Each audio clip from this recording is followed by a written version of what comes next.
everyone is playing, you're not yet. EWC Play is your all-in-one platform to compete in fantasy, pick'em, and quests for a grand total of $300,000 in prize pool. Build your dream fantasy team in 5 different games and track your score with live results tables. Predict the winner of every game, every group stage, and every tournament. Complete daily and weekly challenges to earn boosters that help you climb the global leaderboard. Got what it takes? Join EWC Play now.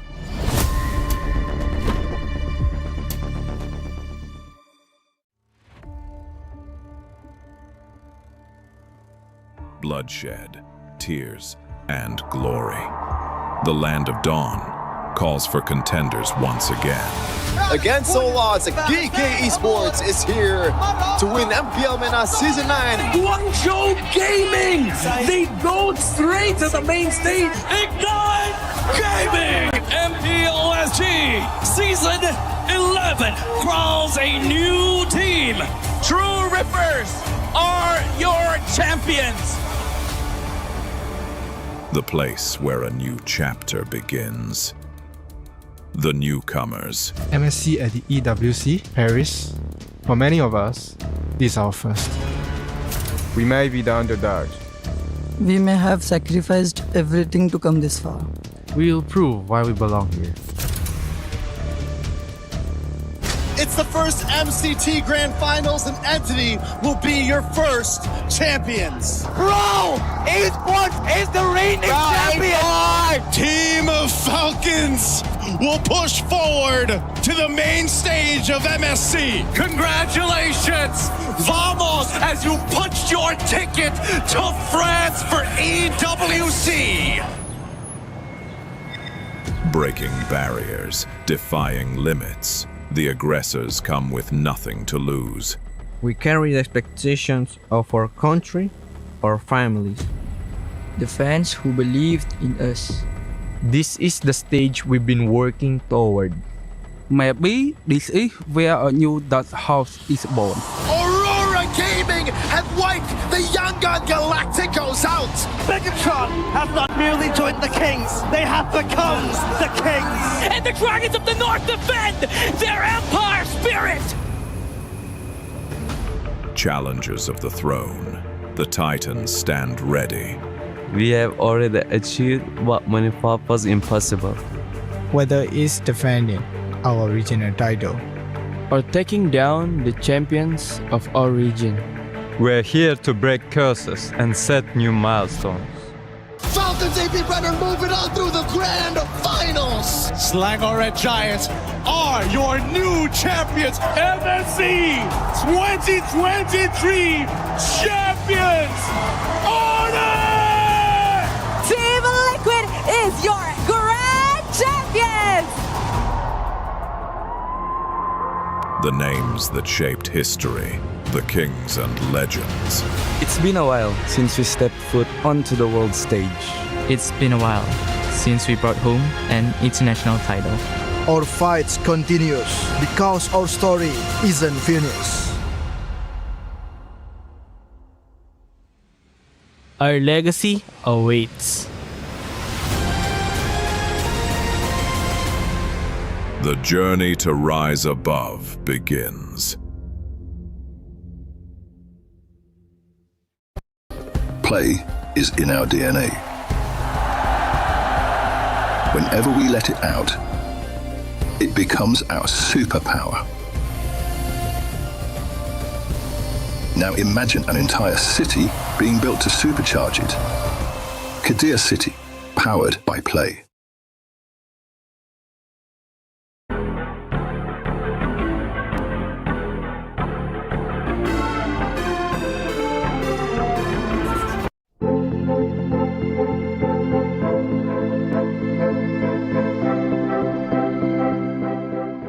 The human body was built to move. Not trapped at a desk in one singular posture for 12 hours a day. It's time your chair evolved. This is Secret Lab Titan Evo. Ergonomically engineered for you, gamers, hybrid workers, every move.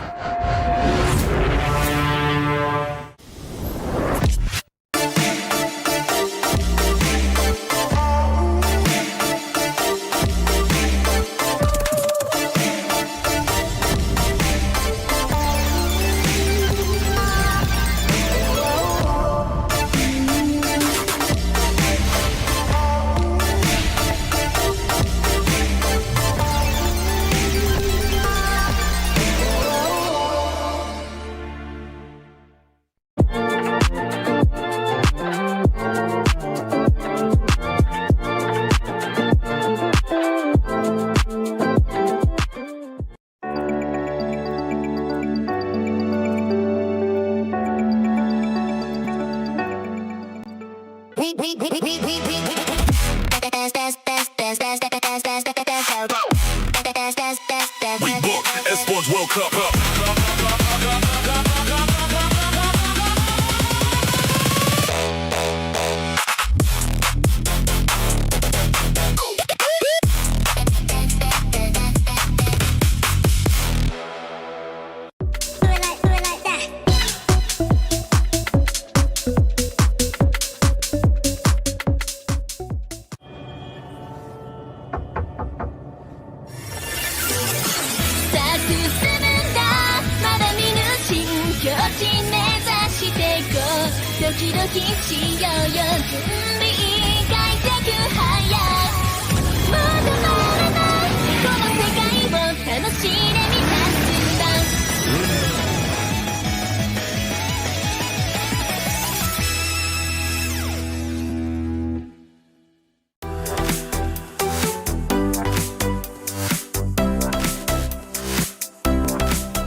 Chris, I've been looking all over for you. Chris, what are you doing here? No. I've been here for 3 days trying to win tickets. Well, we got Saturday. We got the grand finals coming. We still have a few more days. You don't have to do it all now. We have some content to do. We gotta go. Hold on a second. What's in it? What's in it? Can I see? Oh. That was rude. Huh? What does that mean? I honestly, I don't know. Anyway, we do actually have other things coming up before our grand final. We do. We have 2 matches today, all in a best of 5, and that's going to be very interesting because whoever loses this gets eliminated out of knockouts. No, that's sad again. No, we don't be getting upset this week, okay? We're fine. I'll be fine. Don't remind you. I'll try not to remind you. I'll be fine. But we got to go. I mean, they're calling me and they're asking for you, and we have content to shoot and stuff like that, so let's just bounce, all right? It's a bit rude, that. A bit rude. What did that mean? I don't even know.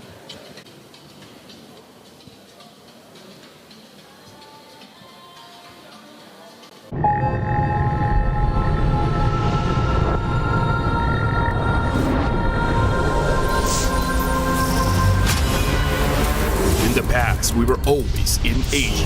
This year, we came to Paris. What stories are still left untold? Kami sudah membuktikannya, tapi ini baru permulaan. Tiada siapa akan ingat siapa nombor 2. We need the win. Bukan sekadar keinginan, tapi tekad. Hindi ang pag-abot-tok ang pinakamahirap. Ang korona ang mahirap ipagtanggol. What happened last year became fuel for us this year. This time, we bring it to Paris and finish it. A new lineup, new chemistry, new fire. Once champions, not settling for podium finishes. World champions, defending MSC champions. As the final boss of MLBB, can anyone stop them? Names have been made, stars have risen, but now they need to show the world what it takes to rise above. This time, the world is bigger than ever. Like every year, new challengers step on to the world stage. Some carry the ambitions of 2 continents. Some fight for the pride of home turf. Some have never stopped chasing the throne. So who will finally rise to clinch the title? This is where unresolved stories find their ending. A new shot at glory. One more chance at redemption. We are back. Kali ini, sekali lagi. Bukan atau tidak, Pareho lang ang chance namin. no one is untouchable. Let's fight. Bigyan ako kalau bisa. 2 champions, 1 game. Paris. Paris breaks through limitless possibilities.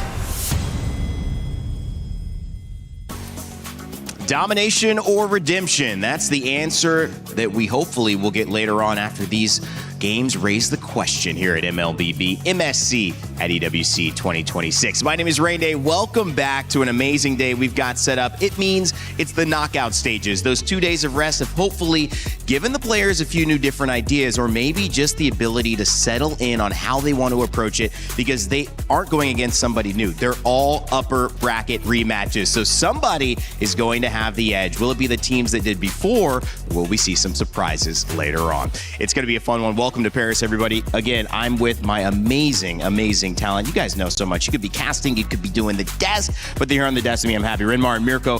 Rinmar, a couple of days rest will do you good, huh? Yeah.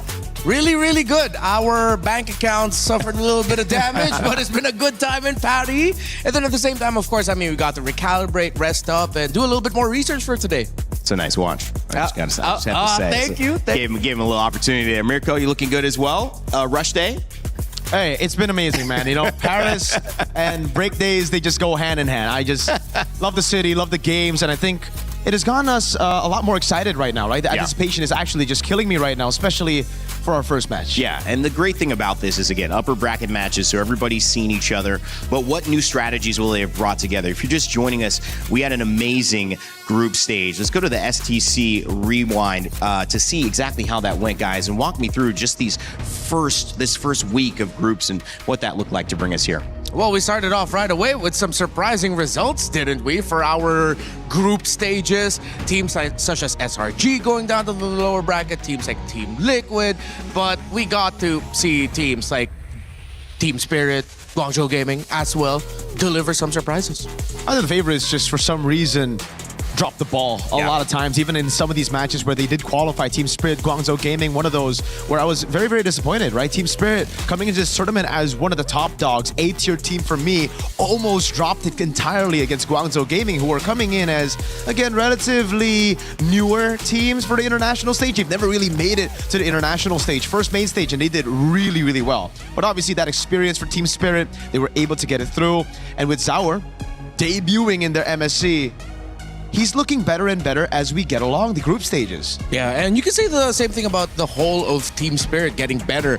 What was shocking to me is that how it felt like the Entity 7 team that we saw take down Team Liquid didn't look like the same team that went up against Pro Esports. Pro Esports, their aggression, their high tempo, kill heavy playstyle looked like it was just too much for Entity 7 to handle. At some moments we thought that, hey, maybe we could go to a game number 3, but Pro really just wanted to make it to the knockouts already. Yeah, I gotta say, man, Pro, they did such an amazing job coiling with the with the taunts against SRG when they sent them down into the lower brackets as well. We definitely got to see that character, and that's what I'm expecting here for Pro versus Yangon Galacticos. And obviously, one of the craziest matches here, the fact that MSC 2023 champions had to go up against MSC 2024 champions.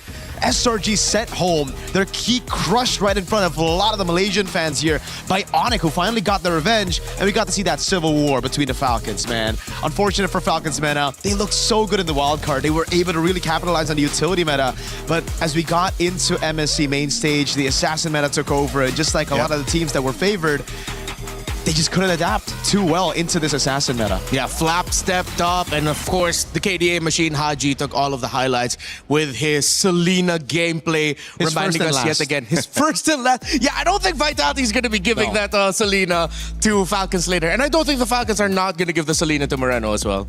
He doesn't want it. Mirko doesn't want it. Let's take a look at our club championship Aramco leaderboard, because that'll tell a story that's also underlying what's at stake here. You could see Natus Vincere, Navi at the top. They actually play our winners of last year in Team Falcons PH, the only Filipino representative here still in the top 8 for MLBB. They'll be going toe-to-toe, not just in that match, but the implications, Rinmar, a win would actually qualify Falcons for the ability to win the club championship. Natus Vincere already have a win, but could do a lot to stop someone who's chasing them up the leaderboard there. Yeah, Navi needs to maximize all of their remaining titles, and it's not a lot. They don't have a lot of teams like fielded here, but they were at least able to maximize it. Meanwhile, the defending champs Team Falcons. Yeah, it's going to be a grudge match later, not just because of the story within MLBB, but the story of the club championship rankings. I mean, we saw the content piece earlier. Team Vitality is taking digs at Falcons in their little claw machine game with the words of wisdom.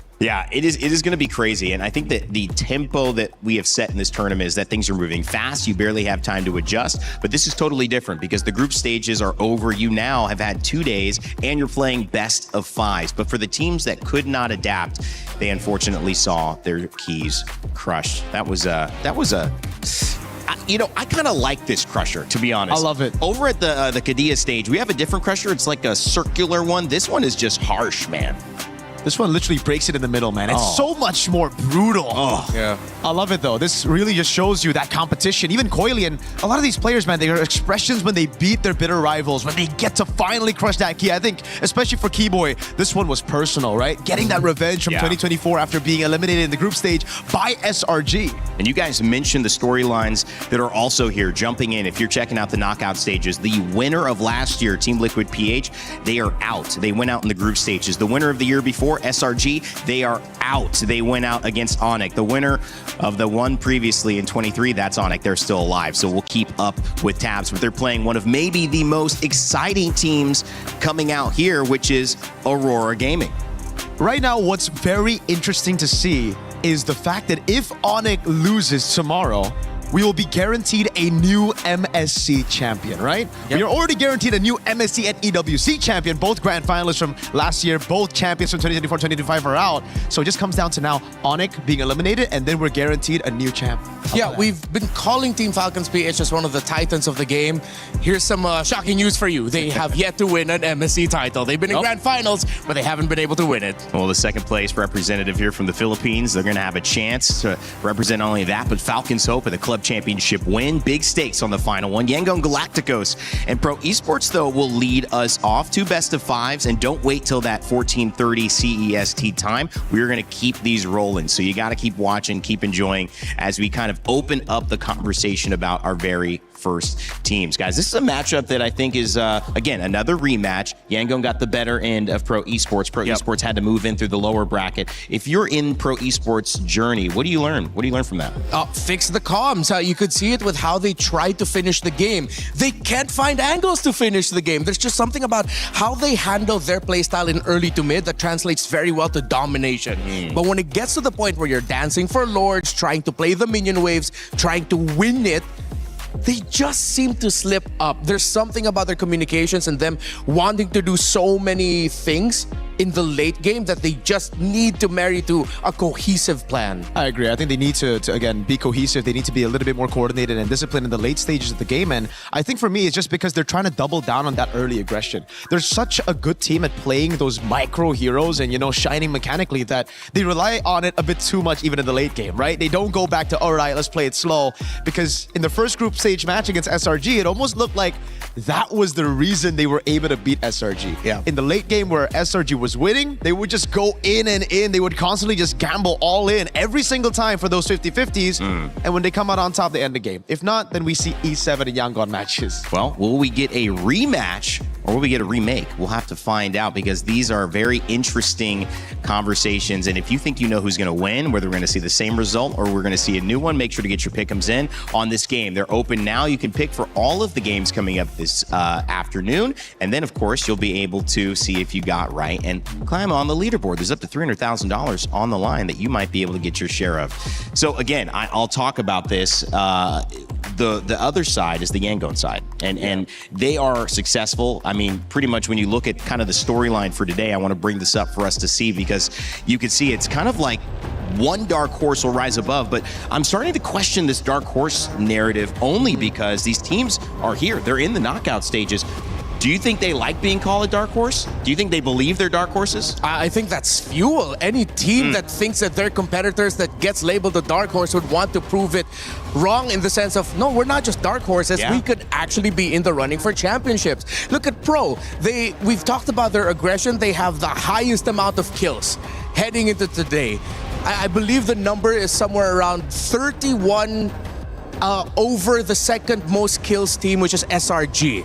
Pro has 31 more than them, and SRG has played 1 more game. Meanwhile, Yangon Galacticos, it's hard to take them down. Yeah. They play defensively so well, and they don't take risks unless they know that it means that their mid laner and gold laner will survive. And it's I think we talked about this earlier. Every single member of Yangon Galacticos has had a moment in a game throughout this tournament where they haven't died. Which, Mirko, I mean, that's hard to do in a regular match at a high level of rank, but that's very impressive here when you get to MSC. Absolutely, and I think that's the main difference between Yangon Galacticos and Pro, right? Even in their first matchup, I think for Yangon Galacticos, they're a lot more calculated, a lot more disciplined as well. They understand how to take the game. They know when to go fast, they know when to go slow, and it's through those objectives, just playing around those, that they're able to win championships in MSLMM, and they were able to, again, withstand that early storm that was Pro Esports mechanical prowess. Yeah. All right, well, we have a chance to introduce Yangon Galacticos. This squad has made it all the way to the knockout stages, from Ying and Han to Blink, Kaizi, and Sanji, who, like we had just mentioned, is notable for not dying very often in this tournament. We'll see how they perform today, but the road to the Myanmar representative has been anything but easy. They're in pursuit of a championship.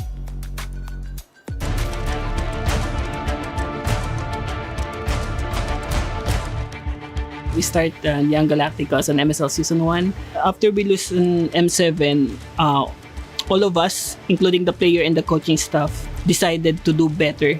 I think we can win this one because of the mindset we adjust and the maturity of all the members of Young Galacticos. They are expecting to be a champion. If we achieve top 4, it's mean a lot in terms of the pride of Myanmar, because back then on M2, Myanmar is one of the top teams. As now, Warming Schools, have they done it? They have done the unthinkable, and now they make history. The first Myanmar team to make it towards the grand finals of the M2 World Championship. Bringing the Myanmar back on the top 4, it's mean a lot to the people. As a foreigner, what makes me decide to stay on Young Galacticos is because of the dreams of the players. After losing on M7, I think I am accountable for their dreams. I really want to show them that esports can change life. Yangon Galacticos, Han being highlighted there as the jungle. This is an important matchup for them. Again, we mentioned representation, but also just the fact that can we decisively say, and I think we will after this, which team has their grasp fully on this meta? Yeah, if Yangon Galacticos comes out of this with a shocking 3-0 sweep of Pro and they make it look easy, then you're really going to have to bump them up there as true competitors that you have to watch out for. Probably harkening back to the what they mentioned, the M2 run of Burmese. You disagree? I disagree. Just mainly because I've had the time to talk to Mars and MGod, and they're always like, please don't rate us highly. Every time the Burmese teams get rated highly by analysts, they do horribly, right? Like, so they do. So the dark horse is helping out. Yes, we gotta rate them. Okay, really they are. low. We gotta say Yangon or like right here. Okay, so to do them a favor, it's like, Yangon. Overrated. They're not that. Can we move on? Can we move on? Exactly, right? Like, we don't need to talk about them. Speaking of moving on, we do have Pro Esports, who is their opponent in this one. And this is another great matchup with the jungler. You see Coily, you see Felix, Sa, PP, and of course Kozen. This is a team that is ready to achieve great things here at EWC. Pro Esports start in MPL KX Spring Split 2023. We qualify from Challenger Cup, and I joined since the beginning. And after 6 seasons, we finally become the champion of MPL KX Season 10. Coily! Triple kill though, Lin! Maniac! The grand final!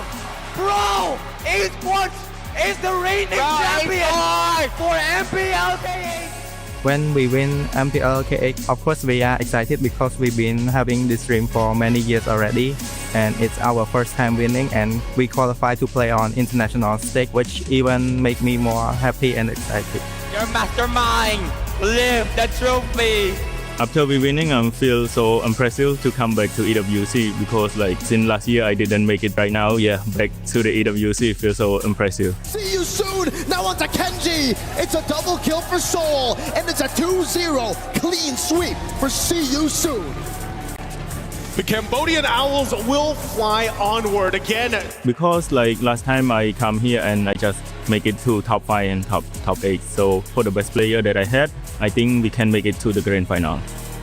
In pro esports, we are like a family. We have a good bonding. So I'm pretty confident with them. They always talk out to me like, it's okay, don't feel pressure, just enjoy the game. For us, it's like a dream to represent our country. Not many get the chance to do it. And when we have the chance, we gotta do our best. អរគុណអ្នកទាំងអស់គ្នាដែលគាំទ្រ Pro Esports ហើយកុំភ្លេចគាំទ្រពួកយើងនៅ EWC 2026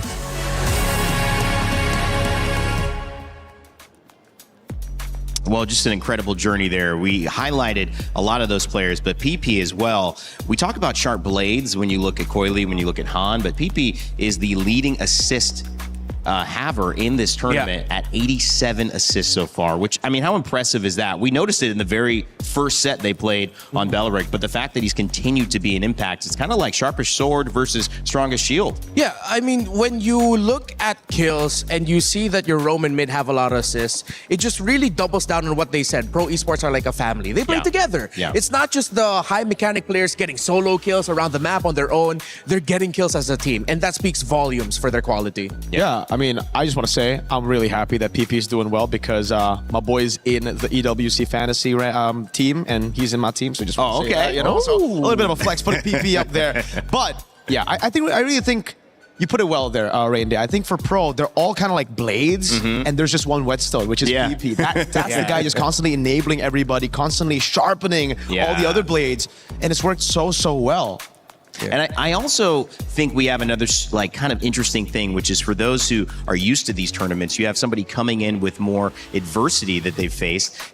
Pro esports having played 7 games, and you look at YG, who've played only 4. Now they haven't lost any of those, but there's a lot of learning in those 3 games that, you know, pro esports have been able to have, and how impactful that is now. Maybe again getting ahead of the problems that if YG does lose a game, they will have their first experience of going, now we need to adjust. Well, but I think Yangon can hold to the fact that they almost lost their first game against Pro. It took them, what, 30 minutes to finish it? That's true. And they were able to crawl back at it. We thought that, oh, they're pretty much done. This Fanny is close to 10 kills, 0 deaths, multitudes of assists. But then they were still able to crawl it through. At least they have that to hold on to. Yeah. But do you agree? I mean, there's a dynamic there of experience in this tournament. Oh, absolutely. Absolutely. Yeah, I think for pro as well. I mean, if you look at it, you correct me if I'm wrong here, but I actually think they have the longest average game duration, right? So again, for them, it's always, if you look at that stat, kind of weird because they don't play in the late game. They're not a team that actually plays around the utilities and waits for their carries to get to a point where they need their power spikes. No, they're a team that actually dominates the early game. So that's a big question mark for them, especially against Yangon as we get into this rematch. Yangon are so good. And that's, I think, one of the main things I saw from Yangon Galacticos that was the big difference compared to all the other Burmese teams is that they know how to play the late game. Even when they're down 10,000, they know when to wait or how to wait for their power spikes. And they know how to identify their power spikes in the late game. Major scale. You look at pro esports in Cambodia. What does this mean for them on this stage at MSC? It means everything, especially for Cat God, man. He's been here 2024, a disappointing run, disappointing series. It's time for Cambodia and pro to prove to the world that they're here, they're meant to be here, and they deserve to be on the main stage. They've had 10 seasons of MPL Cambodia now. It's high time we get to see them in the top 4. But Yangon Galacticos are standing on their way, and they are hungry to get Myanmar back on top, as they said earlier. It's not just a battle of the draft or in the game. Shoot, it's not even a fight for the Lord. MLBB has come to Paris, and with that, in the Lenovo Legion Gauntlet, the biggest trophy this season so far for MLBB is on the line. Will it be Yangon Galacticos from Myanmar, or will it be Pro Esports from Cambodia who move on to face Team Vitality versus Team Falcons PH? When the lights are bright, it's about how you show up. And sometimes showing up is just getting the job done. No talk, no words. It's time to play. MLBB MSC begins now.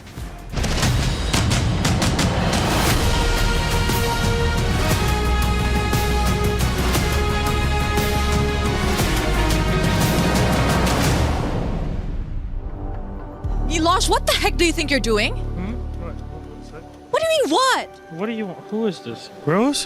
What's up? We have to open and start a show, duh. No, just a second. What? Do you think beauty is just born like this? Do you think I wake up pretty?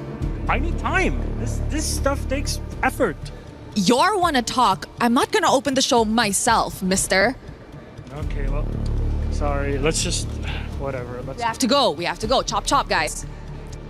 And finally, after my co-host took forever to get ready, we are finally here and ready to kickstart the first day of the knockout stages here at MSC at EWC 2026. What a fun time it's been through group stage last week, but now we kick it all into high gear.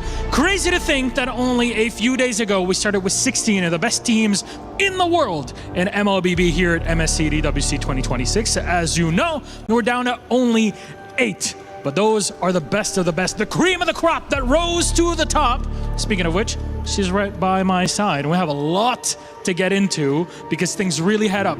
Best of 3s, they're gone. All BO5s until our best of 7 final this Saturday. You are right, Milosh, because starting today, it's going to be best of 5s. And today we have 2 best of 5s. Of course, the team that wins will continue their journey to the semi-final, being one step closer to the trophy. And the one that loses, well, that's it. That's it for EWC 2026. No second chances from this moment on. We got a ton of rematches and a ton of regional rivalries to get through. So let's get our teams on the stage. Our first squad, please welcome Yangon Galacticos! The top seed from Group B, MSL Myanmar champions. They've remained undefeated at 4-0 so far, and they've chosen their path to finals here at MSC 26. From quick finishes to long 30-minute bouts, they can hang with the best. But how far will their journey last in Paris? Ooh, this is gonna be a battle of the dark horses. But of course, the team that will be facing them will be Pro Esports from Cambodia. This team came in strong by dropping the 2024 champions down to the lower bracket. But after they themselves got dropped, they're here to ensure that history doesn't repeat itself and they get the revenge they are looking for up against Yangon Galacticos. The story could not be any better. The two faced off in the group stage, and who did YG pick to play against them here? None other than Pro Esports. So let's get this one started. Please, my friends, you may place your keys on both sides. Gentlemen, Yangon, please, Pro and captains, remember to shake hands. One of you is going home at the end of this best of 5 series. Fist bumps all around, excitement no matter what. Our matchups begin. This is the knockout stage of MLBB MSC. The echoes in the land of dawn continue to resound. The champions who once ruled have fallen. Team Liquid Philippines will not move forward in MSC here at EWC 2026. As the throne stands empty once more, a new era has begun to take its shape, and a new king must rise above. Team Vamos, their journey seems far through trials and scars, yet they believe they will rise above all stars. Team Vitality, the dream they chased has led them to this stage. A new chapter for Indonesia begins on this page. Pro Esports, they defeated the champions who once led the way. The world will see how they earned their place today. Team Spirit, through every setback, their spirit grew strong.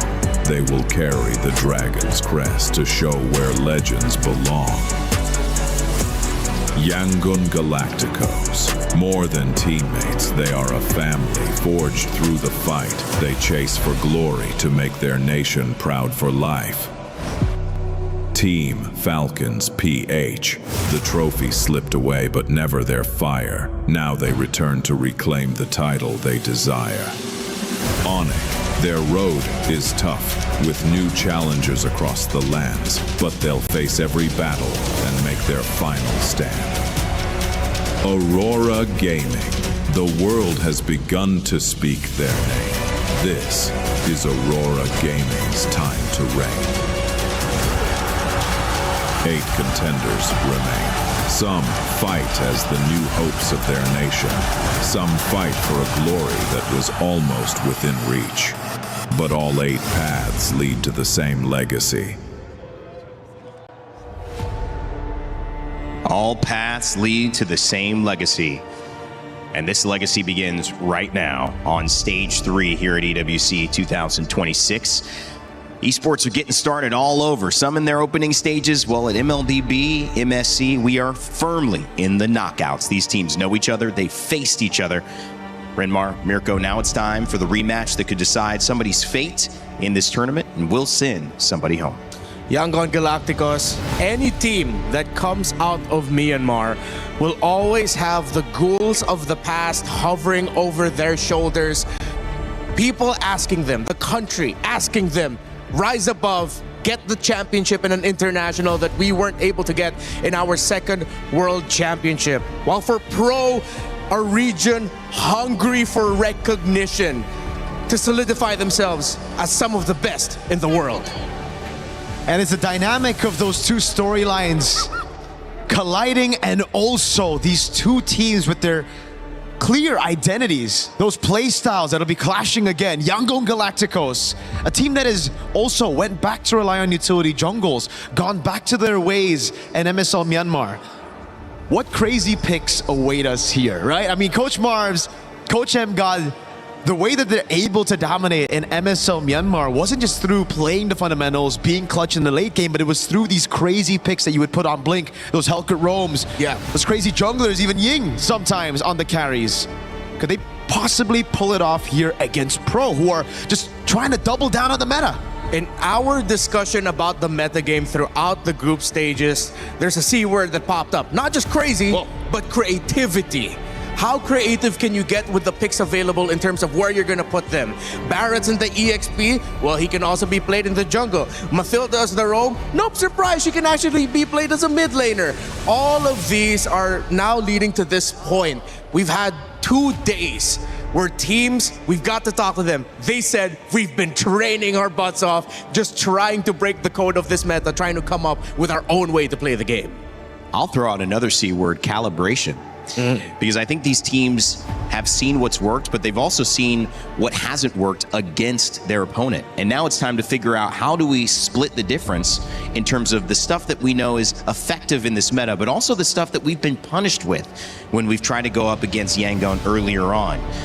These two teams have fought for certain heroes. Uranus has been one of them. But YG, on the other flip side, has experimented and never failed. They haven't lost yet. And I gotta say that in the draft, that is the one thing that I'm wary of coming into it, Mirko, because if you haven't lost, you're not gonna change much, and why would you? Ooh, I agree. If it ain't broke, don't fix it. Yeah. And for Yangon Galacticos, that's been, I think, their core identity throughout MSL Myanmar. Entire season, in the regular season, when we were seeing fighters up to now. And one of the doubts that I had for Yangon Galacticos is very similar to one that I had for TL, is that Han is such a good utility jungle that we might be seeing more of the utility jungles instead of it.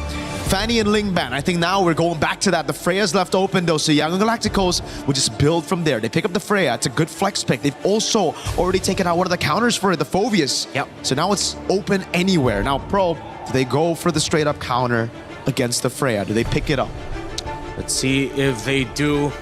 Are they going to double down on the utilities? You still have the Nolan option for Assassin if ever, but then what happens if you pick the Nolan early, you show it up, and then suddenly you're going through a very aggressive Freya, you're up against utility. Things like Akai might still be available, but a Valentina as an option for these two would be great. And Pro continues now to actually look at the drafts of Yangon and taking away some comforts. They've taken away comforts from their roam and mid. The mid laner for Yangon has only played 2 heroes this tournament, Gord and Eudora. Exactly. Massive pivot for Pro. We're talking about doubling down in the meta game. They might still do that with the Nolan Red 3, but before they do that, they steal away. They deny some of these big picks for Yangon Galacticos. Han, game 1, beat Pro with a Fredrin Gord. They take away the Guinevere, anticipating the Fredrin Red 3 from Pro with the Juicin in mid. And the Cho is also a hero that they've won a game with. They're 1-0 on a Cho. And going back to what's worked, I mean, you come up with a game plan. This looked good for us. You take something away. I like this draft already. As much as you want to try and escape from utilities and junglers in the meta, sometimes you can just take away a few and suddenly you're back to a few months ago. Guinevere, Baxia, welcome back to the utility junglers. Only when Hirara, Fanny, and Ling are banned do we get to see these heroes, man. Again, just, ban it out. I like what Young Galacticos are doing, especially for game number 1, right? They're trying to get the momentum. They want to stick to their comfort, so they just ban it out. And now we have to talk about later on. You see the glue bats coming down again. It really just seems like we're replaying the meta of Wildcard all over again. And again, I feel like we have to somewhat thank Team Falcon's Mena for this because they're the only team that banned out both Ling and Hirara blue side, and we saw how that led to their game. It led to going back to the utilities, going back to the tanks in the jungle. But you still have the new elements you have to take into consideration. Esmeralda, Mathilda especially would be a nightmare to deal with for that Gord. Seems like Pro and Yangon are both going to be front to back, with Yangon having more options to break the formation of Pro. Exactly. I think it's for Pro a little bit more front to back. They really want to play around that Gord, and so I think the carry here will be a very, very good man on top of the Esmeralda. Phoveus, Esmeralda, both already counters to the Freya. The carry is just another cherry on top just to give Freya a little bit more space in the goal if he does go there, or even in XP, right? Because you want to have a Purify here against this lineup. You don't want to go Vengeance against a Chogord Baxia on the Freya. Oh, but they banned the Sora. They take away the Sora as an option. I believe that is... Oh yeah, that's one of the notes that I have here for Pro. Watch out for their Sora in the EXP lane. So they pick up the Moskov. Our hunch is right. It is very front to back for Pro. Yangon has enough options for dive, and they say, why not more? Let's pick up the Claude. And I think a very solid roamer with Revitalize might be good here. The Beleric is still up for grabs, though I'm not a big fan of it, knowing how much poke there is on Pro. Yeah. Especially with the Cho, early prio as well. So we might just be seeing... It's Gatotable, if you think about it. It is Gatotable, Why not but the Gord, I don't know. We'll see. We'll see here. Claude also a character that Yangon have won with and Pro Esports have lost with, so they don't actually really care too much that the Claude is there, but it is that dive that's going to pressure the Gord. How can they deal with this? Keep that front to back you were talking about, Mirko. What pick works well to help? Carmilla! Wow. I mean, if we're talking punishing front to backs, punishing team comps that rely on sticking together, that's a pretty good pick. Theoretically, just looking at everything on paper, I love what Yangon Galacticos have drafted here. So much AoE as well. So much AoE that Carmilla is going to give a lot of headaches for Pro if ever they cannot get good momentum to start with, because if things are even and Yangon can play a normal team fight to Pro Esports front to back, then Yangon will continuously tear through them. And technically, we were talking about Blink already, right? Earlier on, how did they win, dominate MSL Myanmar? It was through Blink getting his picks, random picks, cheesy picks. It was the Hellcurt. It was more damage-oriented, but now we get to see a little bit more of whatever Carmilla is right now. Yeah. She has a lot of damage just putting it down there. Curse of Blood for the rest of the team. But now for Pro, it's, just doubling down on early game Snowball, trying to contest those neutral objectives, kind of dictating the pace of those early neutral objectives. Early stun, maybe level 4 ult from Gord could get a pick. Pressure from Cho and Yuzhong rounds it out. How do you feel about it, Renmark? Oh, sorry, Felix loves the Yuzhong. Has been one of his best picks historically. Plus, Claude needs to watch out for that Petrify. A lot of execution, little things you gotta watch out for in the early to mid game, especially for Yangon, because that's their window. If they get to succeed in their window, they're gonna steamroll right through. Well, they've got the draft, but again, I ask this question, will it be a rerun or a remake? Will we see the same result in YG push through? Will Pro Esports find the solution? The final pick, Yuzhong. We'll see how much of an impact it has as we get this set underway. It's going to be Naisu on the cast alongside Leo. Welcome back, buddy. And here we go. We waited a couple days leading into the knockouts, and now it's finally here. This is the best part of the tournament, and we get to see what adjustments have been made for our team. Starting off with Yangon Galacticos and Pro Esports. Leo, welcome back. We missed you, man. We're jumping into this one. Mingalaba and Homoy Mao to all of the Cambodian and Burmese fans watching. This is a best of 5, and the action starts now. Neither side, I'd say, has clear mid-prio, because early on, you see a Carmilla, you think it's safe, and then you stay there maybe 2 seconds longer, and then she deals a lot of damage next thing you know. You're just cursed. You know, that Curse of Blood, that ultimate that Carmilla has is what could make this so deadly. Again, fighting around what they have with this composition, even when you look at the emblems that they're running, there is a good fight potential for just Yangon and Galacticos to play off Blink. In the gold lane, you see that both are just jockeying for position. Sanji and Kozin looking for that quick rotation out. Quick duel. Both at less than half health right now. Sanji has the level up. BMI back. This is such a odd thing too, and I know the panel shared the sentiments. Same thing. Hold on, bottom lane. Ying rocking the Purified, dueling against two. You were saying? Okay. To go back to where the meta was just a little bit ago, maybe that is the solution. Just ban out those assassin junglers that have been being picked up so much throughout the course of MSC. You know, the Ling, the Harara, the Fanny now. And I'm wondering if that'll be the case, just because, again, it's the nature of the best of 5. You've got some variations you can go through, especially Game 1 and Game 2, depending how this series goes. But, so what you can expect is a little bit of a slower paced game because of the nature of the junglers that are in play here. You know, the fact that it's Guinevere. Oh, hold on, Han? Oh, sorry, I'm feeling coming in! Taking down Han! The Retribution Source, the jungler, out of the equation for Yangon early on. Turtle spawns. Well, that's unfortunate. So this is just going to be a turtle over to Pro Esports. A really good setup. And this is why they were saying, you know, you got to watch out for that Petrify. Sorry on Felix, this is one of his best heroes, this Yu Zhang that he's been able to go ahead and showcase throughout so far. Whoa. Pressure. PPP coming in, does not force the issue. They do get the Purify on Sanji. They pop that. They pop that Purify, man. But again, you don't want to let this Yu Zhang scale up an advantage in the lane matchup alone, and that's why, oh, here's a setup. Han finds the Requiem. Kaizen looking to take him down, gives the kill over to the jungler. Han finds his redemption. Now they pressure Coily. Coily will be able to secure the orange. Rolling away. All right, he gets one back. That's fine, evens things out. Han, again, on this Guinevere, so important to go ahead and either lead that charge. You give space to your Claude for Sanji to farm up, get to where he needs to be, get that power spike on the trinity of items. But right now, this is the course.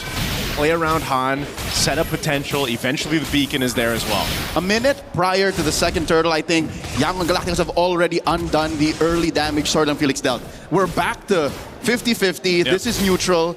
And it's a matter of how fast Ying can make it to that gold lane, and now they find Sa. That soft little gore, the choke down on the Coily, holding on to that Puissance, does not get pressured to press it down, holding it for the 30-second turtle coming up. Too unfortunate. You can't really flicker, you know, in time, I guess, with Sa there on the gore, just because of how quick that setup with the spatial migration happens. So Yangon Galacticos doing a really good job just finding these little moments across the map. You can see, though, how quickly they're actually rotating across the map, and that's why now, if you're Pro Esports, having this Cho in the hands of PP here, he's got to be able to go ahead and land that kick, land that setup, you know, and then capitalize on it. Skypiercer's picked up for Sa now, too, on this court, so if he's able to get stacks, he's a big threat with that Mr. Gush. Pro Esports not going to take this lying down despite the early pickoff. Yangon Galacticos up by a significant 500 gold. Jockeying for position. PPP getting pressured by Kaize. Purifies all off of cooldown on Yangon. Ying and Blink just pressuring the turtle. Okay, he wants to get his orange quick. Coily's going to be here in time. He's going to roll on through.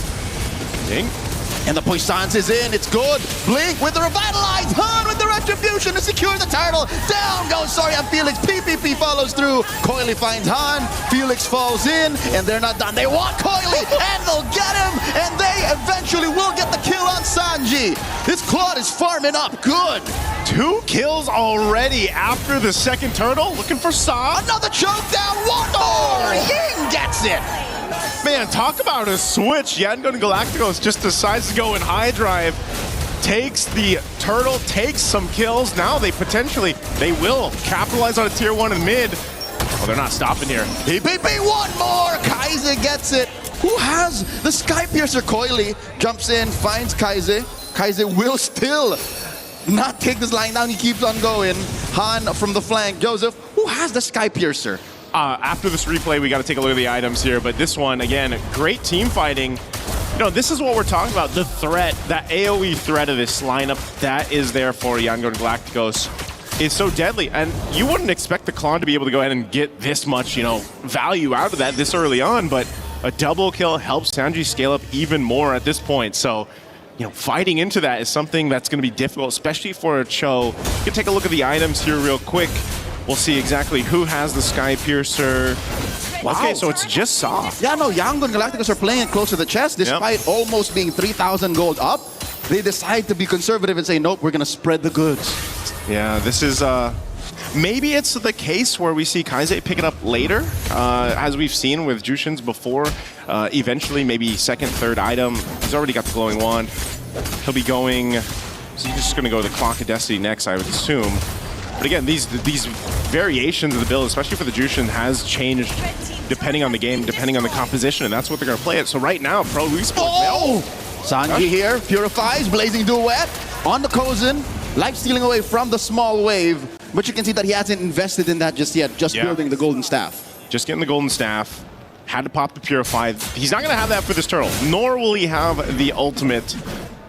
We'll see if Pro Esports wants to go ahead and try to capitalize on that, maybe get the turtle. They're in range for this Coily.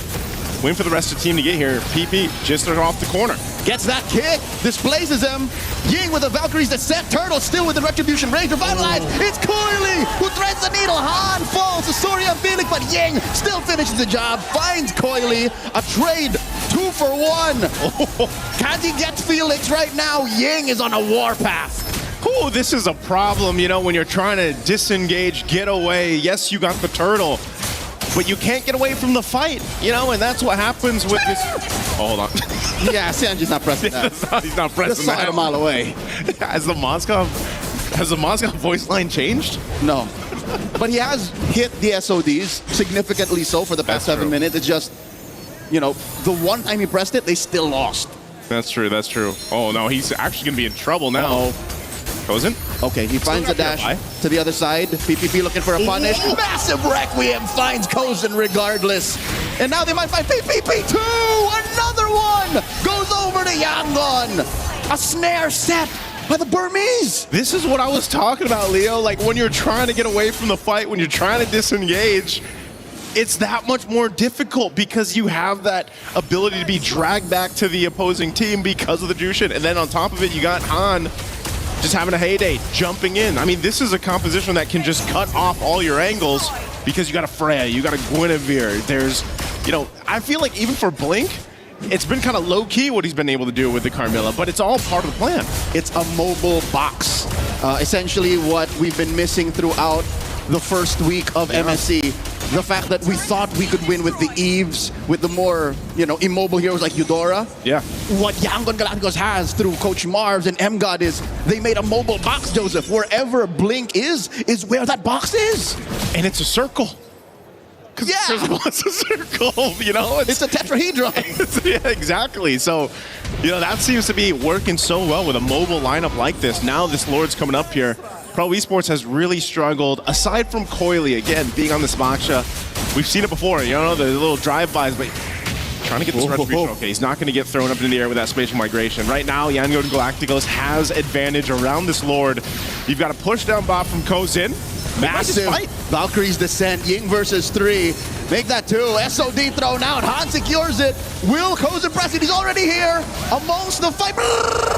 Into the back line. Sanji puts him at half health. Finds one. Make it another. Double kill for this Claude. And that's enough to keep Pro Esports at bay. Yangon with 2 kills and a Lord. Man, I can't believe that also Ying was just able to buy so much time on this Freya. You know, when he goes Valkyrie form, that's enough to go ahead and keep a lot of the members of Pro Esports at bay. And then it was a great time to just allow the Claude to come in. Sanji, again, 4-0-3, just having a massive game. This is a much more early than what we're used to for Claude's kind of popping off already, having this many kills, but you can already see it. The follow-through off of the setup is what's working so well. Now Lord will charge into this mid-turret. PPP finds a kick, serves up 1, but it's not going to be enough as the Lord crashes into the base. Kozin throwing these spears out. Coily in trouble with the puissance. The damage reduction ain't enough. It's a 1-for-1. Hung up right beneath them is their turret fallen. Yep. Bottom lane shield goes down too. This is defensive Black Dragon form. Okay, they can use it. Swinging around. Sario and Felix trying to help here. Felix survives but gets choked back and slammed. 3 have fallen to try and defend. They'll take this last turret here. Kozen's still up, Pete. Jumping in with that concealed. Just wants to get them off of this. They don't want this game to end just yet. Can they hold this base defense? They've got a wave down bot. Another Valkyrie's descent. PPP not strong enough to hold out. And there's a Gush trying to kick him out. And there's a massive kick. Sanji wants to end it right here, right now. One small minion followed by a wave. Yangon Galacticos. An emphatic win, game 1. Such a quick victory here for Yangon Galacticos. Just barely reaching that 11-minute mark.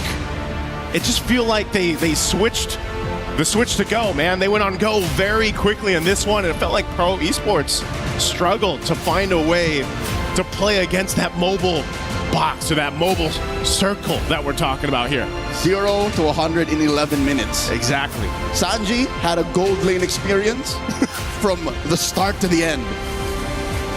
Double kill early on allows the Claude to scale up much faster. But it wasn't even just that. It was just the great team fighting that was on showcase here from Yangon Galacticos in game 1. He was triple waving and then winning objectives. They lost more turtles than they took, but when you look at the map, it's turrets for turtles. Which one you would rather have? Oh, yeah. And this is interesting, too, just because, you know, first, I guess, debut pick for Carmilla. You kind of wonder, what did she do? Well, Blink is that guy. He's that roamer to be able to go ahead and pull out some of these hero picks that are unique. And it's very unique to Yangon Galacticos because I know it's mentioned too, he does play a Roam Hellcurt and he can play this Roam Carmilla, and you see this work so well. Again, look across the board. A lot of these members of Yangon Galacticos didn't even die. And that's just how well protected and team fighting centric they were to allow this to happen in such a quick manner here. So again, a very quick game 1. Even with this different, bringing out some utility junglers here, it all worked out. So let's go ahead and throw it over to the studio to break down our game 1.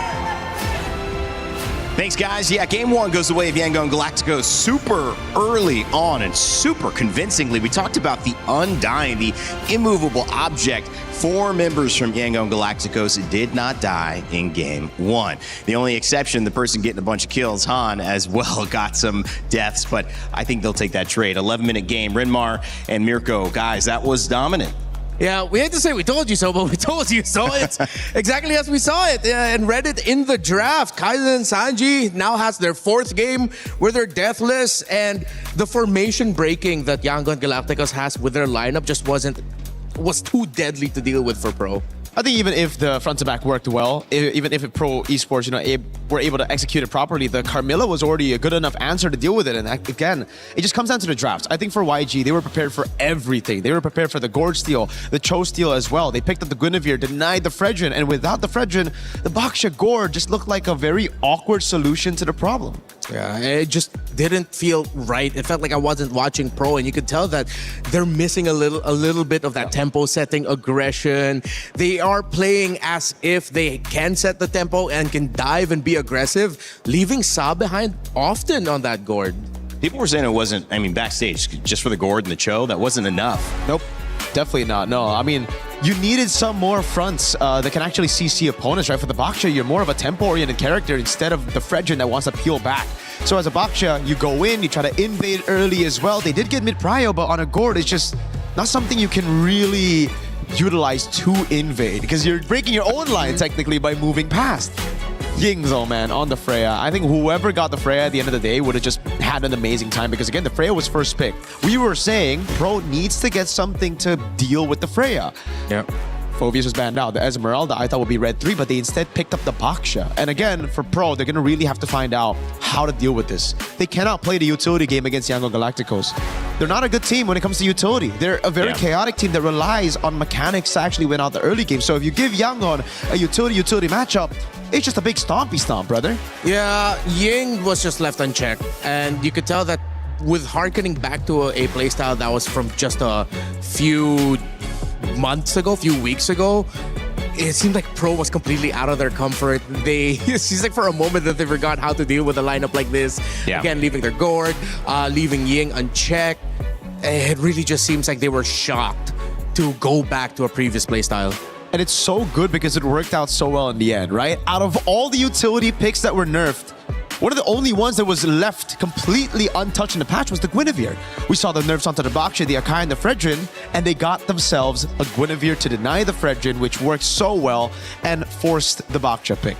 Yeah, it was nice to see the way that so many of those things comboed as well. You had the Zushin who could pick up off the ultimate and allow Guinevere to get the ult off. You also had the Freya as she collapsed onto her ult to be able to get quick knockup. So they had a lot of synergy there. Yeah. As we were talking again, just watching this, Gideon saying this just works too easy. And I think that, again, needs to be where pro esports have to apply a little bit of pressure. Yeah, just with how they were able to manipulate the draft in such a way that everything favored them was brilliant. Yeah. And I think we're going to break down that draft, actually. You got a draft, Mirko? What do you got for us? I got a draft, you know? I got a lot to talk about in the drafts, honestly, because I feel like it was completely won by Young Galacticos in this draft, Renmar. All right, I got you. So, I mean, we got this right now. Hold on. Hey, hold on. There you go. All right. So, firstly, we got to talk about the first two bans, right? I think for me, it's just, brother, when you know your comfort is purely on utility, or not purely, but you are more comfortable on utility, force it out. It's completely fine to actually force it out. You ban the Fanny, you ban the Ling, but it's also, I gotta say, the response from Pro, I think they panicked a little bit. Seeing the Fanny and the Ling, they wanted to have something else. They wanted to be prepared. They wanted to have like a deny pick over with a Gourd, and they instead banned out the Hirara. Where in this point, I think we know that even if you let the Hirara go, it will be good for you to take it as a response, or it will be great for you to counter it with the Nolan. They got baited into this playstyle by banning the Marcel, banning the Atlas, and leaving the Hirara, and they even got baited into playing this composition because they first picked the Gourd and the Cho. Yep. Basically confirming that they want to go for the Fredrin, they want to deny everything away from Young Galactico's side. So again, it was the Freya first pick into these two picks starting it up. And this basically locks you in to a front-to-back, complete front-to-back. Nothing you can do about it, right? Because you have to play for your Gourd. You have to play for your Cho and use that mid-prio. But with the Fredrin, number one, you wouldn't even be able to utilize that mid-prio too much unless you control neutral objectives. And that's why the Guinevere was just so good here. This forced the Baksha pick. This forced the composition to go derail away from the main win conditions straight up. Because on the Baksha, you want to go fast, but with the Gourd, you can't do that. Yeah. And at the end of the day, Young Galacticos, they made sure that this matchup that Pro didn't really capitalize on Red 3 by not picking the Esmeralda, not picking up a winning lane against a Freya, got completely punished later on. Because then they were completely set on, again, playing that pure front to back. If they picked Carry instead of the Moskov, it would have actually been worse because of this Carmilla pick.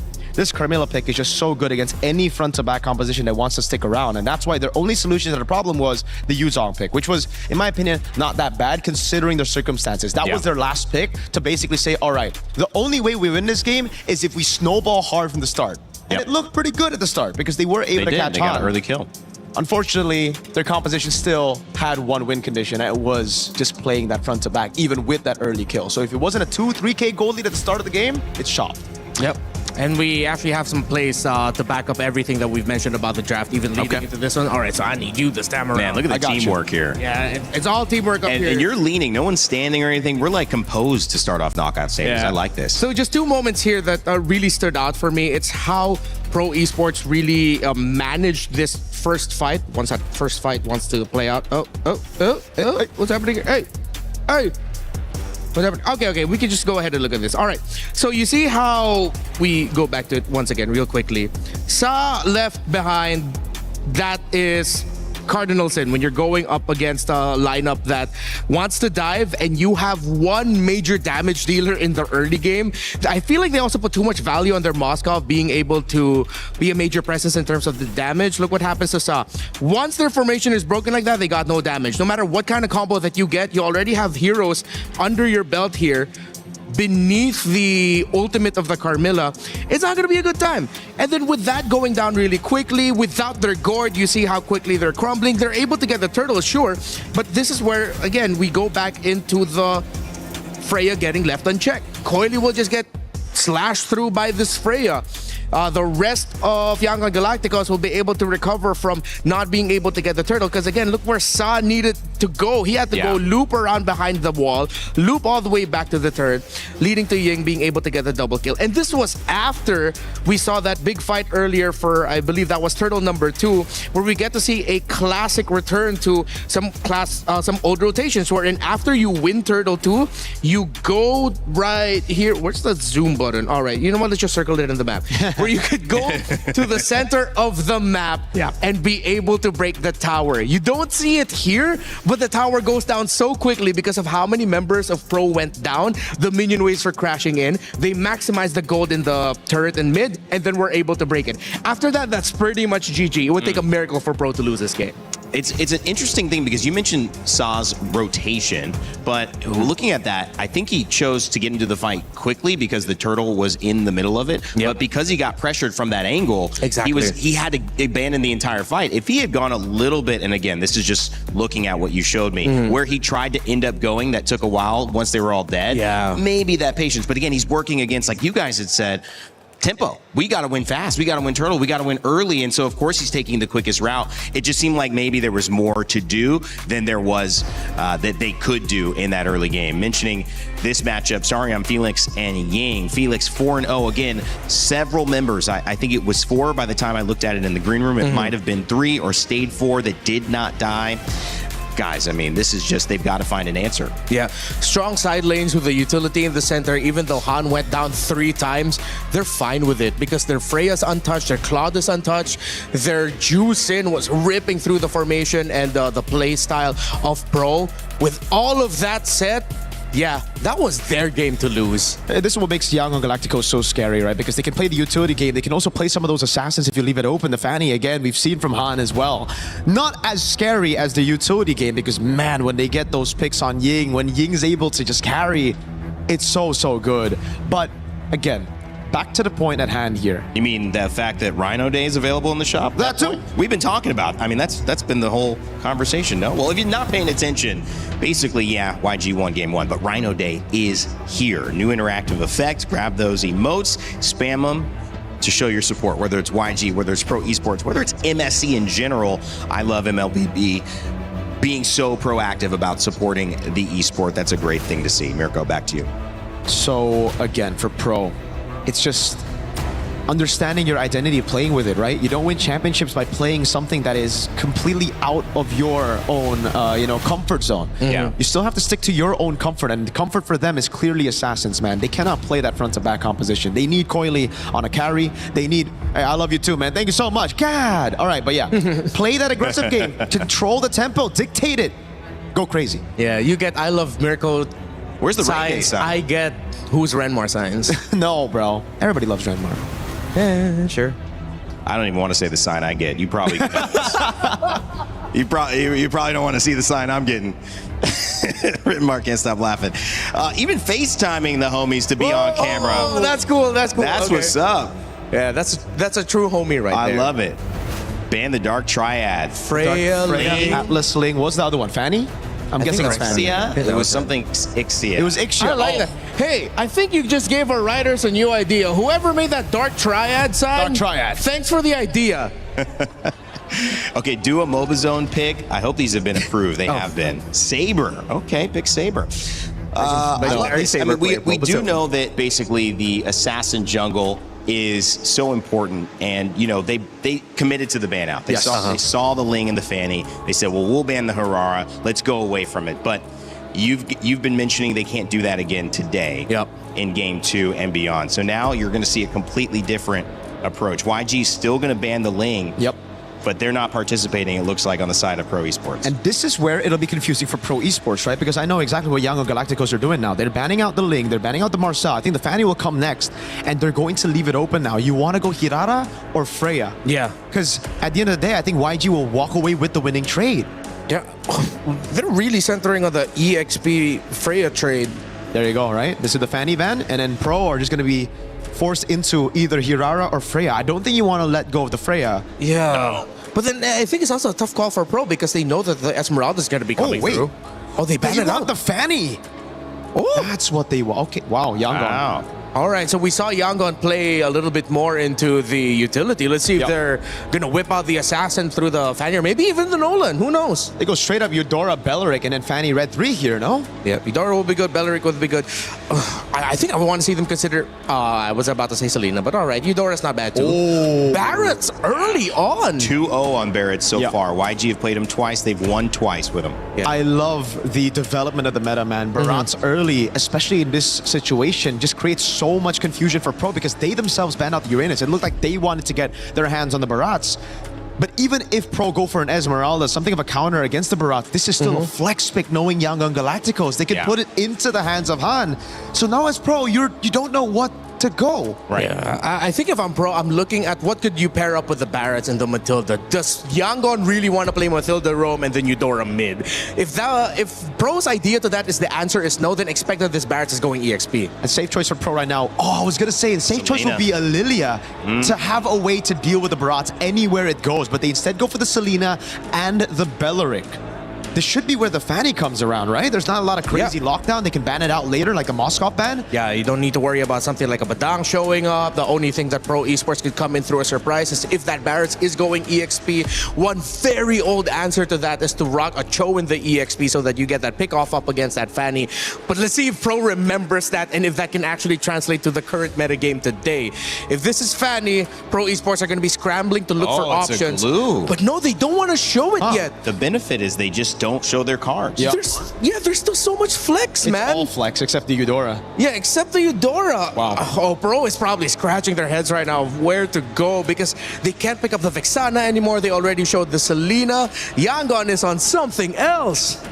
I mean, from an EXP perspective, they played Barats, like I said. They played Uranus there.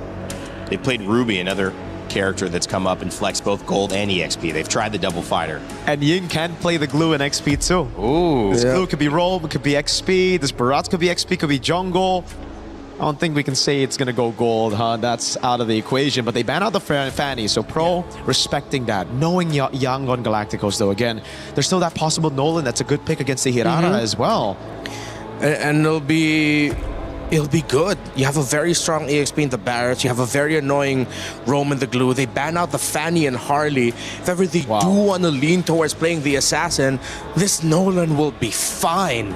Just go for the gold lane, reveal your cards there, leave the Barats as a question mark for Pro to deal with all the way to the end right now. So safe gold laner, I'd say just take away the Moskov, right? Especially because you have a glue, but they go Claude again. They're brave with it. I think maybe that's a little bit more of a, I want to say it's ego, but Sanji's feeling it. He's feeling it. I mean, he did have like a pretty good game in game one. I just said pretty good. I don't want to compliment him too much. Remember, I mean, they've won twice, and now this could be the third time, so nothing has gone wrong when they pick the Claude. So I think a comfort pick, it's available. They ban out the Harith, which is the only other highly prioritized gold laner. There you go. Yeah, Ro ends up with the Moskov again. Sanji handled the duel against the Moskov, but let's see if maybe a quick little adjustment by Kozen is enough. I wonder if they have room to put this Belleric in the EXP instead and then pick for a different Roam pick, but no matter the permutation that you think about, Yangon is going to walk away with a great advantage. Bring back an old favorite, Lapu Lapu in the EXP. You gotta be really smart with that Lapu Lapu, man. That CC Immune's gonna have to come clutch before the Detonus Welcome, before the big chomp. There you go. So what was that? Baksha, it is Baksha. All right. YG, last pick. Is the Barats gonna go into the jungle? Do they pick up the Nolan here and try to bully the Hirara? Yeah, if this is a fast clearing jungler, this Hirara is not gonna have a good time. The lack of AoE also from Pro. Yes, I know they have the ultimate of the Belleric and technically AoE from the Lapu Lapu, but a lot of their damage comes in single targets unless Yangon all decide to line up in 5v5s up against a Moskov, which I don't think they're gonna do. Knowing YG, I want Ying on a carry. I want Ying on a damage dealer. Oh, what? They run it back with the Suyo. Wait. Isn't that kind of... this one, guys, is it? It's kind of weird. That is weird. Fit your fancy for YG. I love the draft. The Suyo, though, this is a snowball-dependent pick now in the meta. It's not really something that you can... Back then, it was guaranteed snowball. Now, those nerfs to second skill will hurt him quite a bit in the farming department as well. Sorry, I'm Felix on the Lapu Lapu. We're going to see the Han. matchup against the Harara with the Suyo. Wow, this is going to be interesting right here. Very interesting decisions indeed. This could be a messy start for both. And as always with every Baron's pick, that's the X factor. All right, well, Naisu, Leo, let us know what you think about this draft. It's game 2. Pro Esports hoping it goes a little longer than 11 minutes. They definitely want a longer game here if you're Pro Esports. Now, Yangon Galacticos, they brought out a draft that, yeah, I have to agree with, looks deadly. Then that Suyo comes back here, Leo. We haven't seen it too much. It kind of fell off a little bit after the nerfs, but maybe this is one of those cases where, you know what, the Harara's got all this mobility. Let me just be this Suyo and try to match it. Nice, so it's not just the fact that it's the Harara on the other side, it's the fact that Pro Esports are now playing with a more proactive lineup. Yep. I agree with Mirko, I agree with Renmar. Even Rainday knows that there's something up with this weird Suyo from out of nowhere. Yeah, could definitely struggle, but it's one of those cases where, if anything, Yangon Galacticos has really showed us that they're really good at just playing as a team. You know, playing team-centric across the map is what has worked so well for them. And yeah, even if we look at the emblems here, you know, it's not too much that we have to worry about on the side of Yangon Galacticos, because if Sanji has a similar game to what he had just previously, your Claw's going to scale up much quicker, you're much more deadly to that. And we all know this. These, whoa. Look at this Eudora. This is what I was going to talk about. Early revitalized, fourth out of PvP. One more hit and Kaiser draws first. The flickering by Kaiser. Double kill from Eudora, striking like lightning. I don't even have to finish what I was going to say, because I was going to talk about the Eudora, man, and how good she's been in this tournament for MSC, but just in the meta in so far the past couple weeks even. And you see that, a double kill early on as we look at the replay brought to us by STC. Look at the damage you can do this early on. This is why we say it's kind of busted, man. I mean, and then the flicker forward to capitalize on the double. That's dirty. You know, it was compounding effort. Oh, real quick, up top near the orange. Han falls, Seth finds him, the trade. Coily goes down. Ying gets it. Oh, throwing it out into the wall. One more. And there goes another. PPP. Double kill for Ying. Sa falls another time. Yangon are calling all the shots despite losing the retribution holder. Oh, man, it just got way worse here for Pro Esports. I'm so surprised they continue to hone in, double down on this. Sorry, I'm Felix. He's just, there's nothing he can do here. No, sir. That's the first turtle going to Yangon. Okay, so our whole concern with the Suyo isn't even the first point to worry about now if you're Pro Esports. It's just this. It's Kaze just getting another kill off cam. 4-0-2 under 3 minutes. Kaze the killer. He is chasing Coily and Kozin's kill records from the groups. He's taking them to the Thunderdome, man. I mean, there's something that you have to be concerned about. And it's just right now, it's all this Eudora in the hands of Kaze, because what is happening is her damage profile is already really great early on, especially when she hits level 2. You get one item, and you can almost, at this point, with this kind of lead, you can basically just one-shot someone with that combo. Hell, even if you get 2, you're even more of a threat. Nice mount here, coming in. Han dealing a lot of damage. Ying scores another. Denton is welcome. Will he spin now? There was no one left to bite. Yeah, it's... Again, Pro Esports, this might be another quick one. Coily forced to just kind of deal with this pressure on this side of the map. You've got tanky enough heroes, too, for YG to go ahead and deal with between Ying and Blink. You know, Blink, synergistically, between the glue and also Kaze and the Eudora, it just, that's enough burst as well. And you can't really escape from that because you're either getting stunned or you're getting dragged back. Just like what we saw, the interaction in the previous game when you had that Jushin. Sanji goes back with the BMI, he's going to be safe, but this is the hard part here, Leo, is for Pro Esports. Where is that opening? Where is that opportunity then for them to actually get something here? Because originally we thought it would be these arrows with the Selena, maybe the Belric play. I'd say it's off of a perfect arrow, which Sa hasn't yet found. Yeah. The best chances would have been before the turtle or during those early skirmishes, but I don't know, something about Sa and Yangon Galacticos being so far up front throws off the accuracy. And you know what the problem is? Even if you land an arrow in your Sa and it's not Kaze, you're going to get stunned and bursted down anyway. So you have to be able to land it on the right target, and right now that's Kaze, and he's playing so well protected around the team here. Second turtle up, they're going to fight for it. Throws it out, Han secures with the retribution. There you go, taking route. There's PPP. Kaze, very low, but takes out Coily first. Kaze still alive. Han fights PPP. Coily goes down, And now there's a trade. Finally, Pro on the board. 2 for 3. But the turtle still goes over to the Burmese. Again, they got Kaise, they shut him down, but at what cost? You know, at this point, Young Galacticos is happy to go ahead and just take what they want. Objective. Now they're going to take some tier 1 turret in the mid. They get a Skypiercer on Han. They build up forward more momentum in this game. You know, all this happening and a 4,000 gold lead at the 5-minute mark. Sanji and Blink and the rest of the team are here. Kaise, so deadly with a dangerous grass as well. Coily, looking to take down Blink. Takes a few Glulings out on the way. 5.5 minutes in, Joseph. Gotta say, Sanji's been getting the gold lane experience once again. Yeah, that's what I was worried about. You can see that too, man. 1,000 gold ahead right now in that gold lane matchup. You know, he's just able to go ahead and hold his own, but just rely on the rest of the team to be here. He's so aggressive with it too against Kozin. He knows Kozin needs some more time to build up on that Moskov, and right now he'll be playing that long lane, playing off the side of the map when it is objective time. But at least this next turtle is going to be towards that side, so we'll see how both gold laners decide to play around it. But you can just see the clear lead right now that Sanji has as he looks to take down that tier 1 turret. They might just go for a swap here, give up this turret over to YG as they scale in forward. With 30 seconds before the turtle spawns, I feel like there's just too much on Sa's shoulders. Sa is trying to plant snares. Sa is trying to throw out lethal arrows on the right target, mind you. It seems to be Blink right now, but even with all these ults thrown out, Blink might survive. SOD sidesteps in, buys a little more time, but PPP punches him into the ground. A little bit of a kill, some respite for Pro. Yeah, a bit of a baby step in the right direction that Pro Esports needs. Again, they need to slowly build up here in their own favor, and you know, at some point, you just gotta get what you can take. Oh, Han is 2 levels up on Coily. Despite the man advantage for Pro, the retribution count is just so much higher. Look, Yangon will secure this easy peasy. Yeah, even without Blink, you know, there's just too much of a threat right now for YG's lineup. And like you said, I think, you know, this is the big part. It's so much responsibility for Sa to land these arrows. You know, usually when we see these Selenas picked up so far throughout MSC, yeah, you're able to play around the arrows, you know, you're able to go ahead and follow through, but that's if you're not down so much in the early game.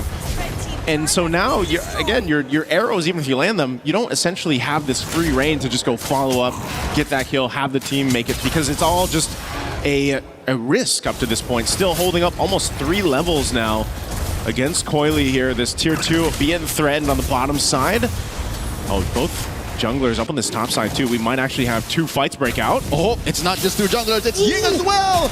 Iframes on Coily, dashing through the wall, but Han pursues Sever to take him down. Coily bites it. And this is why it sort of made sense that the Suyo came through with the Hirara on the other side. At least in some way or another, you have some mobility options yourself to catch up after those iframes and Hirara's dashing around herself. I mean, one might argue if Hirara has 4 skills. Yeah. 1, he's got 6. 3, 4. He's got 6. Yeah. So the math just counts for Yangon either way, especially since Pro are down so much. And now, as you can see, Kaise has taken a little bit of a back foot. Now maybe 2nd or 3rd prio when it comes to damage output. But the map has turned red, and when it's this down bad, the Selena has so much more to deal with, and PPP can only do so much. It's an honest tree, dude. Yeah. PPP can't threaten as much of a purified pop from Sanji as he used to in Game 1. There's none of that flicker combination, you know, that we usually see with Belrix, for example. You need the Revitalize here, though, too, because if you do break out into a team fight and they try to follow through, eventually, if they can extend it, they'll have some of that magic resist to build up, especially on that front line, to help extend, because there is some potential there. Just like we saw in the one previous fight with the Turtle, where Sarion Felix can burn a flicker, just find Kaise and take out that option. Tetna's welcome. Throw it into the wall. Now the dash and the sever, putting PPP down. Han scores. Skypiercer stack. Yes, please. Sarion Felix brings Spider back. Not enough damage reduction as Han gets a double. Another stack. And now the Lord up next. Young Galacticos puts a black and purple jersey on it. Man, stacks on stacks right now for the Suyo. Despite his changes that he's gone through, you're still reminded why he was such a threat before. Look at this. Again, lines up the Queller. Just a cool guy. You know, shoots, goes back to the Lord. Here's someone else low. I have a Skypiercer. Let me go grab that double. And just goes back to secure the objective. And this is the problem. This team fighting, as he's chasing. Oh! As if talking about it in the instant replay wasn't enough, Han does it again. 5-1-5. The penultimate hero of the M6 World Championships are back. 10K almost up, Joseph. 9,500 gold for Yangon Galacticos. They're about to pop so many holy shields, and the Lord isn't even halfway through the river. Man, it feels like the 2 days that we had between groups and now knockouts has taken us back 2 months, you know, in terms of the meta. 2 years with Suyo. 2 years even, yeah, in some cases, because Suyo popping off this way, again, it takes the team to make it happen. Oh, again, a Queller, Soul Sever, enough to bring Sariam Felix to half, but now they got to deal with this Lord. That's your front line. Gonna crash in. Holy Shield already popped. Yangon Galacticos can force the issue here. They choose to take the disciplined route. Welcome. No, he can just cancel this. Yeah. He's fine. Just throwing some dirt in the back there. Okay, they defend against the Lord. They lose a bit of that health on the turret, though, but all the shields pretty much nearly dealt with here. Let's take a quick look at the items. You can see the disparity across the roles here. You know, at most, the closest that you have is between the XP laners, but, you know, for Ying, he has one job, and that's just use that Daytona's Welcome, tank up a bunch of damage. He's already got great coverage. You know, Radiant Armor for that magic, Chastised Pauldron, plus the Anti-Caress here. He's as tanky as he pretty much needs to be to set things up around that ultimate. Not to mention Blink, who's just about to get his flicker back. Yep. He can go ahead and mount, easily break through the formation, and then scramble Pro Esports. Not to mention how much gold he's making. He's making bank, Joseph. He's eating good bread. Already able to be built the Cursed Helm. That stacks with Eudora's Superconductor. Yeah, there's this, you know, those things add up. Shred through some of that magic resistance that's trying to be built up even by Pro Esports. And that's just 2 of them. That's just Eudora and the glue. Yeah. Again, Ying tanking it up. Oh, flicker! Dennis Welcome throws it into PPP as he's forced to take root, and Han serves up gets another stack, and in comes one more as Sa falls. Might be another Blink down to about a 10th of his HP. Sanji finds him underneath the base, but Coily finally finds one. His first kill in this 11.5-minute game. Stayed a little too long, but did the damage anyway. 3 down for Pro Esports, facing down 4 members of Yangon Galacticos. They don't have their gold laner, but they will still be able to take this mid-base turret down. Oh my, look at the veterancy, the wisdom of Yangon Galacticos. They could have forced it. Any other team who's this close to victory would have forced it, but nope, they saw the Lord. We'll take it slow, 10K up. Let's just go for the sure win. Yeah, they have to go ahead and delay this. They don't want to whiff here. If they actually started this Lord too much without Sanji being up, now that he's alive, they don't want the potential for Pro Esports to go ahead and steal the Lord from them. So they hold it on. It looks like, despite it all, 10,000 gold deficit. Pro Esports is centering around the Lord. This might be one of those cases where they just trying to make a play happen here. Conceal going to be used by Blink. Blink finds the back line, compromises Sa, forcing Soriam Felix back. Felix does oblige, tries to fight back. Sanji wailing away, gets knocked out by the Lord. Ying still holds on, and Dennis Welcome. Han secures the Lord, and there's one arrow thrown out. Not gonna be able to stop him, and they will take down PPP first. The trigger discipline on Ying doesn't force anything just yet. Yep, Ying still has that ultimate available, so taking 1 down, P will be back up for this defense, but Lord's already secured here for YG. They've had complete control from the moment this game got underway. Some respite, Joseph. A little bit of a silver lining for the Cambodian fans. Almost max stacks on Han. That's not it. What I'm trying to say is Pro has come back from worse. Yeah. If you remember their clencher in the group stage, they have fought tooth and nail to take back that final moment to try and get into the knock. Wait, real quick, another Dennis Welcome from Ying. Coily goes down, blazing the wind in the face. Felix falls, 2 down. I'm not sure they can defend. Oh, I'm not sure if they can, man. They still got a Lord to deal with here, and it's a fully stacked on 9-1 and 6. Waves coming from all directions. PPP falls, Sanji takes him down. Lord underneath the base. Down goes Kozin, and just like that, Yangon Galacticos at match point. Took a little bit longer, but still nonetheless the same result. Yangon Galacticos just dominated in game 2 like they did in game 1. And they're pulling heroes that we're not used to seeing, man, the past couple weeks, the past couple months, but it's all executed so well from Yangon Galacticos. They've dismantled what Pro understood of the metagame. Yeah. Piece for piece, role for role, lane per lane, they seem to be thrown back to a place in the metagame that all of us thought was dead and gone. Utility junglers, Suyo in the jungle against what? Meta stars such as Hirara, Bellaric, and Selena. Yeah. Again, one of the most impressive things about Yangon Galacticos and their trip here to qualify for MSC was just how adaptable, how versatile their draft was, the coaching staff behind them to go ahead and secure these kind of drafts that this executed this way, and the way that they play around each other makes it almost seem easy the way that they're doing it. But it's, again, one of their strengths and one of the difficult things when you're their opponent. How do you draft against that? Because even if you have some of these picks that you might not think come through and it's executed in this manner, that's really difficult to play against. I think our panel will dissect a little more from the minute to minute, because the early game went sideways. I think that was a big canon moment in this match. Let's go ahead and throw it over to the panel to break down at game 2. This was another strong one. Yangon Galacticos aren't just playing like the best team in this matchup, they're playing like the best team in the galaxy right now in MLBB. And I'll give you 3 C words to describe it: clean, concise, and unfortunately for pro esports, curt. These have not been long games. They have not been games that have been enjoyed by any pro esports fan. And it's because YG just looks so good. They're simply better. Their understanding of the meta, their understanding of the draft, how they're playing together. They are more cohesive, everything. They're playing perfectly. Honestly, there's no way else to put it. They look way too good. And it's not just the execution, it's the draft. Yeah. Marv's MGod, a big pat on the back from all of us here on the panel, and obviously all the Yangon Galacticos fans, you know, all the Burmese people, just a crazy synchronized pat on the back. It's gonna hurt a lot for both those coaches, but wow, I'm just so surprised. Again, yes, there were some off-meta picks, but the way they build for the off-meta pick, for the Suyo as well, right? It was through these really smart placements of the picks and great choices as well. The Barats early, after seeing the Uranus ban, flexing it all the way to the end. We saw the Glue also flex on Red 3. These are just like, it feels like for them, they weren't just 2 steps ahead of Pro. They were 7. For no reason, just that number ahead. Just 7. I agree with you, because that's the indication of a team that's planned and then plan the next move when you make a move based on how they just showed up.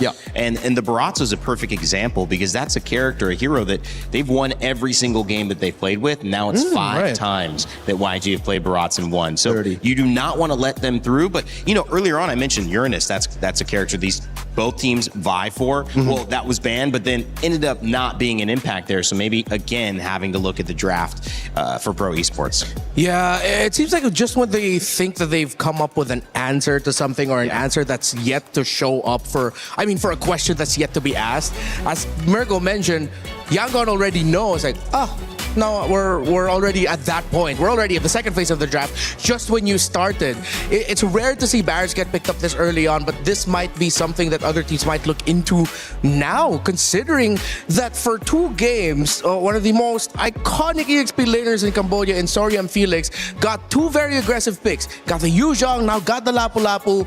He hasn't made his presence felt enough here, and that's not his fault. That's because Yangon keep drafting lineups and heroes that effectively take Soriam Felix out of the fight. Mirko, how would you draft against YG? Right now, I mean, it's very, very difficult for me to draft against YG. I don't know how I would draft against YG, man. But for Pro, they should already have an answer. Not to this, but to adapt. It really just feels like, for me, I mean, you get to see the expressions as well of CatGod, that they're stuck in the group stage. They're still stuck in the group stage. They're still going for picks that are prio in the group stage, even picking up the Selena, the Belleric here after seeing the Eudora and the Barats early on. They really are stuck there. They're really stuck with the same picks, and they didn't evolve. We saw the last 2 days. I mean, we had a break. These teams should have been already kind of like trying to find the new answers. And I feel like YG, they paid attention a lot to that game of TLPH against Entity 7 and how Entity 7 were able to outdraft TLPH in game number 2, because the Barats flex was something I pointed out as well when I did my analysis on that matchup, right? The Barats was picked up Red 4 by Entity 7 against TLPH. We saw the Uranus pick up then by Sanford, and it just cooked them because it was flexed in. So here, they utilized that idea, but all the way in the early game, or all the way in the first phase, after seeing the Uranus ban. And to add to that, they added the Glue to it. So now that's even more layers of like, oh, who's going where? And that combo is devastating. I think even for Pro, they were caught off guard, because the Eudora's second skill, you get a little bit of magic defense shred. You add a roamer with magic damage, the Glue, and my goodness gracious, you saw how much damage they dealt. That's why. That's the reason. I mean, the other thing is Kaize early on. I mean, 4 kills from mid for Eudora. You cannot let that happen. Yeah, that just really goes to show that the mid laner is reading the opposing team so well. Yeah. When a mid laner gets that much kills, I know it's a Eudora. I know how easy it could be to get kills into Eudora really quickly, especially once you get that first item. But with how he was moving in the map, the specific positions he was getting into the bush, the timings of it all really showed that he did his homework. It's like, I know he's here. I know he's gonna be here. For me, it's also the response to it. You see the Eudora, you pick up the Selena, makes sense, but then together with the Belleric, it's just like, usually when you go for the Selena, you need that mid prio. You need someone to actually help enable the Selena to rotate around the map to find these picks and arrows, right? Or to lay down traps. Just a very core fundamental of the Selena. You control the map by clearing out mid, and then you go also with the tempo to control the neutral objective. Now this game, I see a massive disconnect. Selena goes for the Season Hunter, right? We take a look at it again here. They go for the Lapu Lapu up top there instead of something that can guarantee tempo. Again, it would have been bursted down, but something like an Esmeralda, right? The Uranus early that was banned out by them themselves as well, and no mid prio. So what was the idea of the Selena at the end with the Season Hunter if you couldn't burst the neutral objectives, or you can't even get to the neutral objectives first? It's been 2 drafts in a row where they've drafted their EXP laner for Sarion Felix last. And that is maybe something they need to look at, Mirko, because there's an element to the draft, but as we'll have time to talk about that, before we go on a quick break, I want to just raise this question. Is this now an element of the mental? Because you've just lost another set. If we're in group stages, you've just lost again to YG. Now you got one more game, but it's like, geez, can we get over this hill? Yeah, for teams that love momentum, that love to be the one setting the tempo, this is going to be a big mental hit. I don't doubt that the coaches are going to quickly get them back into shape. Again, I mean, they had to crawl to win the Grand Finals in MPL Cambodia Season 10 as well, but it will be difficult. They're gonna have to run. They can't just crawl back here. Young Galacticos, if you crawl in front of them, it does seem like they're just gonna stomp you down, bro. Watch out there with that Barat's pick being let through. By the way, if you guys want to be a part of streaming this action, get your opinions in, you're listening to us, well, you can share them by joining the EWC Streaming Creator Program. You might be able to earn dope prizes. I know we've been seeing people stream on our side. Mirko's going live in the bus. We're having chats, and he's earning prizes. So make sure you scan that QR code and join. You might just be able to earn some cool gifts, but also get your voice said. Maybe make a clip. Be a part of this tournament where so many people are coming live and watching online. We appreciate you guys. On the backside of this, we will have Game 3. It may be the final game of our first set of the day, or it could be the start of Pro Esports return. Either way, we want to let you know there's something cool coming in Acecraft. If you haven't played in a minute, there's co-op in a new mode called We Fly Together.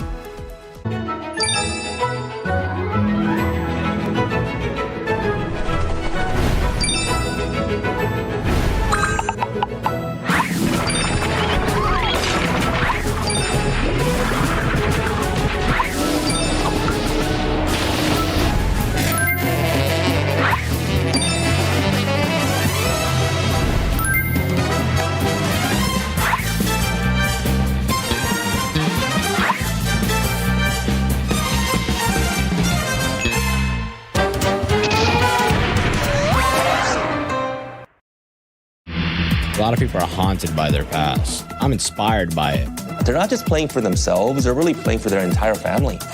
They have defeated their demons! They have crushed the curse!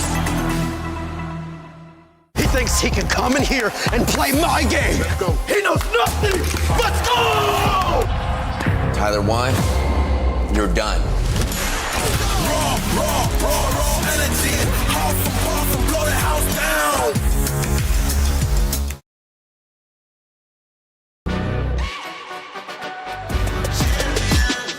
This ain't no regular thing. I came for the ring, you know what I mean. You see my name in the lights, better get right, champion.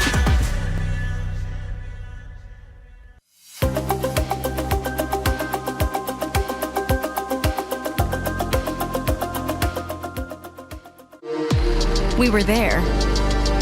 For every click, every clutch, every respawn. We were there for the years of grind. And we're here. Now. The proud founding partner of EWC. Powering the biggest event in gaming, shoulder to shoulder with the world's best. Making history. Greatness deserves a stage. Lenovo Legion. Reach your impossible.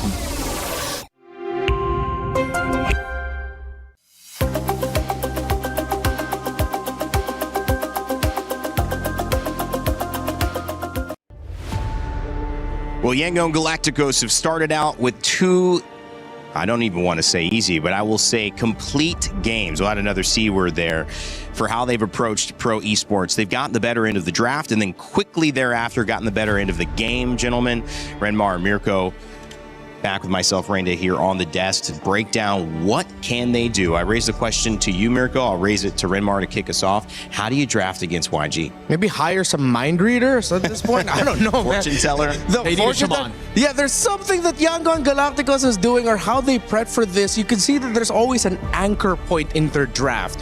Whether it's a ban, whether it's a specific pick, there's always just one thing that's just throwing a wrench every time towards the plans that pro esports has that they just overlook. And it's also just, man, you can't let those heroes go either. I mean, we can talk about, okay, maybe you should leave the Phoveus open. No. You can't. No. Maybe you can leave, what was the last ban for them? The Atlas open. It's like, no, I don't think so either. So at the end of the day, they're just going to have to deal with it through outplaying their opponents. So now I'd say focus on your own game, right? Instead of trying to go for just meta picks or trying to deny even YG's picks from game one, play your style of MLBB, all right? Build around what your strength is. And right now, for me, it's Coily on Assassins and everybody else on winning matchups. So get that first. Yeah, okay. So they were already able to take the Coily on Assassin box earlier.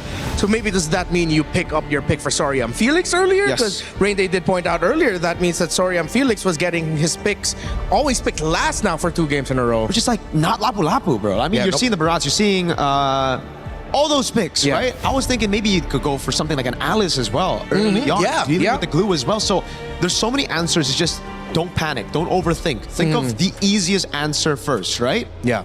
Easy's better, bro. Yeah. Keep it simple. Crowd control, damage.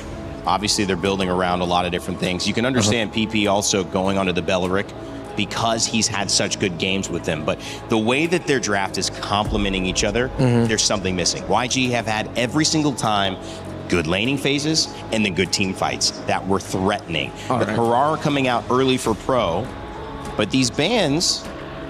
pretty much the same. They take away the Zushin, though.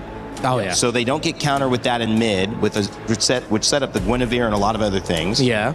They pick up the Hirara for themselves. We're in dangerous grass again. So it looks like pro esports are going to try and see if they could just remix to a much better ending for them the draft from game number 2. Yangon still picking up the Eudora. And instead of going for the Belleric rush, which I feel like Yangon is thinking is the pick now that pro esports is looking into, they pick up instead of the Barracks rush, excuse me, they pick up the Belleric. And then now here comes Pro. They get their power picks onto Kozin. They get the Harith. He's played 5 games with it and has won 4.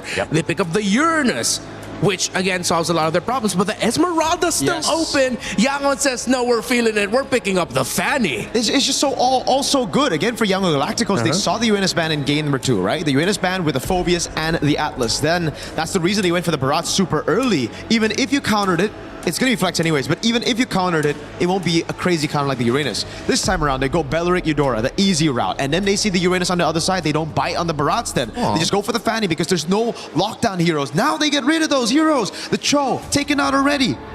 Yeah, with pro esports, they're slowly running out of options really to have answers for this Fanny unless they can swing out with a Badang in the roam. This seems like that might be their last best option for it. They can still pull off something crazy like a Dairoth with a Fanny up top, the Uranus against the Dairoth, right? It's not something that I would, go for usually, but if they really just want to snowball and if they think they already kind of mentally destroyed their opponents from the last 2 games. Yeah. Well, there's a lot of CC and there's someone to capitalize on it right there. So you see the game plan. This, I feel that they're just getting the people who need to do well, from Kozin to Sariam Felix, to Han. I mean, I feel like to counter this assassin matchup, you do need something strong, and Coily needs that Harara. So at this point, do you feel that this is a better draft, at least a better attempt? For pro esports? Yeah, for sure. I mean, We asked for them to get their Sorry I'm Felix hero much earlier. They get Coily and Assassin. They get the power pick into Kozen's hand. Now they can just adjust for row mid. I feel like the previous drafts, they were looking at row mid way too early and then now decided, okay, let's switch it up. Let's get side lane prio and then we adjust our row mid later. I like that Selena ban too, right? This time they have the prio on Uranus. Tempo advantage for sure and XP guaranteed. So it could work as long as they get, again, tempo in mid with the Hirara. Yeah. Don't you think Pro might need to ban out an Alice here? They might. Yeah. I think it's very, very good combination. It's someone that can actually deal with the Uranus as well.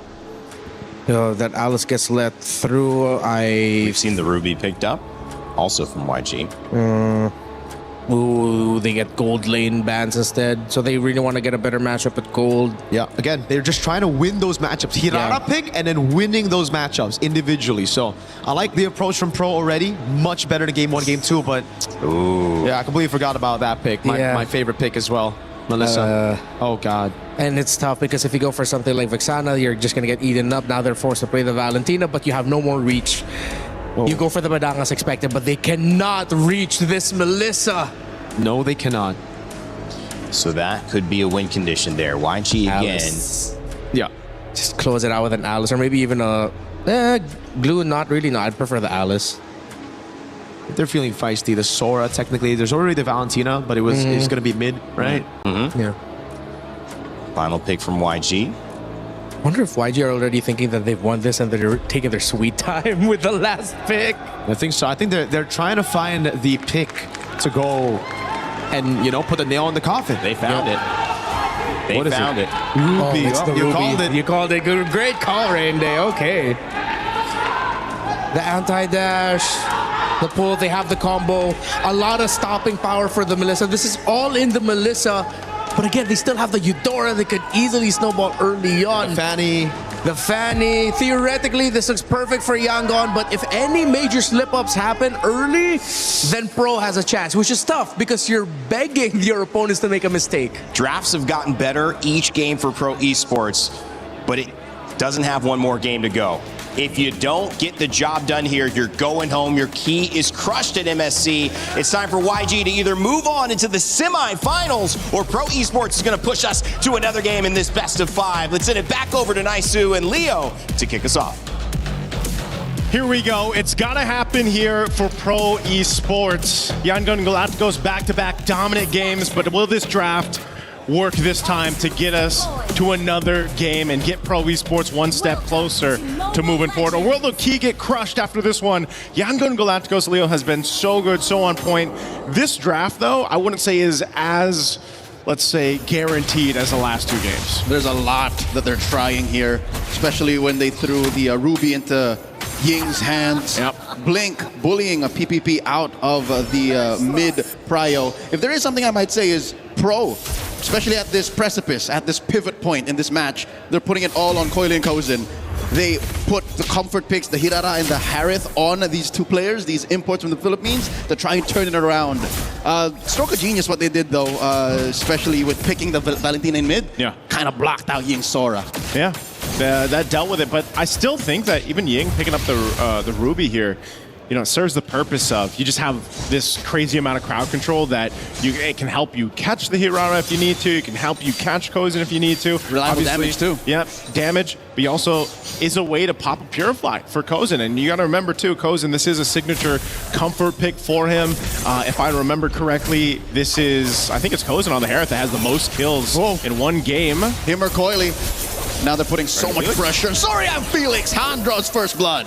Oh, that's tough, man. Again, you do not want to let these early kills, these early first bloods go in the hands of the likes of Han on a Fanny, mind you.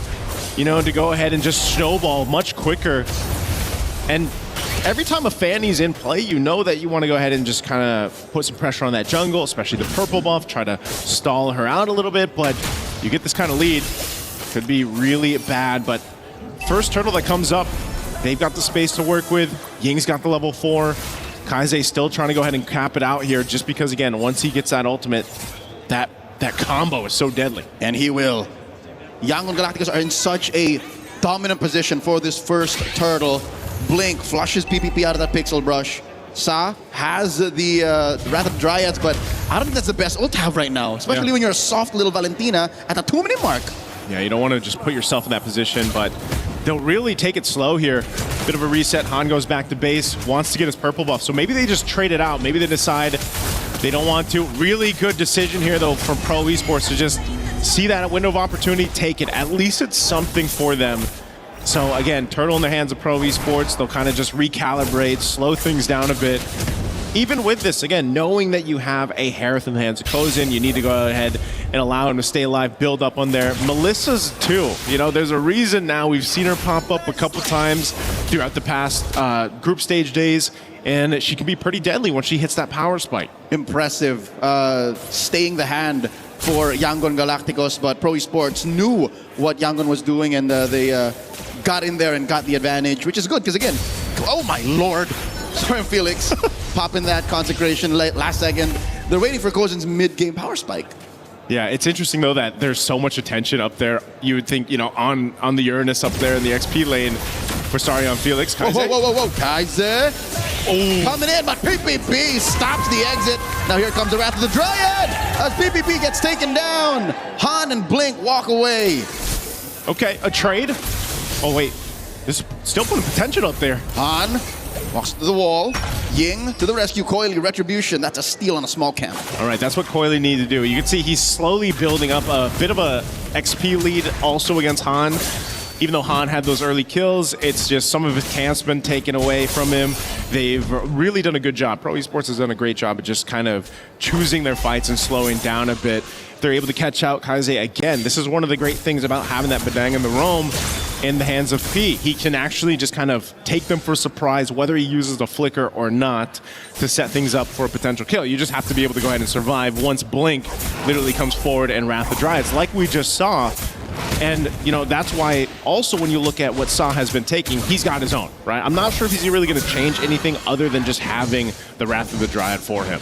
It sounds like the perfect Rochambeau, because right in the middle is Sa, who is relying on what ult he gets. Right now, 2v1. Soria Felix pops a consecration one more time underneath the turret. Not going to be safe here as 3 of them go for it. They had to send Kaiser up too, but this opens up another turtle for Pro. Pro's willing to trade, man. You know, if it's Sarion Felix going down, I don't think that's too bad for Pro Esports. No. Right? He's just the Uranus. He's going to go ahead and deal with some pressure. As long as his team is trading something for it somewhere else, which happens to be now the second turtle, then that's all good. Hey, you want to make some omelets, you've got to crack some eggs. Got to crack some eggs. And in this situation, Sarion Felix is the egg. That's a big egg, man. But hard to open. He eventually, though, too, even though he's died a couple times, he'll be tanky enough to be that front line for this team, for sure. Buying time now inside the left side bush. Ying gets found out. Coily traded out for. Making that a 2-for-1 as Han finds a double. P falls as well. I don't even know who really started that fight, but at the end of the day, I think Pro have lost the lead that they've built up over the past 5 minutes. Yeah, I think they both just saw each other and they're like, you know what, let's fight. Because that's exactly what they did. Let's take a look at the replay. Again, this is all, they're all centered around here. You can just see that double, basically, Wrath of Dryads being set up. But the problem is, because you're fighting that little choke point and you've got the walls to work with, Han kind of gets that upper hand where he can just kind of cable back and forth. Like Spider-Man. Hey, go see it while you can. Han picks up the Malefic Roar now. A lot of damage coming through, so it's not Sanji time just yet. Yeah. Nor is Kaise going as hard as he was in game number 2. So we're expecting Han to be the real punisher this early on. Especially since Pro has lost that, you know, big 1,000 gold lead they had in the 5-minute mark. Oh, big wall put up. Blink gets caught. He answers with a Wrath of the Dryad. Han comes in! Cutthroat finds B! Serves up a kill to Kaise. Okay, flicker burn from Kaise. Again, really good counterpunch there from YG. Pro Esports has to choose these fights a little bit better, but they can start to go ahead and rely on this. Oh, Kozin. Uh-oh.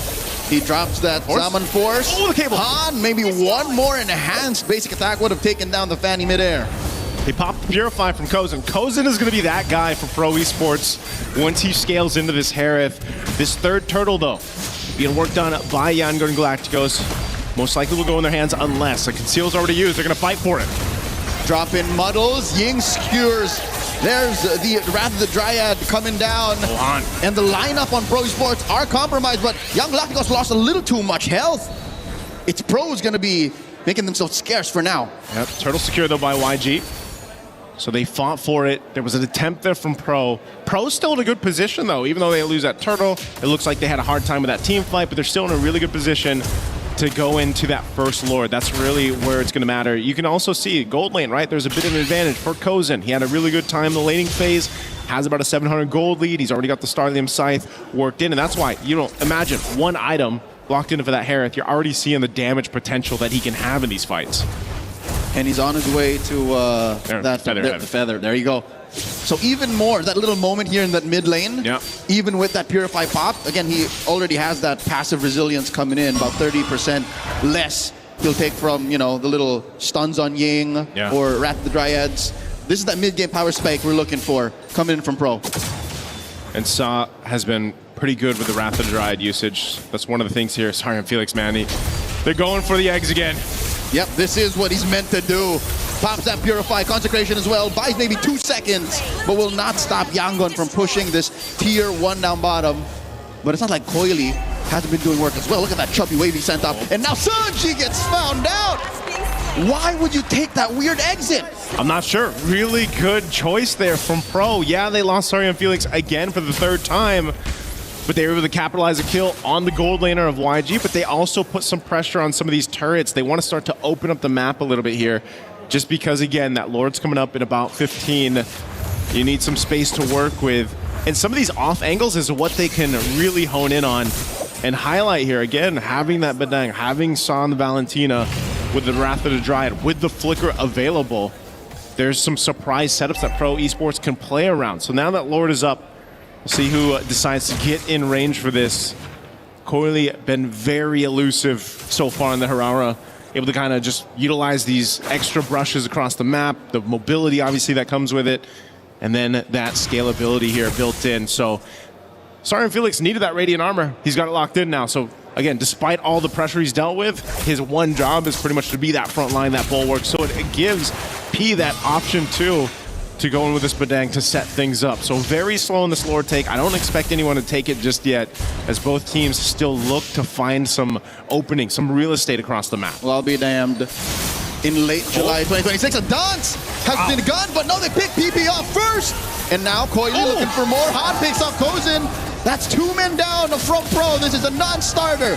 The Cambodian squad has to back off. Suddenly, Yangon Galacticos have all but secured themselves a Lord. Sari and Felix looking at the come in from the flank. Coily takes a few hits from Sanji. Lord here at a 16th of its health within Retribution range. Han, all he has to do is Retribution now. Yangon Galacticos takes the Lord. Wow, again, Yangon Galacticos showing their fighting prowess here in these team fights. I was thinking they'd slow it down enough, but again, when you have a Ruby and Ying can just say, you know what, let's go. And he makes it happen again, going in with an I'm offended. Even if it's a tankier member for Pro Esports, they don't care. It's a pull, they can crash down, get a numbers advantage, and that's what happened there in that team fight. So now, Lord in their favor, Yangon Galacticos looking to take down some tier 2s. Despite all we've been saying about Kozin's mid-game power spike, or Coily getting in there, dealing damage, he still doesn't have any stacks on his Sky Piercer. Yep. If anything, P is the most important utility in Pro's team fighting kit. He needs to catch someone. At best, if it's Han, if he can compromise Sanji, but that's how they start fights. No way other can they start anything. And I think that's why that Melissa pick was really good too. You know, you get that ultimate, that go away from me. You're able to kind of buy some space with it. Good dodge there. Not getting pulled from Ying's I'm offended. But the Lord is still here. So now they've got to respond to this. They are just most likely, I don't expect them to approach the base yet, because Yangon Galacticos is still really respecting what Pro Esports' lineup can do. So at most, they take down some tier 2s. He comes in, finds it, does force Han to back up, but he will fall now. One more for Han. And I think P is getting a little impatient. I'm not so sure how well they coordinated that whole ambush. Yeah, it just didn't seem like they were ready to follow through on that. And now, again, you know, this Bedang, it serves a purpose. There's a reason why it's there. Oh no, tier 2. Coily! I-frame to survive, but in comes Blink. Flicker after the Dryad, fights too, Sa falls as well. And now it's all falling apart. 3 members down for the count. But YG has no wave, so Pro can thank their lucky stars. Felix so close. So close, but again, This is about all Yangon Galacticos can take off of that push. We'll take down, open up the map, take down the tier 2 turrets. But you're seeing just how much of a struggle it is for Pro Esports even to find an advantage when it comes to a team fight. It's so crucial. Oh, whoa. Kozen! Dropped the Zaman Force, gets a few shields. Zaman Force down, though. Pushing Han back, yes. This is what, a good 20 seconds before Kozen can punish anyone from pushing too deep, but they've already lost their top lane inhibitor. Permanent damage onto the base. Blink with a rather dry of himself. Sanji wailing away. P! He's gonna fall once more! He does get the wall up, but where's the damage? There's the Zaman Force. Kozen looking to deal a lot of damage. Han might get compromised here. Down on 10th of his health. Kozen doing his darndest, and Coily finds a shutdown. Pro loses just one. I didn't expect the fight to break out there, but Pro Esports decided to go for it anyway. They thought they were able to catch Blink, but instead there was a counter punch from YG. Although they didn't lose too much, some battle spells were expended on both sides. That's about as fruitful as it can get for Pro right now. Yeah. That turret was going to fall either ways. The fact that they can get a trade out, especially for a roamer in exchange for the mid laner, that's a good deal. That'll help at least stop the bleeding. Yeah, it's not bad. But again, the Purify is down currently for Kozen. You know, he's got, like we said, he's got the items he needs. You can already see that damage potential, but it's more so being able to survive a fight. Almost all the fights we've seen so far, it's just been a numbers advantage for Yangon Galacticos, because usually it's PP just going down very quickly when he tries to set things up. Whoa, there's the stolen ult, already spent up, but now Kozen dashing around. He's in the right position. Down goes deep, but underneath the Lord, Sanji throws out a needle, takes him down. Now Sorium Felix bites it as well. 2 for 1 the trade. And this all but spells another sure Lord for Yangon Galacticos. Oh, again, Pro Esports, just the team fighting is not it right now throughout this series. Even Kozen taking a big shot from the Lord there. You know, he didn't have much room to work with, but he's still got to get up in time for this defense if he can. 10 seconds left on his timer. Mid-turret will go down. They've got some time to walk down this last wave, this bottom wave, to potentially take out the last base turret. So YG will go for a reset. They'll march this one in, walk it down. Sorium Felix will be back up. They've got nearly all the battle spells that they need here. But same thing for the other side for YG. P doesn't have a flicker, and you know, with the Badang, that's one of the main things that he needs to kind of set things up. So far, just all these setups, man, have not worked. Okay, fortunately, they are in dangerous grass, so he can find these odd angles. All right, he will be put down about half health. Lord already inside the base. You got to deal with that Lord. Pro Esports has to do this very, very carefully. Lord down about half. Kozen still has a Purify. They drop all the damage. Down goes Sa. And now the base up next. Kozen doing his darndest to clear the waves and deal a lot of damage. They clear the Lord. And they do clear the Lord, but there's still a wave coming in through mid. And just like that, Yangon Galacticos remain undefeated. Vicious win. A sweep in the quarters. Yangon Galacticos was not joking around throughout this series. Maybe in game 3 took him a little bit longer, but it just repeats itself time after time after time. 3 dominant games against Pro Esports here. Again, taking even drafts that we're not used to seeing just a couple days ago. Shades of it. Things that worked, things that didn't, they readjusted, refined. And I'll tell you what, Yangon Galacticos looks like a big threat moving forward. In every single game, they've managed to dissect Pro Esports' play, denying Coily and Kozen that bloodthirsty play style. They have thrown us back to the heyday of utility jungles. I was gonna say mid-game here, I can't believe it. We were Lord dancing again. Yeah, it's been a while since we've seen that Lord dance. We've seen a bit of it here and there, but maybe that's a premonition for what we're gonna see here in the knockouts. You know, and they knew the weak points of the lineup that Pro Esports brought to Game 3. They really honed in on it. At the start, it was Sorium Felix. They went with fighting for fighting. They utilized that Ruby pick, the last pick they brought to the draft that even Rain Day called, again, playing around this potential to pull whoever you want to you fight to collapse down on. And it's that Eudora, again, for Kaize, man. He's been coming in clutch throughout the series. And Han showcasing. I mean, look at this, 7-0-5 on that Fanny. What a hell of a series that Han has had, going from utility to assassin. And just an amazing series. We're going to have to throw it over on stage with Milosh to hear from our winners. Thank you very much, my friends. It is done. Our first semi-finalist is qualified. It's Yangon Galacticos. Ying is joining us for a quick interview here between us. So please, incredible performance, 3-0. Is this why you chose Pro Esports to play against them? How did you predict that this is how this would go?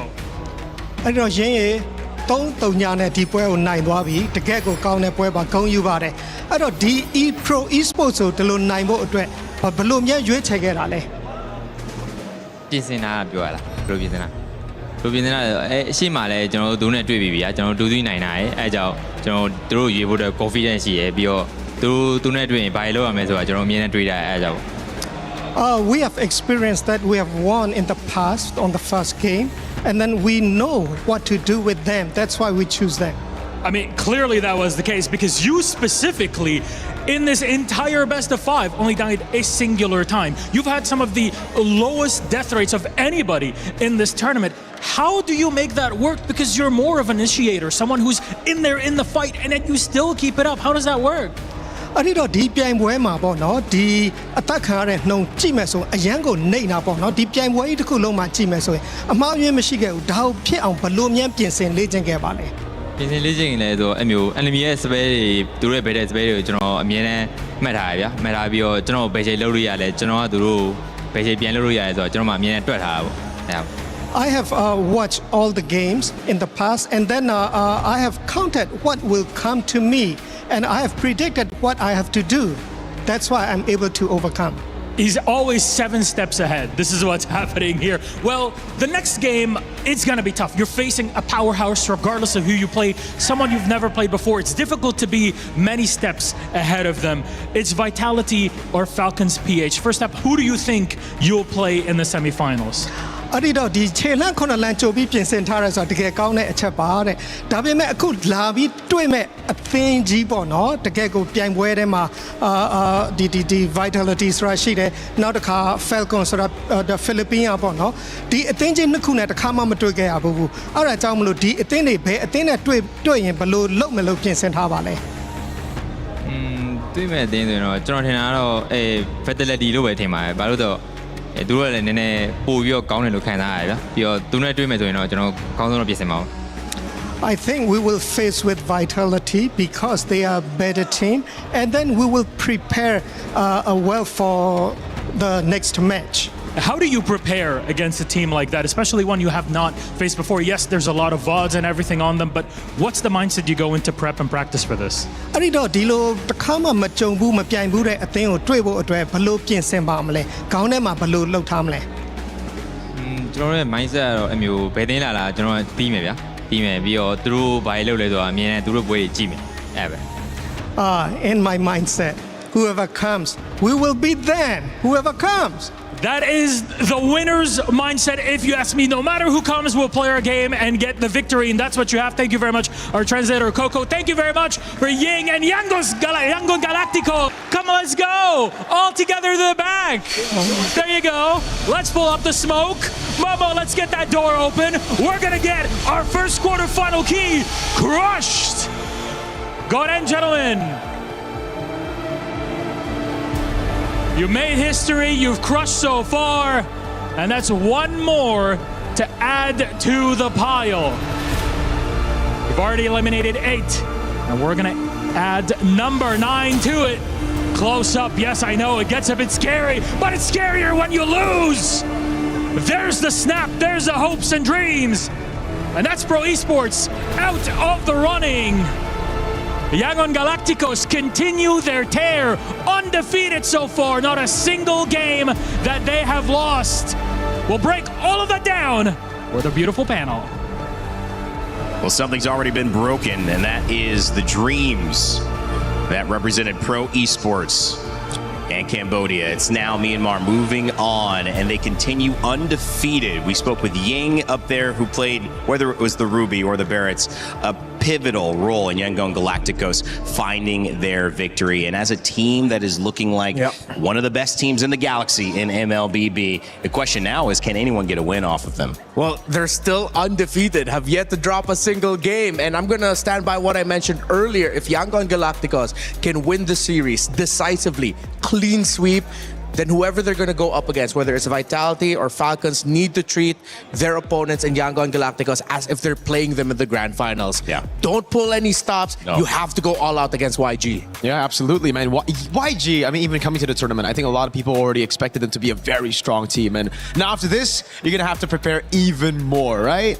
I had my predictions out, and this was the only match that I thought can go 3-0. All the other matches I said minimum 3-1. There's no way we get any more sweeps. So I'm glad I was right here. I just hope I'm right all the way. I don't want to see any more sweeps, all right? MSC's got a lot for us. No sweeps, please. The perfect. I know the day's almost halfway done and we just started. So let's take a look at the schedule. We've got one more game coming up here today, and that is big news because if you see the screen shaking, LaFell is basically stomping on stage ready to jump on and distracting all of us. For those who need the info like I need to give it, Team Vitality versus Team Falcons PH coming up.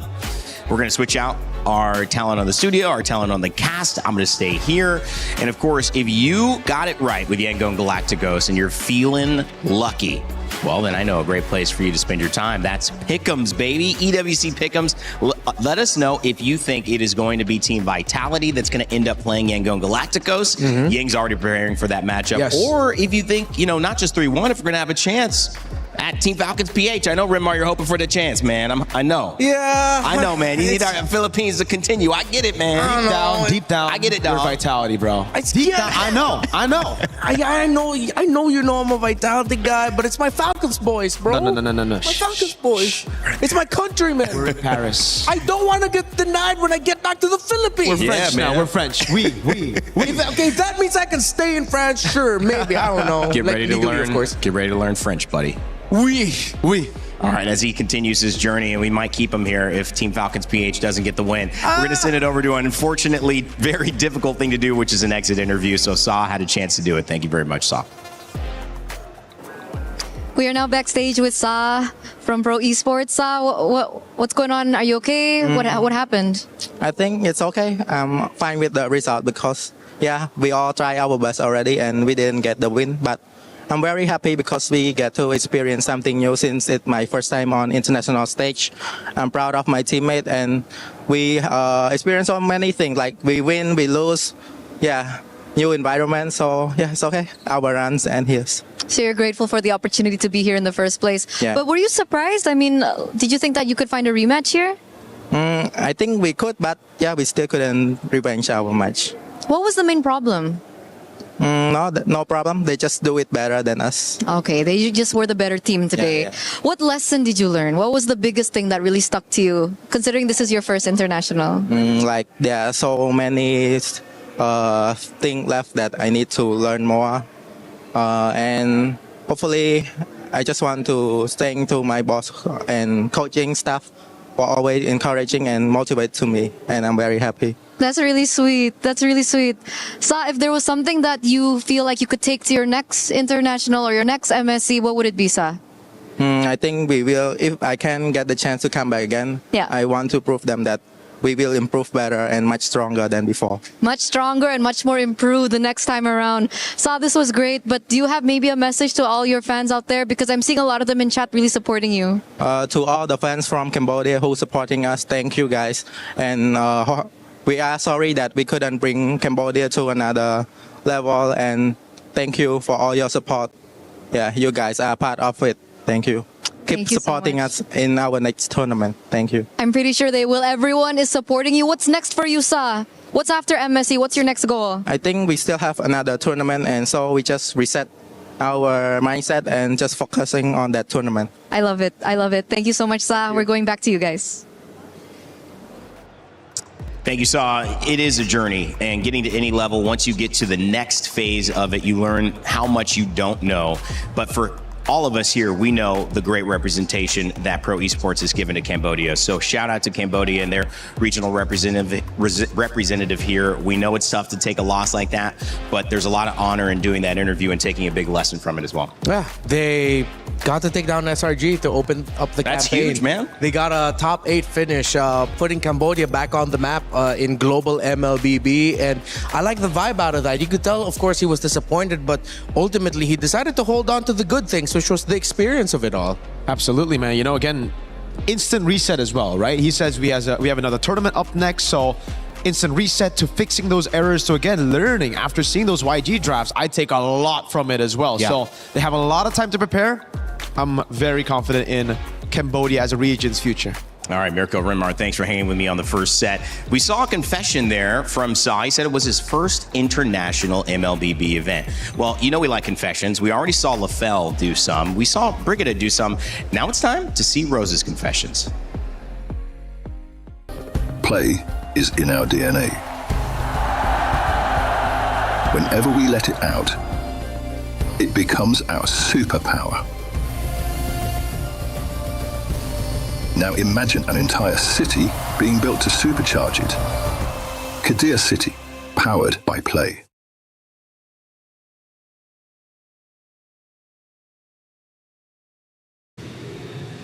Welcome to Rose's Confessions. This is my opportunity to get to know you guys. Just for anybody who doesn't, you know, we've got a few questions prepared. Let's get into it. Wow. It'll be fine. Okay. Don't worry about it. Don't worry about it. How much money have you spent on this trip as the richest member of talent? Who said I'm the richest member of talent? How much money have I spent on this trip? This is real? No? It's not Van Cleef. You don't need to actually tell me. I mean, if you can, if you want. Because honestly, I'd be shopping. I'm not going to lie. Because I haven't started shopping yet. Okay. So it's like... Another chance, too busy. 300-400 euros. I went to that Disneyland. it? I went to Disneyland. Is that I think it could be more. I think it's more. These are rookie numbers. We got to get these numbers. I think it's more. I think it's more. It's got to be more.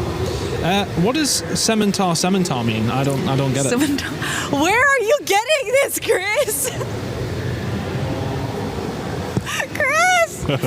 Okay, backstory. Back in MPL Malaysia, the region I come from, we had a guest host and he just interrupted me as I was talking in the grand finals, and he said Sementar, which technically means hold on. He was like, hold your beer, girl, I got something to say. And it was like grand final, so yeah. That's annoying. There's people in the... No. Is your love language acts of service or physical abuse? Since you tend to hit the players a lot, but you always buy them food. I swear to God, the person who gave you this, I think I know who it is. I will not be telling you. Both? Both. Both. No. We'll go with both. Okay. So I heard your MPL MY S11 debut went really smoothly, especially in front of the Minister of Youth and Sports.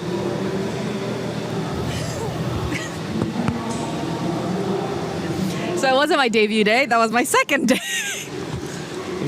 How did it go? Tell me, please tell me.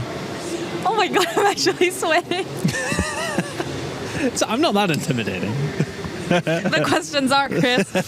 So on my second day, that was the second day I've ever been a host. Yeah.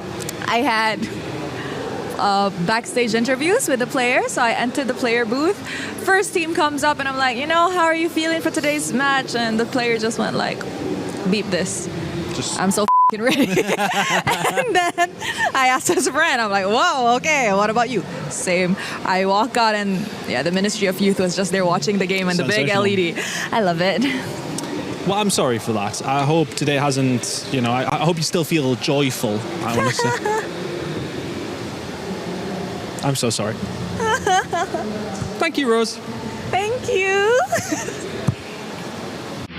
A lot of people are haunted by their past. I'm inspired by it. They're not just playing for themselves, they're really playing for their entire family. They have defeated their demons. They have crushed the curse.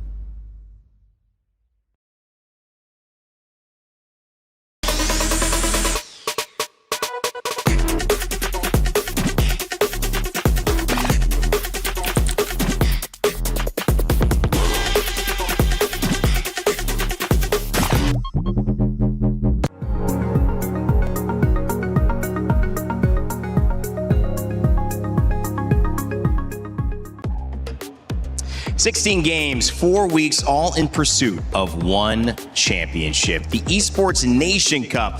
Dreams will be made. If you want to support your nation, make sure to tune in November in Riyadh because it's going to be an amazing moment. Of course, MLBB will be there. Some games you probably love and know will be there. Check out the full announcement online, but wanted to keep you up to date on that. All right, as we move forward, we got another set. It's Vitality, Teams Falcons, PH, but we had to change the panel out. Trex, LaFell, welcome, guys. LaFell, you have already started the day off in a way, my friend. And your shoes not tied, doing all that movement? Hey, it's okay. This is by choice, all right? Who are you to challenge my fashion sense? I didn't criticize. I just said danger, Trex, you know? Listen, me and LaFell haven't got to be on panel together. This is normally a very common duo, so we're very excited. You know, we made sure the shoe was untied. Yeah. We got a banger of a match coming up.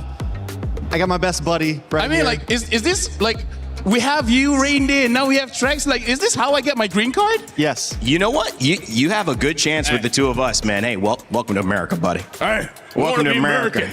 I want to be free. If only Entity 7 was playing, we would be really you have hyped to up remember right with now. the S at the end, America's. America's. We're plural now.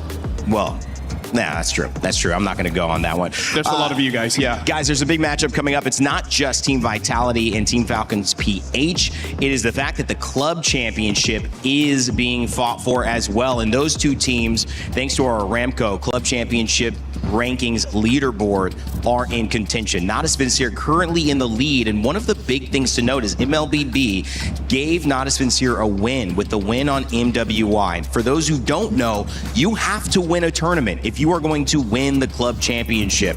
Those other points from high ranking moments, yeah, that matters, but you've got to get a win. So Trex, directly standing between Team Falcons and their first win right here is, of course, Natus Vincere. Yeah, I mean, Natus Vincere has snuck to the top. They've got this dub already under their belt, so they at least have security and overall a chance to win the tournament. Yeah. Team Vitality and Team Falcons, this is a big opportunity for them here on this main stage. Both of them still sitting here in the top 8, and the rivalry is there. Team Falcons reigning champions. Someone else is looking for that crown, though. Yeah, and I think that is a great point as well. Back-to-back champions for Team Falcons. So if Team Falcons lose the Vitality here, not only does it hurt their standings, but does that start the storyline of will we see a new club champion? We don't know, but obviously all those things we'll keep track of as well before we narrow down into today's matchup in LaFell. I know that drama is here. I love Drama's there. drama. Drama's everywhere. Yeah.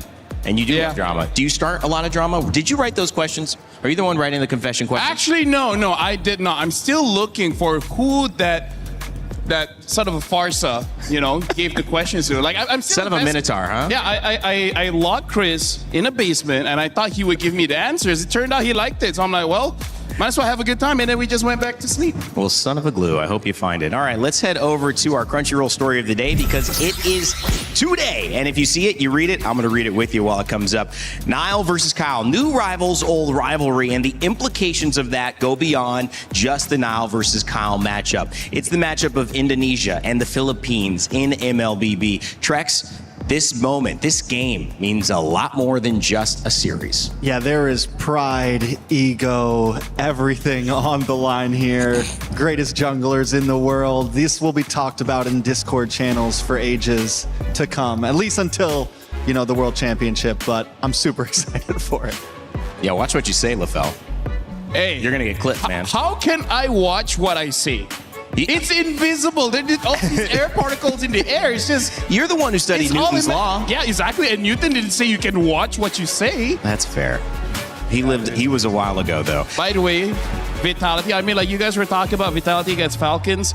I don't see how Falcons can take this one because even in scrims, Vitality has been #1, and that's surprising seeing how strong Aurora is. And they're like, yeah, no, dude, Vitality is something else in scrims. I gotta say this, though. Falcons, Filipino teams in general, the fact that they've had 2 days to recuperate will be scary for anyone. The fact that both teams weren't able to be knocked out in the group stage, there is still a team hanging and waiting. And at this point, they are always going to be a threat. No matter how good Vitality is, they cannot overlook Team Falcons. That's a cool transition. Yes, it is. Y'all sick. Yes, it is. Good job, guys. I have to say that best production. We get off that bus too. We just don't get the camera shots like that. Hey. That's messed up when you really think about it. Like, if we're talking about Falcons going up against Vitality, not really the same organization, but a lot of the same members of team. The last time they met, it was like M5, so that's why 2 to 3 years ago. But during that time, Nile couldn't play in the jungle because of something happened between Geek Fam as well as Kid Bomba. Yeah, right. So this is kind of like revenge-esque, but not really. Like, they met each other 2 or 3 years ago, but during that time, Nile couldn't play. So now that Nile can play, hey, maybe something else will show up. Well, speaking of Team Vitality, it's time to take a look at their roster, because not only do they have Nile, but Moreno, Finn, Shogun, E-Man. They are on a mission. We had a chance to catch up with E-Man before the match. We are now with Eman from Team Vitality. Eman, how was your 4-day break? It's been good because we've been to Eiffel Tower before. Oh, so you guys walked around, had fun around Paris. Yeah. Did the 4-day break include preparing for today? Yeah, I think so. We've been practice a lot in the other teams. Yeah. So the practice went well also. Yeah. The practice went well. Obviously, last time you guys met Falcons PH, you guys won it 2-0. But this time, obviously, Falcons PH are going to do their homework. So, Eman, are you worried? Not really. Yeah, because we've been practicing all along. And then we've been reviewing also their play style against Team Falcons before they go to knockout stage. Yeah. Okay, so you've been reviewing their games, and I'm pretty sure they're reviewing your games as well. The Melissa was one of the biggest problems, I believe, for Falcons PH. Are you expecting it to be banned today? Not really, because I think I'm not the one that having a hard time before when we fight against them. Yeah. Also, you think that the Melissa will be open? I think so. Yeah. Ooh. I hope so. Yeah. But what happens if it gets banned? Do you have something else prepared? I think Lila. I think so. Lila! Damn, that brings me back to Skylar's generation, the Lila in the gold lane. What about the fighters? Do you think the fighters are still a viable pick in the gold lane? Yeah, it depends, I think, on the team. Like Aurora, I think their composition is so good, yeah. So I think it depends on the team. Okay, so it depends on the team. But about the meta, are we going to be expecting something different come the knockouts? Or do you think it's going to be similar to the group stages? I think it's just similar, but I think the jungle, and mid lane, because I see Falcons before, they play also Selena, so I think there's what you call this? Deny hero pick, I think so. Yeah. Okay, so the drafting phase. Yeah, drafting phase. Will be very interesting in this best of 5. And obviously, if, let's say, you guys win this, there could be a chance of an Indo-Indo Grand Finals. Eman, is it possible? Yeah, I think it's possible because I know Onyx is strong, especially in playoffs, knockouts. But if they win against Aura, I think they can defeat it's either Team Famous or Spirit. But if you move forward, is that the team you want to meet? Onyx? I hope so. I hope so. Okay, why? Why Onyx? Yeah, because I know they're one of the greatest team also here in MSC and Aurora. But I think Aurora is so good also. But let's see tomorrow, I think. There's a lot of contenders right now, Eman. And obviously your first one is going to be Falcons PH. Do you have a message to them right before your match? Just good luck and have fun. Yeah, don't destroy us. Yeah. Don't destroy us. Okay, thank you so much, Eman, for this interview. Good luck for your next. And of course, we're going to throw it over back to you guys. Why is the Turner calling him Eman? It's E-Man, obviously. Yeah, obviously. I mean, as an Evan, I would know. Yeah, that's how his grandparents call him. Yeah, E-Man. Come here, E-Man. Brother of He-Man. Exactly. Cousin. Yeah, distant cousin. Eman with the Turner there having a fun little chat up and talking about Lila and talking about the fact that there is an opportunity for an Indonesia Grand Final. LaFell, that's also on the line if Onyx make it through on the other side. That is honestly quite rare because I feel like the most significant Indo Grand Finals was back in M1, the very first World Championship, and ever since then, it's either been Philippines, Indo. So this hasn't happened in a while. So if it does happen, then You know, Indonesia's just gonna have a good time on social media, and that's where I will deactivate mine. Just all like, generally nice, fluffy, positive. Yeah, Nothing but a lot love. of I love you. Nothing but love, man. A lot of love. I love that. I love you, whoever's looking at me right now. I don't know you, but I love you. All right, let's go ahead and introduce Team Falcons VH. LaFell's still laughing in the corner. Flap, Kyle, Haji, Ogwin, and Super Marco. Bulletproof Super Marco, they call him. Let's see what he had to say before today's match. We are now with Super Marco from Falcons of Philippines.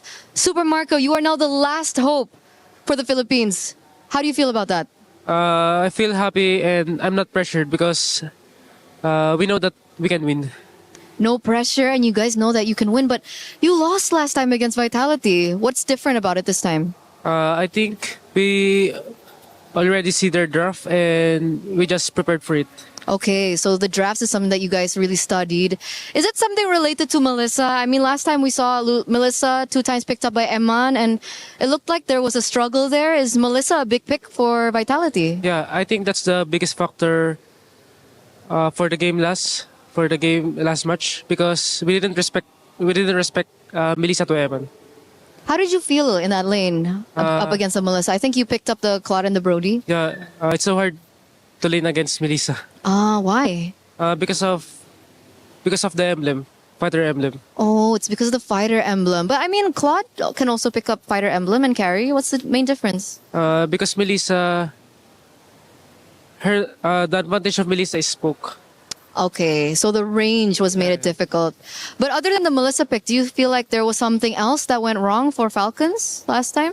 I think our decision making, and we lost in the mid game. That's why we need to fix our mid game.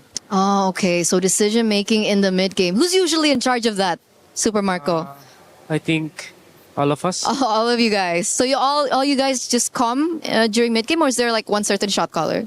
There's a shot caller. Okay, so there is, but you don't want to mention him. Yeah. Okay, we won't mention him right now. But Super Marco, what did you do in the 2 days break?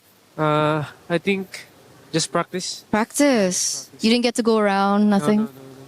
We need to focus on the match right now. Focus on the match. What does this match mean to you, Super Marco? So much. I mean, so much mean to me. It means a lot to you. Yeah, it's mean a lot to me. Could you maybe share about why? Because we need to win because we're the only last hope. Yeah.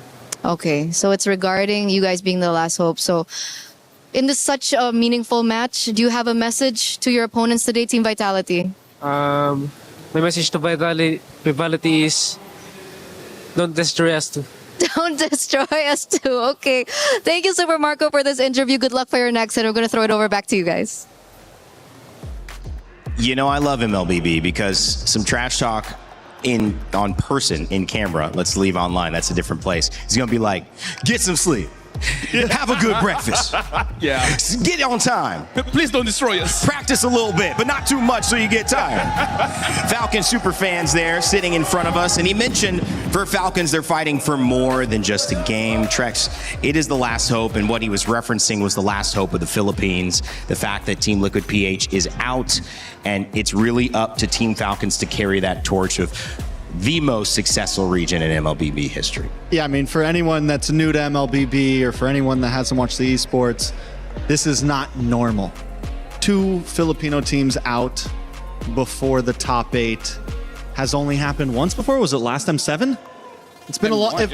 Last time 7 it happened, but still, this is unprecedented at this point. Let alone the fact that even if there's one slipping through, they're still not exactly the favorite of the bracket.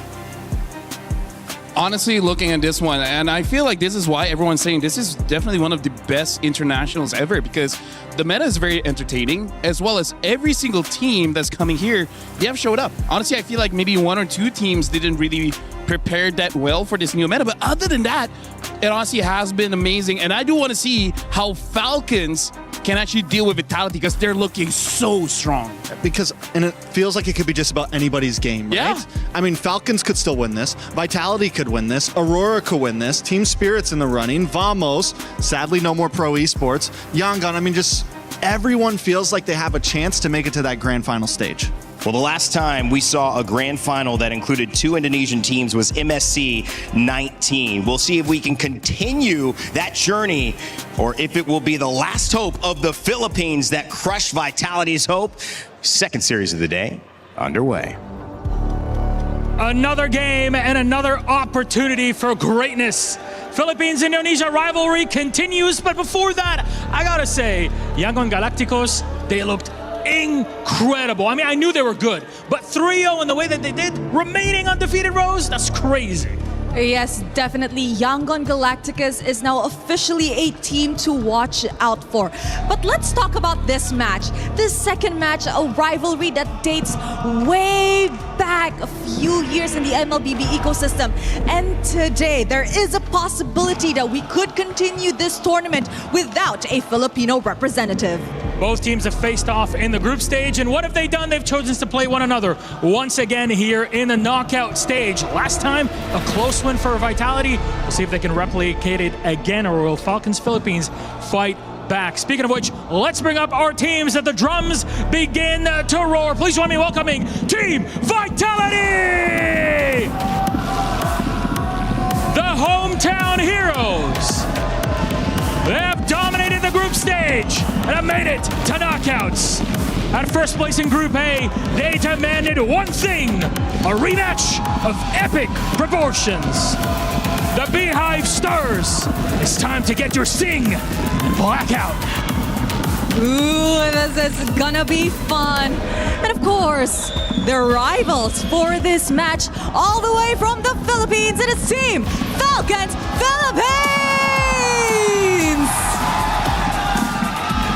The last hope of the Filipinos. They have shown that experience and mental fortitude is what they are known for. But is that enough to continue the dream? Can Team Falcons Philippines come out on top in this rematch? Can the Hope Bringer continue their journey? I love how our crowd is split 50-50 between them. If anything, it means we're gonna get a hype matchup. This is gonna be one hell of a series. So with that, boys, you may place your keys, take your seats, and of course, captains, don't forget to meet in the middle. The crowd right now looks like it's about to be a grand finals match. I am loving it. The handshake is in! Only one will continue Will journey. Will it be Team Falcons Philippines, the hope bringer of the Filipinos? Or is there a possibility that we will be seeing an ID somewhere in the near future? Let's throw it over to the desk to kickstart this match. Hopebringer. Sounds like the next Brandon Sanderson novel. I love it, Rose. Thank you so much.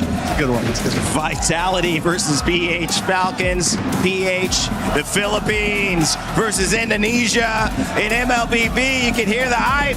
Woo! It's that time. I mean, like, of course it has to be hype. This is the battle of the birds and the bees.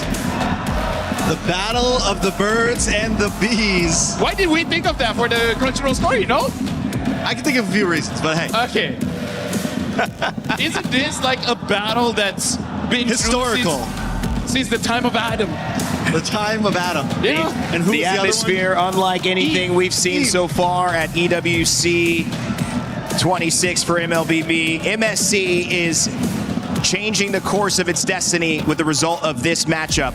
And what will that be? Will it be the Philippines still in it, the hope bringer, the last hope, Team Falcons, who are in pursuit of a club championship win, their first win that could send them back to a back-to-back-to-back, or will Team Vitality crush the hopes of a region and have their opportunity to get a club championship victory and enter into the semifinals of MSC? That is the question on all of our minds right now. Electricity builds for sure. I gotta say, this feels like a grand finals match. It sure does. And ever since MSC took away the double elimination bracket, the pressure just builds so much for these matches in the top 8 because you know there's no second chances. The term "the last hope" couldn't hit any harder for any Filipinos watching out there. And right now, Team Vitality wants to crush that. I mean, honestly, that's crazy. Imagine you have a flawless run in the group stage, and then all of a sudden, going into the knockouts, facing against the opponents that you took down before. Just losing this one match, it's over. Like, in terms of the mental stress for all of the players here, they look calm, but I gotta say, it takes a lot for you to be calm in this kind of situation. It sure does. And the beauty of that is that there's no need for calm at this point. I feel like the benefit is that you have the chance to have the chance from your crowd, the fans going crazy, rooting you on to let you know this moment means something. In esports, it's common to go through these grueling groups where, let's face it, guys, sometimes a game doesn't mean that much. You're already through. You already know what's going to happen. We are out of that stage. We did that last week and the week before. It's time for the big games, and this marks the beginning of truly consequential MLBB and MSC, and the draft is almost underway. And it looks like it's going to be dangerous grass here. Yeah, it's going to be dangerous grass. Vitality will be first pick on blue side. Falcons, red side, second pick. And this is already very interesting, Trex. Vitality ban out the Esmeralda, so it does seem like they're trying to open something up here. Possibly, or in the end, it comes down to Falcon on what they want to open up, but with the Esmeralda gone, looking for a possible Freya up front, something of that nature. Fanny getting banned out after, and back to Falcons with Harara, Ling, both still open. Yeah, because I really feel like right now, the trinity of Esmeralda, Uranus, as well as Barats is really something you got to look forward to, because the Eudora is a very strong pick, but these very heavy frontliners, they can kind of mitigate some of the advantages that the Eudora has. And now the Freya gets banned, which is amazing. I don't know why Freya gets through all the time. Yeah. It shouldn't. It should not. Those last games, that last series, Freya should not have been allowed in the Land of Dawn. She got through game 1, won't be through here in game 2. Excuse me, series 2, game 1. And what we had seen was kind of this assassin, hold our cards to our chest, make sure to see if we can outbluff you. We're going to ban Fanny, we're going to ban Ling, we're going to ban Harara. They switched that up because there was just too many assassins to go into that pool on the side of YG and not enough for Pro. But here we could see a Harara banned out. I think at this point, you might have to leave it open and go for the trade. Maybe come back with the... Maybe ban the Eudora. What do you want? But I think Falcon wants the Eudora, right? So ban the Harara. I think this should be Eudora, because if you pick up the Ling, there's going to be so many counters. Or pick up the Zushin. Eudora, one of the most played heroes on the side of Haji, and it's the Barretts. Wow, guys, that's the earliest we've seen Barretts. I'll tell you one thing that has changed in the meta from groups to now. Some of these first picks, some of these pryos early on, the fact that Barats just got picked up mean a lot's happened in scrims over the past 48 hours, for sure. A lot of things have changed, I feel. Yeah, I feel like you need the, I would say, toughest guy in the EXP, just so that the enemy jungler cannot get an easy kill onto you, as well as you're just able to have that pressure inside of the jungle of your opponent. So this is very interesting. The Barats get picked up, and I feel like this can have some hesitation when it comes to what Falcons want, because I think eventually they do want the Uranus, but right now do they actually want the Ling Eudora combo, because both are already not looking that great against the Barats. The Barats was not used on the side of Vitality. This is the first time they're playing it this series. The Barats was used for Falcons once and it lost.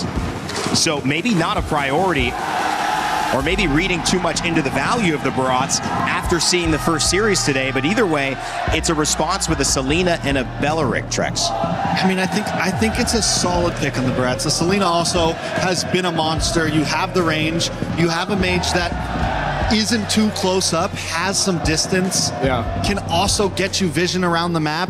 And the Belleric, I mean, it's the Belleric. He's just been a dominant roamer on the map. On the side of Vitality, I think this could be your opportunity to maybe pick up the Ling, go for the assassin here. And if Falcon is forced onto a fighter or utility, the Barats is going to quite literally eat that up. I mean, it's going to quite literally be such a nuisance in these huge neutral objectives. Oh, the Melissa gets picked up early, as well as the Minotaur. I gotta say, the Minotaur has been raising in value, because in terms of the win rate, it's insane. For Selena, over 71% win rate. Wow. And right now for Vitality, like we even saw the interview with Victorina. I think she planted the seed of this Melissa where both teams are now constantly thinking about this Melissa, and Vitality is like, if we don't pick it up right now, 100% is going to get banned. And both teams are showing hesitation because the draft that we're seeing right now is actually very difficult for a Ling to perform. Yeah, and it kind of dissuades just fighters and in general, people who want to get up close. So you have to think outside the box, because what if Melissa's ult comes out? What do we do then in an objective fight? We're gonna be struggling. So how do you deal with that? And the Clint is picked up. And one of the ways to deal with somebody is just to burst them down so fast they don't have time to use their abilities. It's definitely a new answer. It does have the range, the Clint. But with the Clint, you need a bulky front line. You need something that can really protect him. He does have the ability to escape with his second skill, but it's nothing crazy, right? It's not a huge dash. It's a quick little stiff arm. We need to see a lot around. My current worry right now is Falcons PH. Their mid game isn't actually going to be looking that great, especially because in the interview they said that's what they wanted to work on. The reason why I say it's not going to be that great because after about 5 minutes, the Minotaur will have the Flash of the Oasis, making it so that any burst damage that you do, the heal is going to come up and then a shield. So the mid game isn't going to be super great coming in from Falcons unless they have whatever jungler that they're going to pick up later on has a lot of damage in the mid game. Well, neither team has gone for a jungler yet, which is interesting because normally those picks are locked in fast. There could always be the slight flex from Vitality of this Barats on a jungle. Don't think we're going to see it. We've seen it once. I think, did Aurora do it? Who picked up the Barats That's a great jungle? question. Somebody picked up Barats jungle in groups. We do see the Rafaela ban. That would be deadly if Vitality picked it up. Way too much heal. And the Harley. As the crowd settles down just a little bit, guys. You went for a long time. Good on you, super fans. I feel like for now, Vitality, I think it really depends on what their EXP is gonna pick up, because I think a good EXP for them should be something like a Yuzong. The only problem is, wait, no. I don't think this Barats is gonna go jungle. Yeah, I think the Barats is gonna go EXP. So the real question is, what is gonna be the jungle pick here? Because it looks like they might build a draft around Yi Sun-shin. I just don't know if that's the right idea. Well, especially if Falcons later on picks up something like a Yuzong, a Lapu, or a Bennett, the Yi Sun-shin might have a tough time. It's definitely tough to... There goes the Nolan ban. I was thinking Nolan could possibly work for them. Since they're on blue side and they have to show their whole hand, a YSS pick right there where Falcon still has the opportunity to counter with their 5th red pick could definitely be dangerous. Could be possible, though. I mean, the reality is they have the Melissa who works great inside of that type of strategy. A YSS would also work great inside that type of strategy. They would need some nice magic damage, though. And that's where my mind is at. What do they pick here in the mid lane? Honestly, with the range, I wouldn't mind seeing something like an Eve, but the Eudora's still there. Yeah. Right? It's not like any of the picks here makes the Eudora not viable. You know, like the Selena, sure, it's gonna have some, I would say, some poking power against the Eudora, and now the Lapu gets picked up. I don't know, I feel like either Eve or Eudora should be well. I feel like using something like the Kimi might be too risky. Well, the Lapu picked up. It was picked up last series and it lost, but maybe Falcons have something up their sleeve here. And you've seen the Nolan, the Harara, they've gone deep into the jungle bands. Yeah, the Lapu's definitely been having some trouble. I mean, overall, just hasn't been able to keep up with the bulky EXP laners that are out there, and you have this Barats already. We are going to see this final pick in the Valentina. Clean, easy. You get even more crowd control if you steal that Wrath of the Dryad. You pair that up with a Nolan's Fury. Vitality definitely just has... Ooh. So it is a Barats is that a double jungle. Unless it's a Paquito jungle. Or Paquito jungle. Or Paquito jungle. I kind of feel like maybe better for the Paquito to go to jungle, because I feel like, honestly, both win the lane against Lapu. It's just that I think Paquito has more burst damage to secure the Turtle/Lord. And we saw that on last day of groups. We saw the Paquito jungle come in as well. So I feel like if you want to balance it out, maybe a CEO, because I think the Ling is going to be pretty difficult for this one, right? If it's not the CEO, if they want to go utility, then maybe the Akai. But They have played Akai. They have played Akai before. It's a win and a loss, but they played it on Rome. But because that's a Valentina, I think there would be a bit of a hesitation there. The Ling has been successful. They've played it once, they've won once. But going into this lineup, you feel the hesitation, and it gets us a unique hero, baby. Okay, what are we feeling? So let's talk about this. The Joy has enough iframes to actually go in the goal away of Melissa and possibly one-shot her. Everyone else, there's a lot of peel here. The Paquito can peel, the Minotaur can peel, the Valen can peel. This is a pretty, I would say pretty dangerous choice, but I can see it working-ish. I mean, I think you look at this left side, Trex, these are all top-performing heroes in this meta. Those are a few, but not all of them. I will say this, teams have been blessed by getting unique. Teams have made things happen by trying new heroes. The Joy was once a monster, and it does well against a Suyo, can do well against enemy fighter jungles, so maybe it is the answer to the Paquito jungle. Well, will it be the answer? The new rivalry in the jungle and the old rivalry with Indonesia and the Philippines. 152 games between them. 90 have gone the way of the Philippines. Let's see if they can make it 91. Thank you so much. We're jumping into our very first series. Me and Brig are here to catch it all. We got Vitality on the blue side facing up against the Falcons on the red. And immediately, we already see the openers from both sides. The draft has been particularly interesting. This is the first time we are seeing Joy here and now in this game. It's a Paquito versus a Joy in the jungle. Never really expecting a new rivalry to come out again now that we're in the knockouts. But hey, it's MSC. It's always been surprises everywhere. But at least for Vitality, they've gotten one of their very good comfort picks, which is the Melissa on Eman again. And that's the thing, right? Lafel was mentioning just now that Joy does have enough iframes to actually close, not only close the distance, but actually deal some damage despite the go away from me. So at this stage, we're trying to see whether or not Falcons, they built a lineup where, hey, as much as we want Super Marco to win the lane, there are other aspects of the game that we cannot let drop or slip. Yeah, because especially when it comes to the objectives, right? I mean, you already were thinking twice about the Akai pickup because of the presence of a Valentina, yes, but also the Barat. So what are the guarantees that whoever jungler you pick up would not face the exact same struggles going up against the Barats, Paquito, and a Valentina? Oh, not to mention the Minotaur even. So like objective picks seem to be a bit of an advantage for Vitality, at least in the early to mid stages of the game. I would imagine that Falcons would just have to look to play for picks, right? And initially I was thinking maybe Hayabusa along the sides of the Joy as well, but I think Joy just a little bit more concentrated on the targets they want to go for rather than you just leaving it up to chance with the Hayabusa. This time around, Shogun is still going to be a pretty big problem. Not only is he winning in the lane, but more importantly, the neutrals is going to be hard. Oh, this is dangerous for him. Iman's side. Oh, whoa, whoa. Could have the Clint been an answer to the Melissa all along? Flap going in with the bravest fighter, zoning out the members of Vitality. Kyle secures the objective, a flicker from Finn, but Flap still picks up first blood. The tone is well done coming in from Shogun. Doesn't land the stun onto anyone, and now he's looking like the next target. The taunt catches up, and now Falcons are trying to chase him down. Moreno still goes in.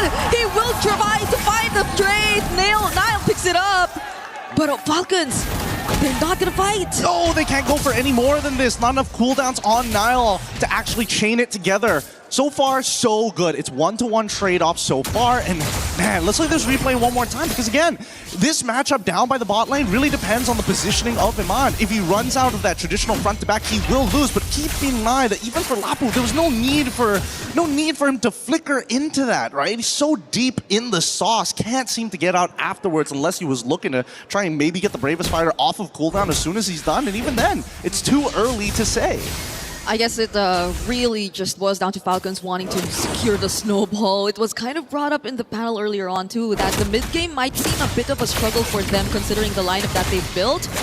We're looking at another replay here. Just the casual purple steal in front of Niall's face, you know? Just the good old from Kyle as they're looking for another kill here as Ogren able to snatch one. No way, the damage from Super Marco is insane! Finn goes down next and Kyle catches up onto Moreno. There goes Eman trying to save his teammate. And he successfully does! Oh! But the Abyssal Arrow from Haji doesn't let him get away, Eman! There are 4 members of Falcons here down bot, doesn't have to go away anymore! And Kyle will just pick up the kill! This is snowballed into a pretty huge lead for the Falcon side. One bad fight taken, resulting in a dive on bot side. Everything that they wanted to get, and more has been taken. Well, that and Super Marco not getting the kill. He's got 4 assists in his back. He even flickered for it. So, you know, Haji, yo, KDA Machine, calm down. I need the money, sir. Please. Yeah, I imagine this is exactly what Falcons wanted, and they already have that 3K goal lead, which is really great. If the second turtle still goes over to their side, Vitality, what we were expecting for them in terms of objectives might not happen anymore. No! He just stole away that objective from Falcons! Now it's Flap all alone in the middle of 4 members. The Minoan Fury already casted, still catches on to Flap. Now picks up another kill. Kyle with the electrifying beat! But he gets stunned by the bravest fighter, Landshaker, copied by Moreno! Yeah, what did I say? What did I say? First person who flickers, generally, if we don't see a kill, you're going to get traded out. Both of these teams aren't missing any of the punches. They're trying to slip as many as they can. Let's look at the replay one more time, because in moments like this, you would have imagined, okay, the fight's already over. Finn flickers forward, but guess what? Moreno, he's still watching, and it actually extends the lead further. I think at that point, Kyle should have just decided we got to back off here. But that's the scary part in these types of drafts. Giving away a trade could lead into a bigger snowball, and that's why you see that both sides are so eager to trade 1-for-1 every single time. Such a good steal, though. I'm still not over it. I don't think, and I couldn't really imagine that he was actually within Retribution range. But now just punched forward and actually got it away from Team Falcons. Now it's Vitality. That 2 or almost 3K Goldie we saw earlier is now cut to half. So I think we're sort of even all over again across the map. But hey, Shogun! Whoa! Actually decides to go for Ogwen. Is that the choice that they actually want? The Wrath of Dryad copied as well, so they get to take at least the 1-for-1. Kyle catches up though, now not looking in a great position. Does he get to sustain his way out of it? It's a no! Falcons chased him down. Yeah, once again, pretty difficult choice there. I think Niall even recognized that if he tried to go back into the get away from me boundary of Iman, it might have led into him getting killed as well. So this is probably the best option, but the arrow hits once more. And Haji, making sure that he is the KDA machine, continues to follow as programmed. That's a crazy combo. Okay, maybe that's where the burst is gonna come from after all. You know, it's the Selena and the Clint, who had a very decent lane. He did mention it was 004 earlier, now it's 007. So I think there's been very decent kill participation over to Super Marco's side. But he is a threat that has yet to be shut down by Vitality. He's so well farmed on this Clint, currently 2 levels ahead of Eman. Let's also not forget about Kyle, who's actually making a lot of these motions happen in the first place. Like Ogwin, it's pretty straightforward. He's just got to chain that CC, but who gets that initiation? Who is able to kind of get all the spells out of their opponents? And I think Kyle has done a phenomenal job as of yet. Now, coming back over to Niall, right? Sky Piercer as second item, pretty dangerous. He's 4-2-0, which is already great, but how many fights will he find despite the 3.2k lead that Falcons have developed, right? And the majority of that lead actually is on Super Marco. Yeah, because I think that fight earlier was started by Vitality, but it was Falcon actually winning it out off of that decision to try and burst down Ogwin, which I think they failed to actually achieve. Another Abyssal Arrow, gotta dodge that. And Finn seems to be having a much harder time right now dealing with the damage and tanking the front lines for Team Vitality at this point. There's also so much range, honestly, over on Falcon's side, which I think is going to be a problem if Vitality just really want to deal with the more front-to-back approach of landing these team fights. Only naturally. I think that Vitality, it's Iman, right? He is going to be the key to make this game open wide. Oh, Gogo? Gets haunted just a bit. Not gonna really be the target for Falcons just now, though. They just stole away that orange buff, and that's all that they wanted. Yeah, no, this is actually a perfect coming in from Falcons, right? There's no need to try and impose your lead on your opponent, especially when it's within the 2.9 to 3k, right? It's very deceiving for most people. You would imagine that everybody is rich. No, it's not everybody is rich. It's Super Marco and Kyle who's kind of rich, and even then, it's really just Super Marco. So as long as Vitality take Marco out of the question, then maybe they have an opportunity, but Falcons isn't going to let it go for free. So now watch the motions on the map, right? Vitality start from their side of the orange, and they're going to do the sweeping motion towards the top side after they correct bottom, right? When you have control over one sector of your map, you got to make sure you set up those waves. Yeah. Right now, at least, Falcons, though, will have a clear idea of where Vitality is coming from. It's a very difficult task to find Super Marco, but there are ways that Vitality can actually pick him off. But Falcons are already grouped up. There goes Flap, already behind his zone. Wrath of Pride already committed as well, but the electrifying beats are dealing too much. But But you know what, Yuri? The Daytona's welcome. Yup. A 4-man knockup coming in from Vitality. Kyle finds Shogun, but that's going to be an exchange of his life. Oh, man. Oh, gets hit by the arrow as well. They're going to get one more for this. Vin in trouble. Yup, has a heal. He will be saved, though. But Flap finds the kill still, and Super Marco 2 picking off Nile. This has got to be really frustrating for Vitality. A great engagement. They found everything that they were looking for. It's just unfortunate that Iman, he's not really the finisher here. It's supposed to be Nile, but he was the one taking so much damage. Look, Nile already with the empowered, with his empowered champion stance, he got the damage reduction and then realizes, I need to get back into the fight. But since he doesn't have Flicker, he can't close the distance as quickly as you would expect a Paquito EXP. So really, it's on Iman to get those big chunks in these fights and then look for Nile to actually try and clean it up, because nobody else on their side can do it other than maybe Moreno if he steals the bravest fighter. Yeah, but honestly, the amount of disruption and formation breaking heroes that are present in the lineup of Team Falcons are just not making it easy for Eman to do his job, nor even place Muddles in a perfect position to at least force Falcons to be a bit more 50-50 about the team fights that they actually want to take, and now they're on the verge of just losing out on more and more structures. That's a conceal play by Oakwood here. Doesn't have the Oh my god. The arrow all over again! Oh my and god. And the burst from Super Marco! Oh, that was just... It was just one hit away from going down, and that was Finn! This is too much. This is too much for them to handle. As much as Iman is great at sieging on this Melissa, so far this Clint is doing double the work, not only chunking out key members from Vitality's side, but a raw amount of burst. Interesting, Flat making a blind read there, trying to open up this one part of the bush, but watch it every single time. If they can just get a little bit more space after the muddles, they can almost guarantee that inhibitor turret. Yeah, he didn't have the flicker there too, so it was just probably them really wanting to zone away Team Vitality further from being able to defend that turret, but nonetheless, at least for Vitality now, they're still holding on to their base turrets. It's an 8k gold lead that we're looking at right now, though. I think being able to come back from this kind of situation really requires for Eman to get as much farm as he should. But now that Falcons, especially with the Selena, are taking full control of the map, it's looking like a very difficult task at this point. Well, I think it's a good time to play good and bads here, right? Because truth be told, the best situation possible for Vitality is if they wait 2 Lords, and then they should be able to even out in terms of the gold. If not, they have to get at least steal away 1 Lord and somehow get a complete wipeout on Falcons. 4 out of the 5 would also be ideal, majorly to get that shutdown. That shutdown going on Haji, but so far I don't think Haji's been really out of position, right? He's been throwing these arrows from so far back, and it's difficult for Vitality, especially when they are the ones on the defense.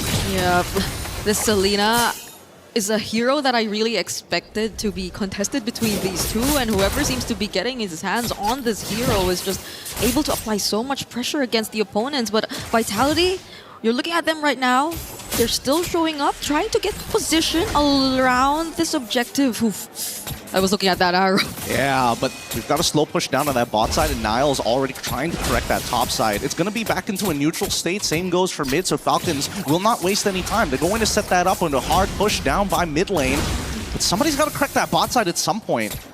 Owen already using the Wrath of Dryad. Bravest fighter too from Flap. Daytona's welcome though. Gonna be committed onto Owen. They're gonna catch one and they don't have the Wrath of Dryad anymore. Flicker already forced out for Owen. But the Minoan Fury of Finn trying to block off the other members of Falcons. Another knockup coming in from him, but the electrifying beats is dealing a bit too much damage. Look at that off angle.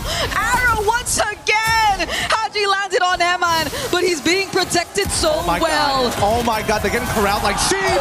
Super Marco gets 1. 4 more on the chopping block. Another Bravest fighter from Flap and Super Marco. There's just no one dealing with Super Marco and Kyle in the back lines. Oh my goodness, they've completely ran them into a corner, and now they're going to go for the end game scenario. They should be able to defend this, but Iman, he can only take so much damage. Super Marco still has plenty of vault charges. I think he's about to get 2 more here, but they need to clear this wave out.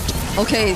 Oh my god. They get to clear it. They get to clear it for now, but this is Super Marco and Haji. The range that you have to deal with against these 2 members of Falcons. This is no joke. Vitality, I mean, even that Minoan Fury that you saw from Finn earlier, the most that they could do with it is just prevent Falcons from getting even closer, but they weren't able to deal with the other members who were already looking towards engaging from the backlines. It's just crazy how they're influencing these fights. It's just like it's like a sheepdog corralling sheep. They're just putting them back into the pen every single time. And once they get that back angle, it completely forces Vitality to just say, no, we can't win this fight anymore. We need to keep it front to back as much as we can. And Falcons are the ones who are looking to break that. Not to mention, we should probably drop the bulletproof Marco at this point. He's machine gun Marco, man. He's machine gun Marco with Ballista Haji in the back. Being able to siege them down from underneath their turrets is crazy. Whoa, that was also the great Dragon Spear pickup for Super Marco, as we got to see in the items. Another arrow landing, and they have a Lord still marching in mid. Eman, how does he actually deal with this? Ogwen does have the flicker once again. Lord already in the base. Eman, below half HP. It's already within range. Vitality have to deal with it first, but Flap lands the stun on Eman, forcing the go away. Kyle finds the kill onto Finn, and Flap is looking to be in danger right here. There goes Rather Giant all over again, and the Falcons, they just put an end to game number 1. Beautiful game here, beautiful game, but the series ain't over just yet. This is the hard work and adaptation coming in from Team Falcons PH after their crushing loss against Vitality in the group stages. A great adjustment, but also it's not the end of the road just yet. Vitality, they can correct themselves here. It's not impossible. Just know that the priority list has definitely changed. It's shifted right now. We saw it in the draft. We saw it in the way Falcons were able to play this out. They were very aggressive at times. We thought it would eventually lead into opportunities for Vitality to equalize or turn things around, but they had to keep the gas. They had to keep stepping on the gas. And it was very rewarding for them. They got the snowball that they need. They got everything that Super Marco needed. And Kyle on this surprise Joy last pick. It seems like we're yet to see more and more coming into this playoffs. I really think so, because now we have a very simple solution. Well, not the most simple, but a drafting solution to the Melissa. They expected the Melissa to come out early. They prepared the Clint matchup to win the lane. I gotta give it up to Super Marco. It's not an easy lane to win, especially when it's all about positioning and mechanics, but they added the anti-CC from the Bravest Fighter from Flap to cut through the getaway from me, to force space, because if Iman can't auto attack, he can't get the bonus damage from Muddles. Yeah, I agree. It hasn't been a really good run for the Lapua as a hero in the current meta in general, but in scenarios like this, I think you see how efficient it can actually be in the XP lane. Let's not forget about supports dropping Revitalize, picking up Flicker. That's something that you guys are going to be sitting on and thinking about as we throw it back to Rain Day and the panel to break it down for y'all.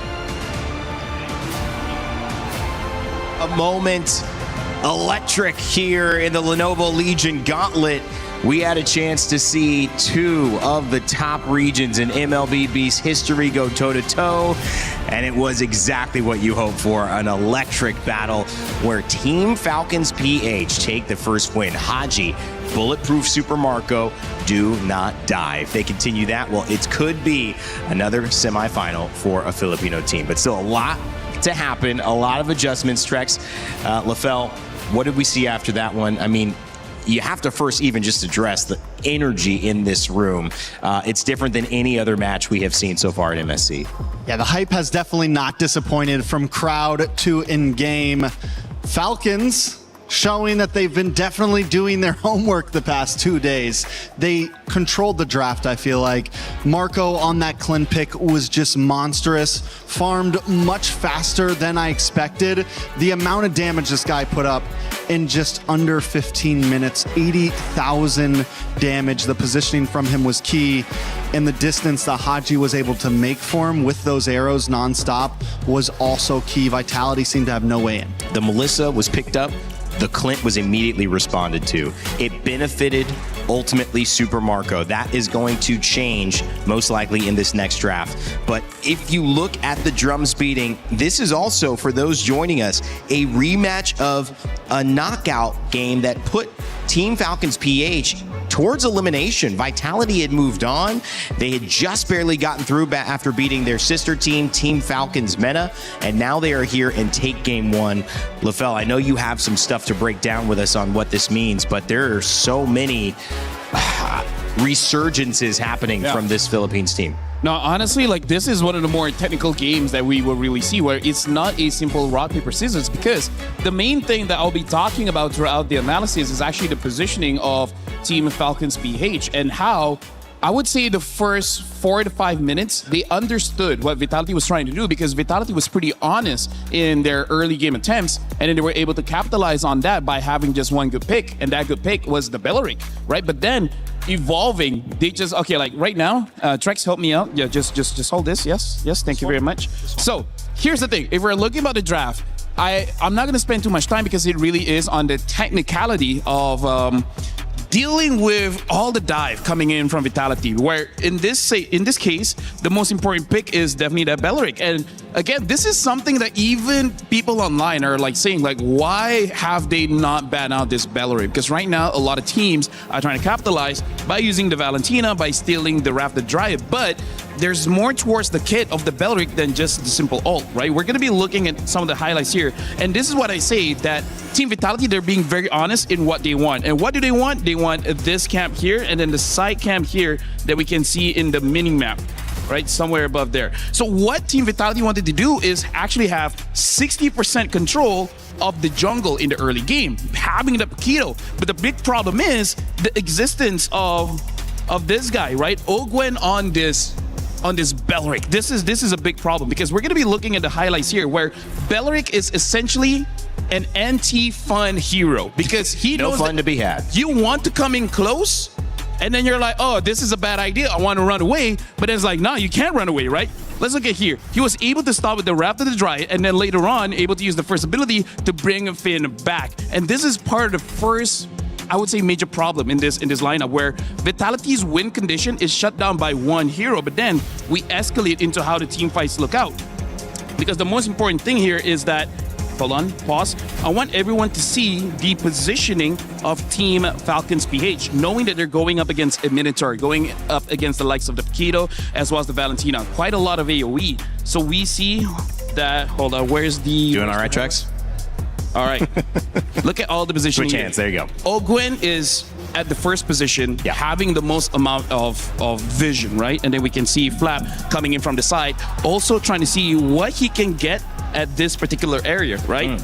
Because the vision is looking pretty good for Haji. Haji has a lot of vision here, considering that Ogwen has already given this side of the vision, as well as Flap giving around this side of the vision, making it so that he can just keep throwing out the arrows. And because everyone is so spread out, it makes it so that an engage coming in from Vitality will not always look very, very clean. They're always spread, making it so that they minimize the amount of, I would say, mistake that could happen. And then this is where we start to see the individual skills of Team Falcons PH, because they already made a mistake, and we can already see the movements of Team Falcons. They wanted to retreat. They say like, all right, we bought our engage, we can try again in a few more seconds. But because Vitality wanted to go in, look at the retaliation. Look at this one. Look at Haji, right? Haji is coming in from the side. He's not going to be joining the fight. And then Super Marco, such a safe distance away from the rest of Team Vitality. Look at how they're going to square them in. Because for Team Vitality's, having that Minotaur as well as the Melissa makes you just slightly bit more just clumped up, right? It becomes more, what do you say, obvious. It becomes obvious. Yeah. It becomes obvious that you're just going to be there, and then you're telegraphing what you're doing, basically. Yeah, and this whole area is covered by Falcons. Even Haji, we're going to be looking at his position. He's from down here, and yet he's able to get a stun on the Melissa. Long story short, they were able to surround them every single time, making all of the positioning coming in from Vitality looks bad, but actually it's the amazing positioning of Team Falcon. So this is one of those games where the draft could go either way, but the piloting of this draft is next level. This is not easy MLBB. This is a draft that not every team can use. And it's also clear that maybe things go differently. Maybe the Barats gets a little bit of an early kill. He takes the lead over the Lapu Lapu, makes him a little bit less of a threat. And then that pick can then pick somebody off. and then they're fighting 5v4. Maybe that happens. It doesn't happen, though. Super Marco gets that pick, and maybe the decision is, if he's got a Clint, we need to fight on the other side of the jungle, try to get our EXP going. All of these things are going to be looked at in these 10 minutes before. But in the meanwhile, we told you how important that matchup here today was, not just for the regions, not just for the organizations, but for the club championship. We had Chris Tunn have a chance to catch up with Danny Angles from Team Vitality earlier today. Chris here with Danny Engels of Vitality. Danny, nice to see you, of course. And I mean, it's a big day for Vitality, especially on the MLBB side of things. You've taken on Falcons in a knockout game. How big is this for you guys and for the club championship? It's a massive game for us. It's very pivotal for our club championship because not only are we eyeing towards a grand final in MLBB, but we can also shut down the Falcons with 200 points, right? So it's a 2-on-1 opportunity that we had in the women's tournament as well. Yes. We took it there, so we want to take it again. And you're doing really well. I mean, currently sitting third, I believe, in the club championship. Everything kind of going to plan right now? Has there been any you kind of think, oh, we could have done better, or some surprises along the way as well? I mean, we could always do better, right? But overall, I think we're very much on track to fight for the club championship win, and definitely a top 3 finish for sure. Excellent. Now, what about the rest of the tournaments that are going to kind of be coming up? CS is a big one. We got that now at the Accord Arena as well. So that's going to be really cool for the French fans here. Yeah, and week 7 will be crazy. I mean, we will have 4 teams in total competing in week 7, and then the grand final, obviously being in such a big arena, hopefully with our home crowd there as well, and hopefully with us in the final too, because we first have to reach that. But if that's all coming down to the final game in Counter-Strike for the club championship, I guess that would be the dream. Yeah, no, I mean, that makes for entertaining viewing, right? I mean, I think for me, I've been in this industry a long time, and a lot of European esports. How cool is it to see Paris kind of have this? Vitality are a French organization who've been around for so long. For France to have this in Paris, this huge event of the EWC, it's got to be cool, right? Absolutely, and it makes me so proud to see that all the players from all over the world come here for Vitality, and they call it their hometown, their home city, right? Even though they're from Jakarta, I've never been to Paris before, but they feel at home here, and I think it's the fans that make it so special for them. Yeah, anybody do it better than the French fans or not? Well, I am German. I wish it would be better in Germany as well, but I have to give the credits of the French fans, KC, Mate, our fans as well. They're the best out there, for sure. Go crazy. Danny, thank you very much. I'm sure we'll be catching up some time as well, and good luck in the rest of your tournaments, guys. Thank you so much. Back to you. Thank you, Chris. Talking a little bit about what it means. And speaking of what it means, you guys can hear it. There's a drum battle going on. Let's see what's happening.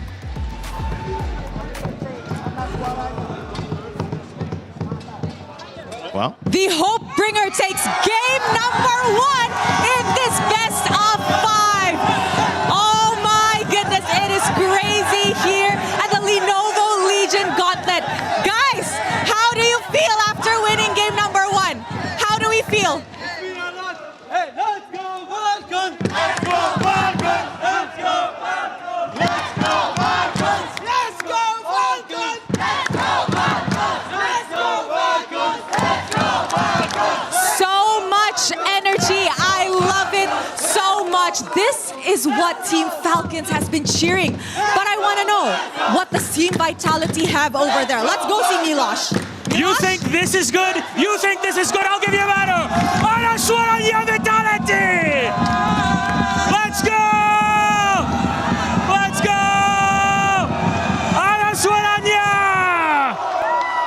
They might be down 1 game, but they got this one. Let's go loud!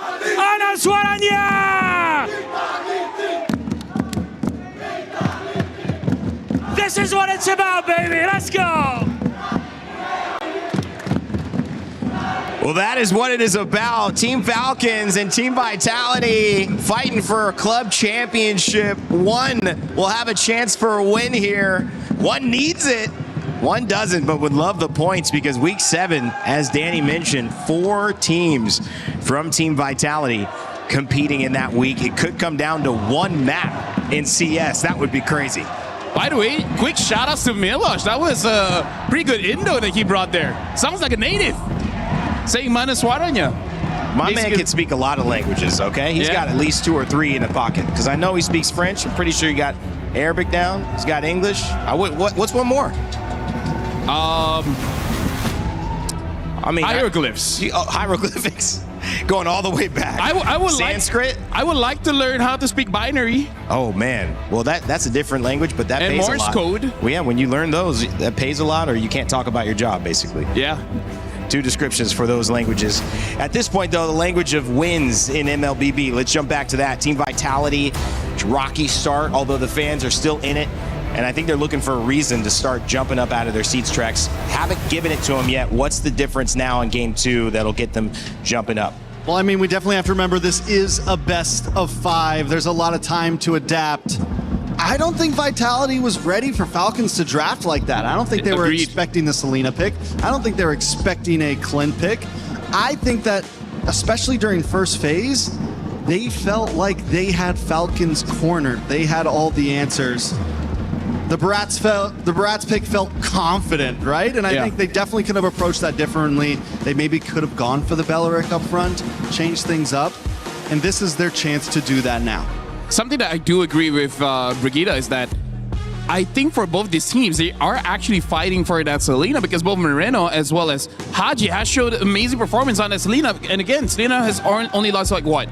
Maybe 3 times the entire MSC. So that's definitely a hot pick for now, especially coming in from both teams. So I feel like for Vitality, maybe they can go for something of the same kind of draft, but they just gotta fix the early game approach because the Bellery catching out 2 members, I think that really created too much trouble for them and too much opportunity for Falcons to just control the map. To me, I think just observing, and you tell me if you're leaning towards agreeing with me, Trex, it just felt like the Melissa was a very big carry choice earlier on that they expected to do a lot more. And the Clint was a surprise that it worked so well, but not only worked so well, it basically nullified what the Melissa could do. Do you pick that later? Do you try to work it around with bans to support that? Do you abandon it and say, hey, you want to go Melissa? We'll try to figure out an answer? I would say this. Vitality definitely has the opportunity to run something similar that they ran last game. We saw some big mistakes early on. What LaFell was talking about, Bratz taking that dive under the mid-tier 3 tower, and then they end up losing two people off of it. So I think Super Marco had too much opportunity to farm. I think Haji had too much opportunity to farm. Vitality, on their other hand, even in that big last Lord fight, that was a fight that Vitality really could have won with the Wrath of the Dryad getting thrown out the window, so many skills that Falcons made a mistake on. It showed that they were just too far ahead. And with a Clint like that, if you can scale, the guy was what, 4-0 something, 5-0 something at that point. The damage was way too high. So if Vitality does want to go for the similar draft, they need to change, maybe not be so aggressive early on, or if you are, don't mess it up. Taking a lot of time on this ban, and they ban out the Valentina. I honestly want to see a Belleric first pick here, knowing that the Valentina isn't going to be there. Selena. Or Selena, yeah, because again, I'm starting to jump on the train that Belleric is a legit problem in the meta right now. Like, he shuts down so many things just by existing. He lost in the first series, though. I mean, but that was maybe a difference in quality of those 2 teams, potentially, that exposed that characters not being able to have the impact. But when they were fighting around that game plan, guys, and again, going back to the Barats, you got to say Vitality's committed to doing what they think is going to work. Yeah, I think they are on the train of, the draft wasn't that bad, it was our gameplay maybe. Again, this is just first pick. Everything could change from here. Falcons also, do they pick up the same thing they played last time? Do they go for the Belleric and the, Lilia, Eudora, Selena, Valentina. Those have been the 2. That was banned last game. Yeah. And the Selena now picked up with the Harara. LaFell? I don't know. Personally, for me, just because the Belleric is open, I think that's going to be a pretty safe pick. In terms of their jungler, I don't know if they want to rush a Ling here because, again, it's going to be countered. There's still a Moskov, there's still a Melissa, so in the gold lane, there's plenty of counters. And then when it comes to the roam, there's quite a few still. They pick up the Paquito, which could flex. It could flex, but it seems pretty honest because they already have the Barat. So I'm not entirely sure. Maybe they really just want to run it again. Like, just without the Valentina, pick something else, and then they're good. You go for Belleric here, though, right? I mean, I assume so. You have to. You have to, because your heroes kind of get destroyed by the Belleric.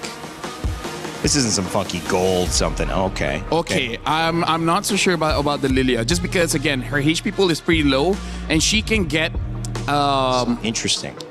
She's gonna have a rough time going up against the Selena. Like, even just going through the traps is gonna take out so much of your HP. So Vitality is cooking. I'm just not sure what the temperature is. I'm You're worried. not sure if it's I'm worried. I'm Not sure worried what that it will be seasoning's in there. overcooked. Has it reached 165 yet, Fahrenheit, for the chicken? You're not sure? Like Like as let long it as sit it's in the not, oven like 10 more minutes? as long as it's not undercooked, it's okay. But I'm Yeah. worried it's going to be overcooked. A little too much fusion in here right Yeah. now, you know? Like, it's multiple nationalities splashing. I mean, Valken just takes the Belleric then, right? If not, it can pick up a gold laner here. I don't think there's any super prio when it comes to the gold lane. But no, they do want to clint, so they make sure they grab that for themselves. And I feel like the thing about a Selena in the current meta, there's quite a lot of roamers that helps out anyways. So even if you don't get a Belleric, it's a-okay. Because they pick up something like the Cho that can help out quite a lot. I'm still so thrown off by this Lilia, I'm not going to lie. It's too early, yeah. And it's everything. You have the Selena that has huge range. You have this Clint that has huge range. Dude, even the Clint Harar can has two-shot so her. many iframes. Even if you don't go down, how does the Lilia fight back right now? Unless there's some clutch pick that Vitality is going to bring in the second phase, that's going to be able to open up these fights and give her the space to come in. Right now, Vitality, what they're banking on is for a maximum like level 3 power spike, because right now having the Lilia level 1, you're already pretty strong. You can already have a lot of forward momentum. With the Paquito, you need level 2, and then you can already have a forward momentum. So I think they're trying to go all in this early game strat, because now that I look at this, I think this draft is salvageable if this Paquito goes gold. Yeah, right? Have something else in the jungle, and then I think they got a draft. That was the flex I was talking about, because we've seen the double fighter mention coming into this. Could it potentially be a gold lane Paquito, like LaFell's saying? And we could see something else jump into the jungle. The Ling still available, difficult, obviously, to play. The Joy worked so well. Actually, now seeing Hirara, Selena, as well as Clint, this is very lingable. They just got to take out all of this Like that word. heavy CC heroes out of the way. Like Belleric, they already banned out the Belleric, they already banned out the Alice, so yeah, it looks lingable. It's part of the LaFell dictionary, actually. Lingable, baby. I'll gift you one later. Claude and Belleric. That's one for free. I'll give you the extras. Yeah, exactly. So this is looking pretty similar. The Cho, Arom, you mentioned, could have that same impact. Grab a pick. The Harith as well, banned out. So it does seem like they don't think that Paquito is going to go gold, banning out the Harith. Yep. Safety precautions for sure. Moskov is still open, but again, it's another short-range hero on Vitality, and that's what, Falcon is really pigeonholing them into this. We're going to outrange you, we're going to poke, we're going to continuously send arrows, and you're going to have no way in. So Vitality has to find something here to open up. Again, unless it works out perfectly like LaFell said, where first 4 minutes, they get a couple pickoffs, they invade jungle, they do something of that nature. But still, what roamer do they put in front of Lilia here to open up that space? Here's the thing. I feel like Vitality, if they pick up a Ling and then either a Hylos or a Gatot, they're looking very strong. Like, that makes the draft more balanced, because come to the late game, that can help out. Now they pick up the Uranus. There's basically no instant crowd control here. This makes the Ling look much more better. Uranus picked up for EXP, most Heck, likely. Even a Grok wouldn't be bad here for Vitality. We have seen Vitality grab Linga a Badang, Badang, a Bading, Badang, Badang. Bading, badang. I don't know if we see the Badong here. I feel like Ling Gatot would be pretty simple, but honestly, quite a lot of roamers should work well. Yep. Gatakacha also a part of this matchup as well. Also, the Lilia, one of the only other mids that Team Falcons has played with Haji, and very, very aware of that matchup as well. Haji just got the better end of Moreno, and that was tough. And that's somebody they lean on who's got a lot of success for this team previously. It's the Glue that rounds this one out, and the Nolan as well in the jungle. Which I think is also still pretty good coming into the mid game. Once 2 items on that Nolan, should be able to burst down basically everyone except for the Uranus. Unless they're able to stun the Uranus up, then yeah, maybe they can get a kill. Right now, I'm liking Vitality's draft, having this double fighter with the Nolan. Seems pretty strong. And the glue roam, which is most likely, I'm guessing what this is going to end up being. So it's a Paquito gold. Will be a great. It is going to be a Paquito. Wow. Baratzi XP, most likely.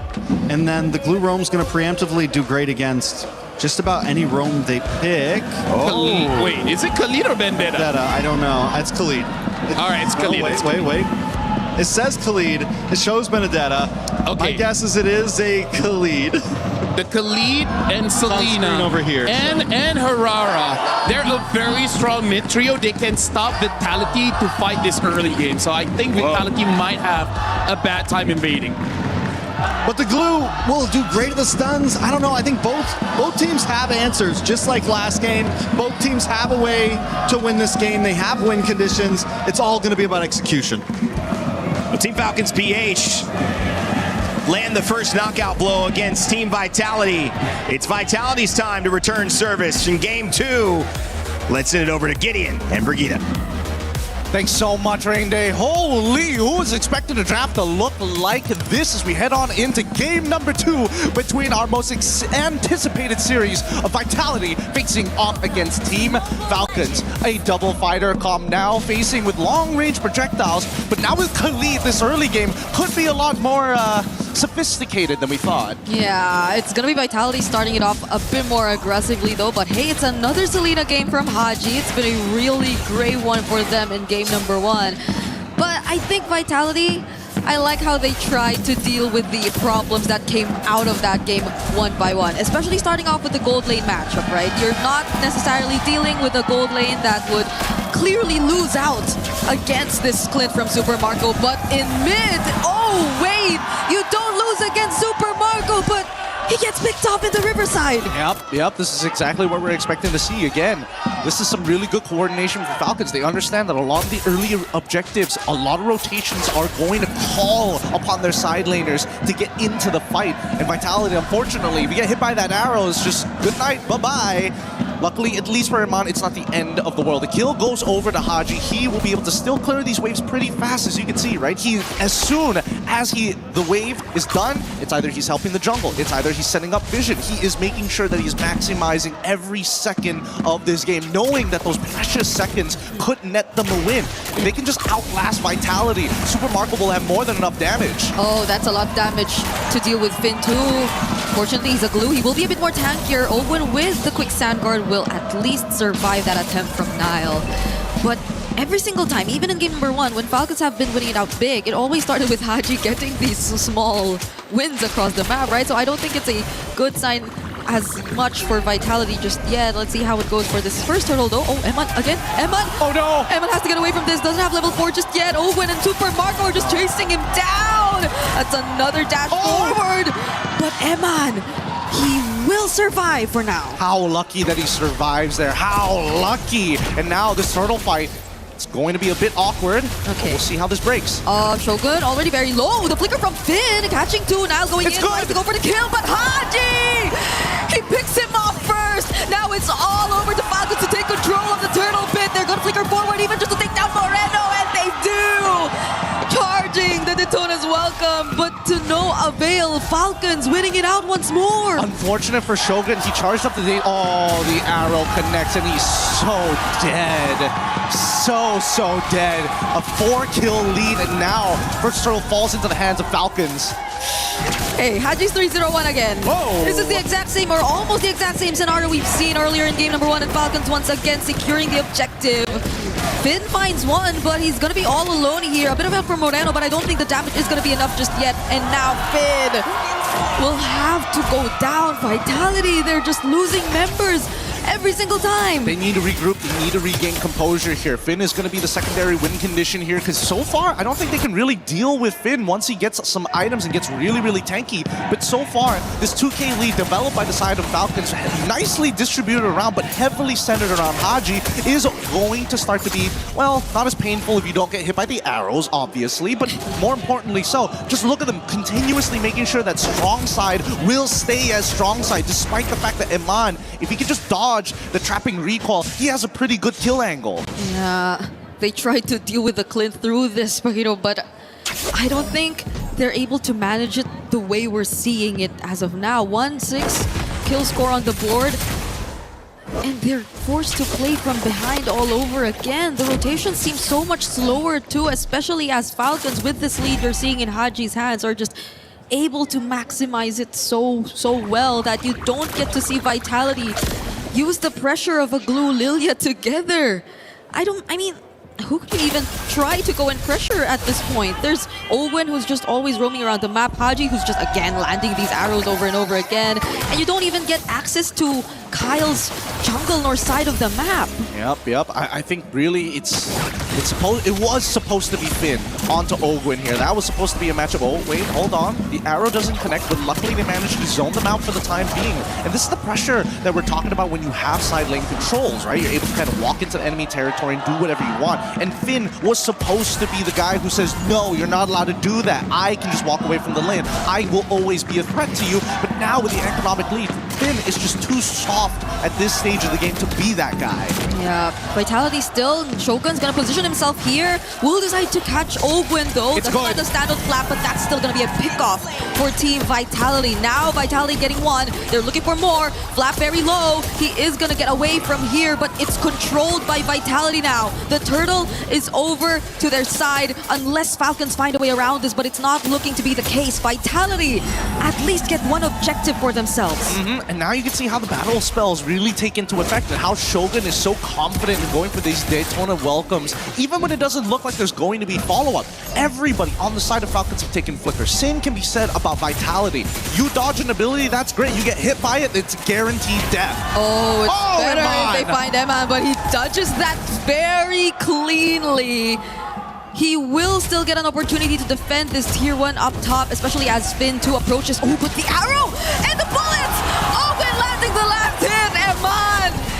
He needed to change it up. They clocked it. Haji remembered, hey, he used the knockup strike previously to try and deter us. There's a high chance he's going to do it again. So I'm going to throw it in your original spot rather than praying that you just double jab. So really good work here because Falcons, they're taking into account all the small little details on top of the big macro plays. And look at Flap, right? He should be unkillable in these stages, but as long as he buys time, you notice on the opposite end, Super Marco, he's having the gold lane experience. He's already invested in so many companies, more than you can imagine. The S&P 500 is bowed down to Super Marco. It's still a win. Still a win for Super Marco. Still a win for Team Falcons. They get more out of that, and the lead is still in their hands. And Haji, as the KDA machine, those small decisions you even highlighted in that particular sequence are just making the difference for Team Falcons in this game. Selena, 2 games in a row. We thought it was going to be contested, but they got it all over again. And now Vitality are struggling to find footing. And we look at the gold leads. At least for the junglers, it's relatively close. But you see the major difference when it comes to Super Marco and Eman. Yup. This is where it starts to get really dangerous because eventually, once Super Marco gets all of his items, all these fighters who don't build some form of bruiser and decide to go full damage will get punished. Like, Eman can potentially get one shot if he doesn't get his combo down cleanly. There's a lot more pressure over Vitality's side right now. Daytona's welcome being charged. Oh, it's good. He finds Ogwen all over again. The target, the same exact target they went for earlier, but now he gets to cast the Raging Sandstorm. Morena finds the kill onto him, though Black Shoe's already committed as well. Super Marco is within range. Eman 2 will be here, but the zoning from Flap is helping out so much. Kyle trying to find a target. Finn tries to block off his way. Vitality are fighting for positioning in this objective, and they're not letting up.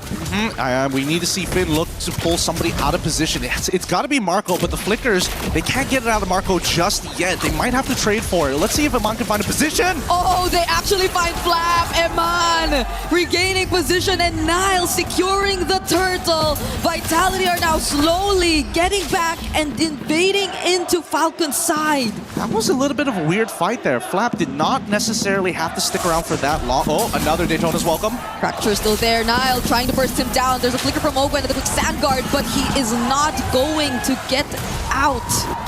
So far, so good. We've now seen the gold lead kind of swing back into Vitality's favor. And at this stage, now we see the fighters really start to take into effect. Eman already, if we pull up the item list, I'm pretty sure he's already done with his first item at the bare minimum. Probably his second item already done 2, but he's 1, 3, and 1. So let's say a couple of components, right? He's got enough damage to deal with the squishies, but he can't close the distance in time. Ooh! Not without some help here. And that's why Shogun is playing a very good front line here where he's baiting his opponents to walk on in. And guess what? By the time we actually get even a single mini stun or a 20% slow, that's when you see them pull them all the way back in. Yeah, he at least has 2. That's where you see it. And Flap, that's the second time they tried to go for him. And every single time you're seeing how the damage is seemingly already enough, even with just Eman and a bit of help towards Eman again from Nile mostly. The burst damage is really starting to come through. And I think that's been the trend for Vitality. They're always after the frontline heroes first, and it's not like they're lacking the tools to deal with them. And they get the wins from that point onwards. That's another target locked on by Finn. Beautiful. He finds Super Marco. Haji trying to run away, but Nile shuts him down perfectly on a killing spree right now. And he dashes out.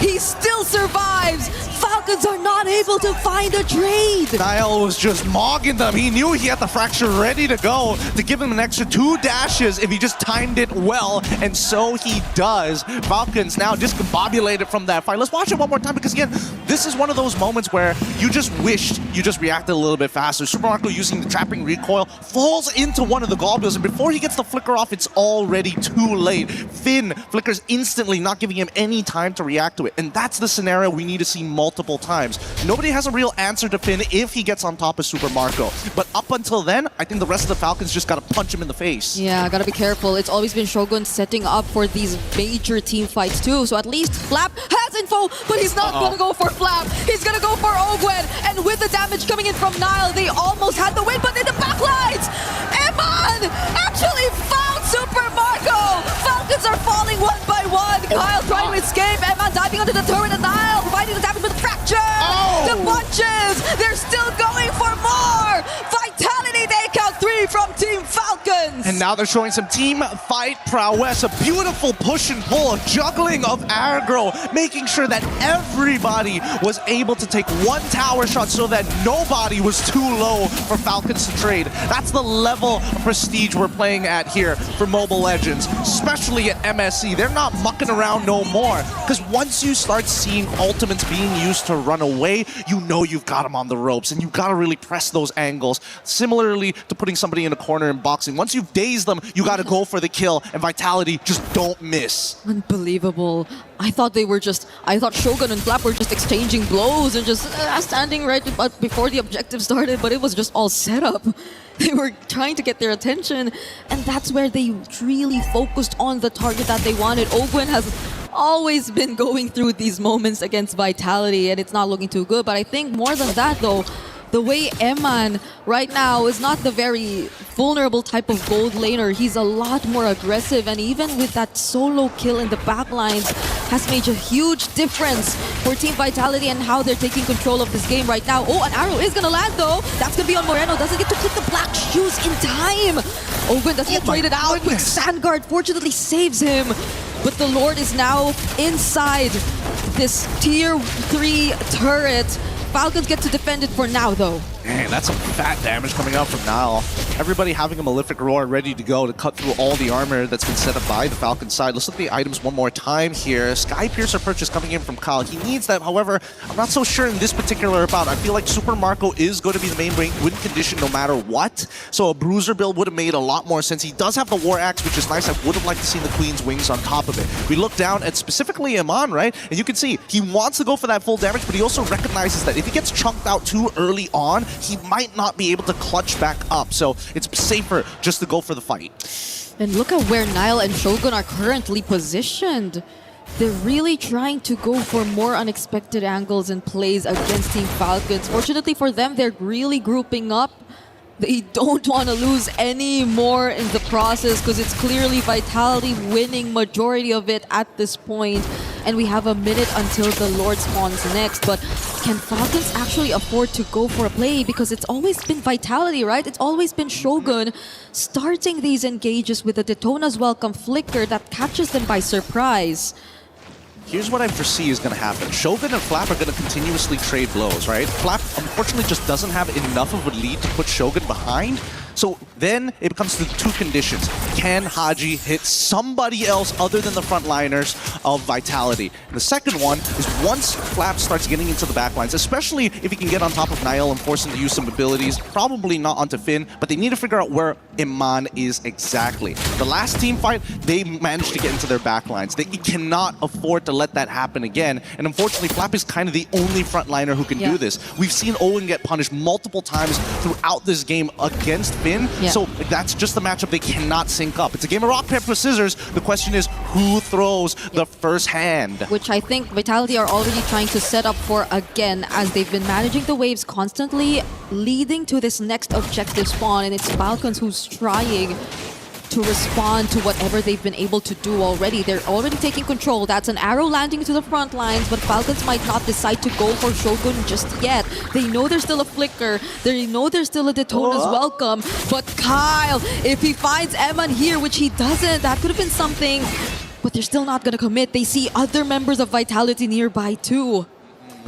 They know for a fact that it's just not worth committing so many ultimates just for Eman. They need something a little bit better here, and they need those structures, and the only way they're going to get it is through that Lord. So far, as we can see the positions here, Vitality have a much bigger spread. They want to punish Eman. Oh, maybe they want to use their ultimates onto Eman after all. That's an Abyssal Arrow and the Raging Sandstorm. But under the turret, Eman! He nearly found an outplay there and bought enough time. So Vitality could secure the objective. I mean, they tried for it. And so it's still a very tough bout. There could have been a moment there where it could have gotten a lot worse, but at least for Vitality, this 5.2k lead is something that they can run with. Moreno now becoming a legitimate threat to the frontliners, so now the roles start to reverse. Shogun as well as Finn need to create that space for Moreno to get those free hits. If they can force Ogwin out, that's even better. If they can hurt Flap, even better. So far, I think that as long as Moreno doesn't get hit by an arrow, which makes me wonder, maybe you should have taken Purify. But at the same time, it's like you get chased out by Kyle and it doesn't matter. Yeah,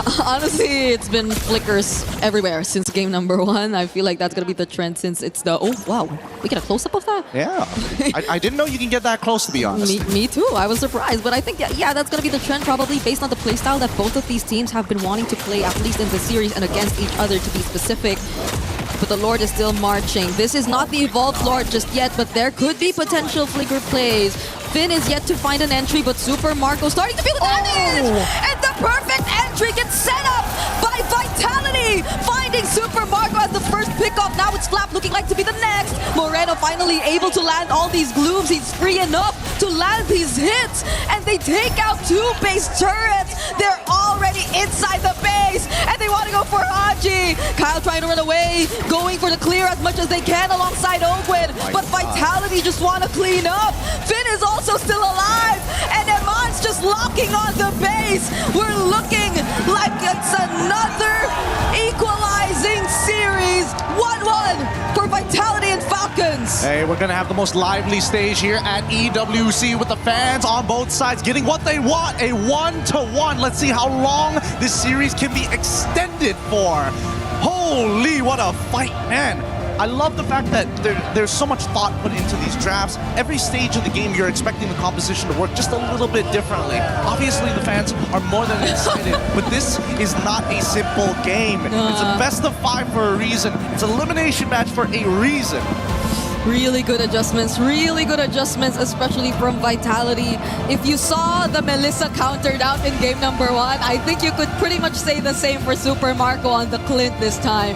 He too has been answered here by Vitality through the sequence of the drafts, through the flex that they did on blue side. And they weren't able to replicate what they did, especially nor even with the Selena in their hands. Yeah, and that's the thing about the Selena. If you don't hit those arrows, you're not going to feel like she's having that major impact. She can influence the game when you have a lead, but when you're behind, you notice that all of a sudden she's a disruptor. She is a CC chain breaker more than anything else. The only unfortunate thing is that Bulletproof Marco, they got underneath. The glue stuck his skin straight to that Kevlar, and my God, he just couldn't flicker out in time. There's so many scenarios where it ended like that. And worse yet, once Finn got like maxed out items, he couldn't even deal damage to him. It's always Finn or Shogun. That last setup from Shogun though, the one you're looking at right now, I think that really was the deciding play of this game. The moment they took down Super Marco, they pretty much equalized the series then. They do. I will have to admit, Shogun, he's got the best Detona's welcome to Flicker I've ever seen. We're throwing it back over to the panel to break it down for y'all. What happened that game? Vitality fans saying cry some tears because they took it in game one. That's for sure. There was no doubt there was going to be a lot of back and forth between these two super fans, and it is giving us the most lively stage at EWC right now. Guaranteed. Lenovo Legion Gauntlet, the place to be. MSC and MLBB. Welcome back. My name's Rain Day. I'm joined by Trex and LaFell. And guys, breaking that down, we just saw it there. We saw Shogun. Same first pick, or first 2-3 pick, Barats. Now he gets the early lead, and he doesn't die at all. I mean, they realized they were onto something. They just needed to play it a little better. I'm sorry I doubted it. We questioned the Barats first pick. It all makes sense now. This has to just be pure comfort for Shogun. And we were talking about it during the game. Even in the game they lost, the guy never missed those Detona flickers. I mean, it was just insanity.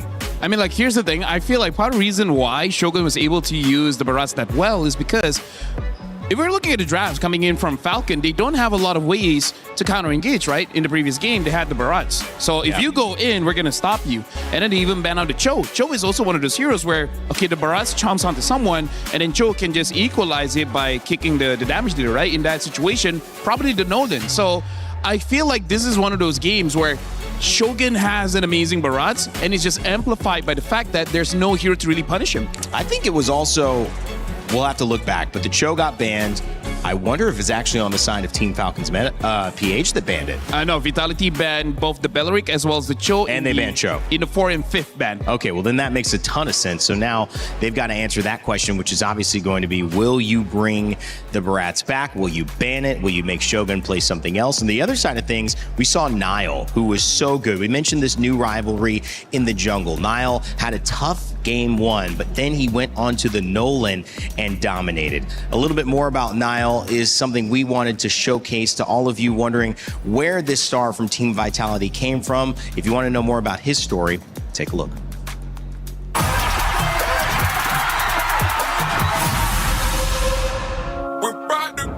Whoa! You can see the taunts live on stage. He's very stubborn. He always knows something the others don't know. Gue ngerasa ego dia cukup tinggi, ego player, ego jungler. Nile is best jungler for me ya. It started from COVID. I played 80 hours per day or 12 hours, something like that, because I don't have nothing. I don't know what to do. And suddenly I am reaching a top global. Very competitive player because he always thinks about the game all of the time. Head coach of Onyx MLB MPL contact me. Do you want to join Onyx Sports? My ego said, hell yeah. Before he fam Onyx in Vitality, and I think still the same Nile but more mature. Got Nile in the jungle, man. They gon' win. Onyx loaned me to Big Farm. I'm reaching my first international M5. I'm not playing in season 13 because I think I need to fix myself. I think it was a bit of mess up. My mindset was. He was barred for 2 official matches. During the M5 series, Nile has been suspended because of the accident. Not only me, like all of us, I think, get mad and angry. I just want to like this, but I don't know, suddenly it came up.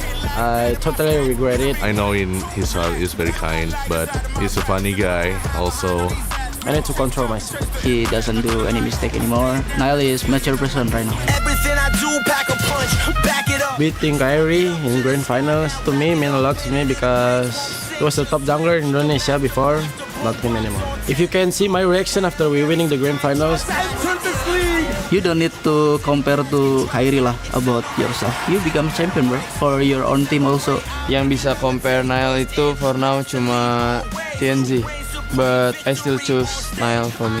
Proud sitting next to you. I will help my best to making you the best. I cannot do it by myself. That's why I need their help, and maybe they need my help, so we can reach our golden road together. The person I look up, it was my father. My father is passed away. Back then, he was humble, and he's the type of person and down to earth. And I wish I become a person like that also. Inspiring me so much because before he is an athlete in chess, that's why he inspired me so much. Taught me so much about life. 1v1v1.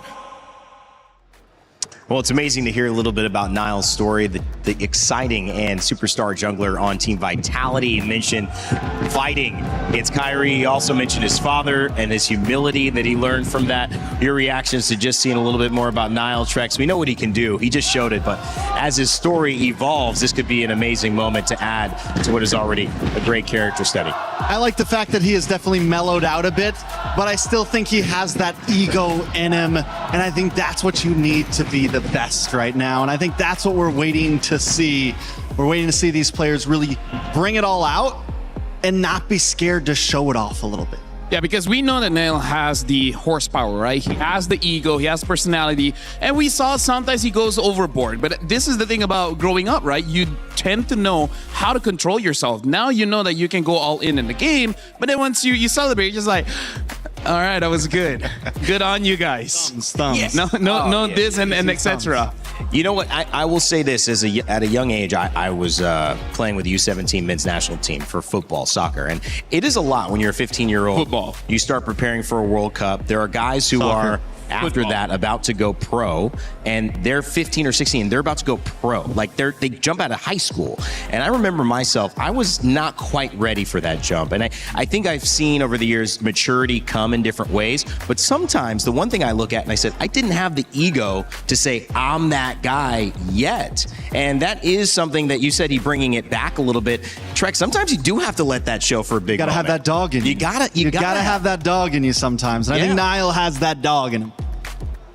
I'm Muslim, so that's haram. So I'm gonna change mine to I don't know, a tiger. I got a tiger in me. Roar. You got that tiger in you? Yeah, for sure, man. Here's the thing. I feel like now this is one of those reasons why with this assassin meta coming back, it's so good for those junglers that has this very high ego, because you kind of need that to play the assassins. Because if you're going in with an assassin and then you have like doubts, can I kill the guy or not? You're kind of using the wrong hero. Am I right? It's just a mindset. It's just a mindset. It's all like, a mindset. if I can kill you, I'll kill you. In-game. Of course. In-game. Well, comparing different thoughts, comparing apples to oranges, we actually had a great chance here in MLBB to catch up with someone you may know and enjoy, Lemon.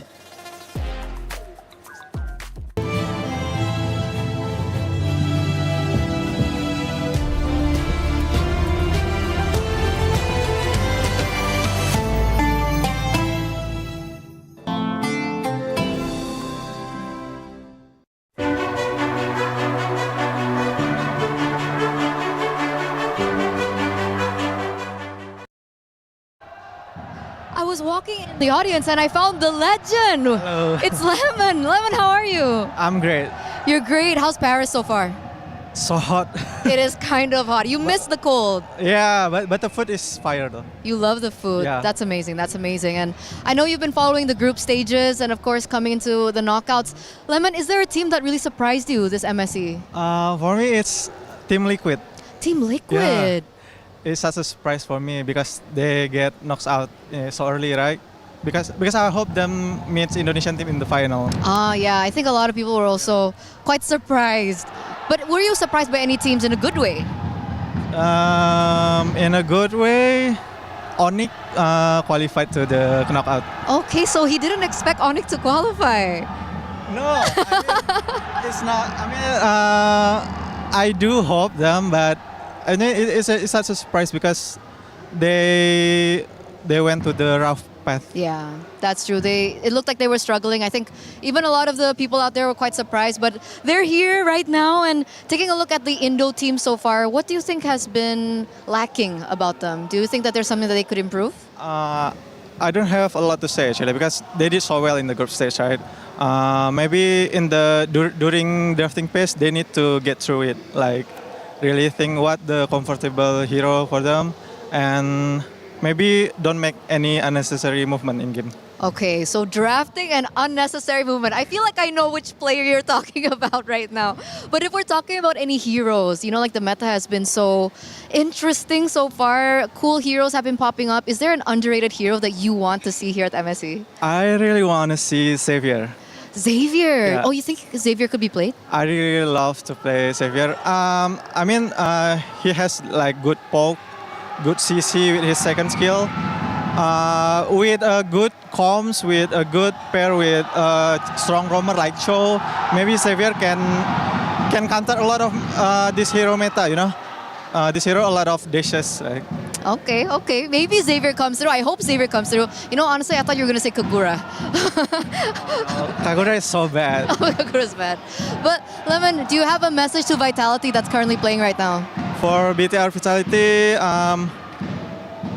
I hope you guys can beat Falcon like in the group stage.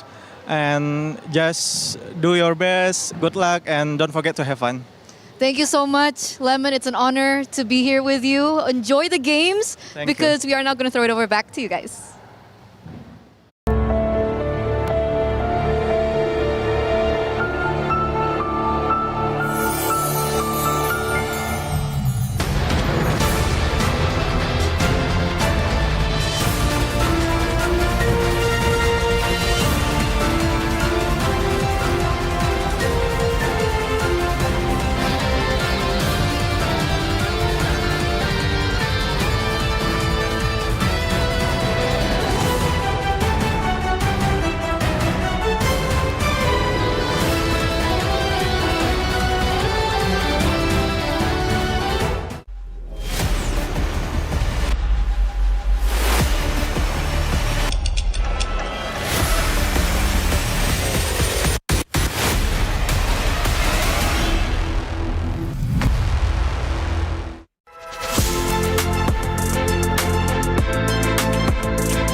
Big shout out to ObSpot as well. I know they sent me a camera last year, and I got a lot of cameras, but that one was quite good. So they're our official sponsor.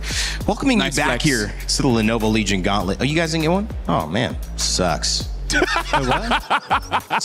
bad, bro. Hey, just step up your content game, man. Hey, give me like 1.5 months. I'll figure something out. Are you kidding? No, you guys are excellent. One of the things, not easy to be a content creator and a caster. I got to give a shout out to all the MLBB crew. Not only are they teaching me all these things, they're making vlogs, they're posting, they're building up their socials. It's a beautiful thing. I love it. Not every esport does that, so you guys are awesome. Let's jump back into game 3. It's 1-1. How we feeling? Super Marco there. I want to know how Super down. Marco's feeling. I know. Locked in. I mean, like, it must feel bad when you pick up the Clean and you're going up against a Paquito. That just feels bad for any marksman in that matchup. So I feel like that just adds another layer to it. Because I really feel what Team Falcons wanted to do with the Harif ban, as well as I believe the Claude ban, was to actually force the Paquito to go into the gold lane, and then hoping they go to the late game, and then by that time, Super Marco with the Decline will just pop off. But I feel like now they got to respect that, right? Understand that you might go up against Iman with a fighter. Doesn't have to be the Paquito, could be something else like a Ruby or something, and that's just something that they have to deal with. Because I really feel like in Game 1 and Game 2, it's less about the draft and really more about the execution. Maybe Game 2, if they have another hero like a Barats, like a Belleric that can counter the Barats, maybe that'll be a little bit better. I think they definitely could have picked up the Belleric in Phase 1. That's Just No Limit, by the way. Shout outs to him. Right on. Just No Limit. Who's he voting for? Who's he what? Vitality, right? Oh, 100%. 100% Vitality. Are you trying to do an American accent right there, boy? Hey, I'm quarter American, me. What? Is that how we sound? Yes. How do we sound to you? Dude, let me just say, there's a bunch of time I go to breakfast, and it really screws in my brain, because I just hear a bunch of Nicers talking. He's the most traditional white guy that even, like the real white guys come out. It's like, oh, you guys sound like nice? Yeah, you sound like nice. He's the You guys sound less American. Right on. The gold standard, huh? A different gold standard. He's the white standard. The white standard. Oh, no. Oh, fell. Trex is laughing.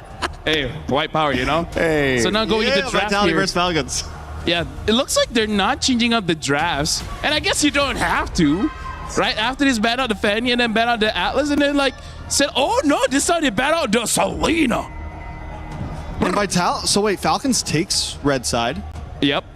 And They chose Vitality that. still decides to switch up the draft, which I find interesting. Falcons won last game. They switch up the ban. They ban out the Valentina this time.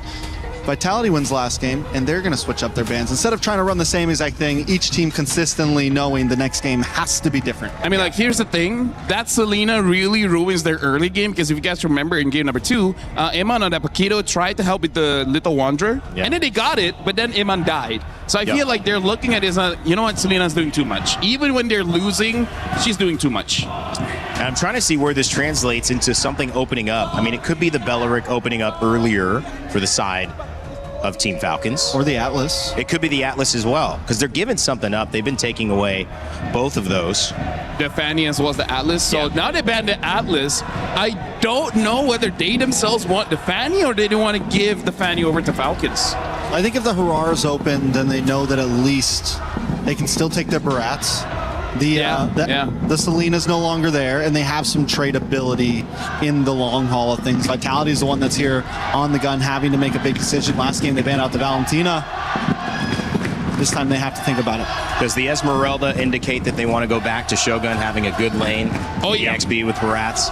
100%. Like, this is a draft where you know that Shogun brought the coach out to dinner, and the coach really liked that dinner. It's like, you know what? You're always going to be first pick. Yeah. He paid for dinner. They banned out the Melissa. Now, that's interesting. They're opening up quite a lot here, right? The Valentina's there, Hirara, the Lings, the Fannies. Zushin as well. I don't know about this one. I feel like Barats first pick is still fine. Yeah, honestly, I think they still go Barats. It's like when you know you're visiting for a night, you don't need to worry about being comfortable. You can wear anything. You only have one night you're driving home. When you're staying for a week, you got to bring your pajamas, got to feel comfortable. I think in these longer sets, you see players revert back to like, what has worked for me? What is comfortable? We've got 2 games on it. Let's figure out a third. Not changing something's a big deal. So you just go to Jushin, Belleric here, I think. Yeah, that's a great play. Belly Boy and Jushin. Sounds good. And then later on, you'll see whether out of all the assassins that's still open, which one do you want? You want the Harara, the Ling, or the Fanny? Because I feel like, judging by game 2, I think Falcons should be really hesitant to pick up that Fanny because there's so much fighters. And Falcons doesn't want the Fanny, then they might have to lock in the Harara here, right? That true. might be just Harara, Belleric. I would go with that. That sounds very solid. They still have the Ling as an option. If they don't, we haven't seen it, but that could mean that if they, never mind, they want the Fanny. They're risking it this one. They want it. I mean, like, it's because they don't want Vitality to have it. I think so too, because Nile is pretty disgusting on that Fanny. So now they have 2 ways to deal with this. Either go Moskov in gold or go for that Paquito again, just so that you know that Fanny does not have a good target to actually both slice in. Paquito and Moskov right now. So Paquito, jungle, Moskov, gold. I mean, like, I'm not against it. It's just very, very honest. Yeah, and you show a lot in these first 3. Bans come up after that. They could go Zushin. Sorry. No, I'm with you. I think Zushin could be good too. I think agree. Either team go with Zushin's nice. And the Moskov. Or Paquito. Depends on which route you want to go for, right? Because I feel like if you don't secure either or, 100% they're going to get banned. So they pick up the Paquito as well as the Eudora. So that's why picking out the Fanny can be a risk. Basically, all 3 can counter the Fanny here. So that's interesting. Was it a big brain bait? I think by switching into the Selena, leaving the Fanny open, taking the Barats again first. Do you think this was just like they're going to go Fanny to steal it from us, and then we instant counter it? Honestly, I feel like it was a gamble. They're like, guys, there's a chance they will pick it up. If they don't, then we got to figure something else out. But the moment they pick up the Fanny, they're like, all right, we got him. Well, listen, if this is Paquito Gold, if it is going to mix over, then he has an opportunity to pick his matchup that he wants. And Harith is still open, which we haven't seen open for him yet, and he's enjoyed. They're going to wait till that because they're not sure, again, that is Paquito Gold. So I feel like for Vitality, to make it easier for themselves, I think they need to ban out something like the Ruby, because I think right now Falcons, they're considering playing double fighters. That's why they're picking up the Lapu so that he's flexible. Worst comes to worst, you can put Lapu in gold. Not the best place for you to put him, but it's an option. Yeah. Ruby would be a nice answer to the Paquito and the Barats, those bulky frontliners, something that can just kind of stop them in their tracks and stop the big engage that Vitality wants to bring. Coming into the ban list, Falcon takes out the Harley. I mean, you could do essentially, for those watching and new to MLBB, right? You have that traditional marksman normally in gold. You have the big fighter in EXP. We're seeing the experimentation there with some of these teams either putting a fighter in gold, sometimes flexing them into the jungle as well, but mostly either in gold and in EXP. So you have two different styles, but aggressive, CC, team fight focused characters. Is it possible that Falcons go and say, well, let's just match that? Let's just do that ourselves.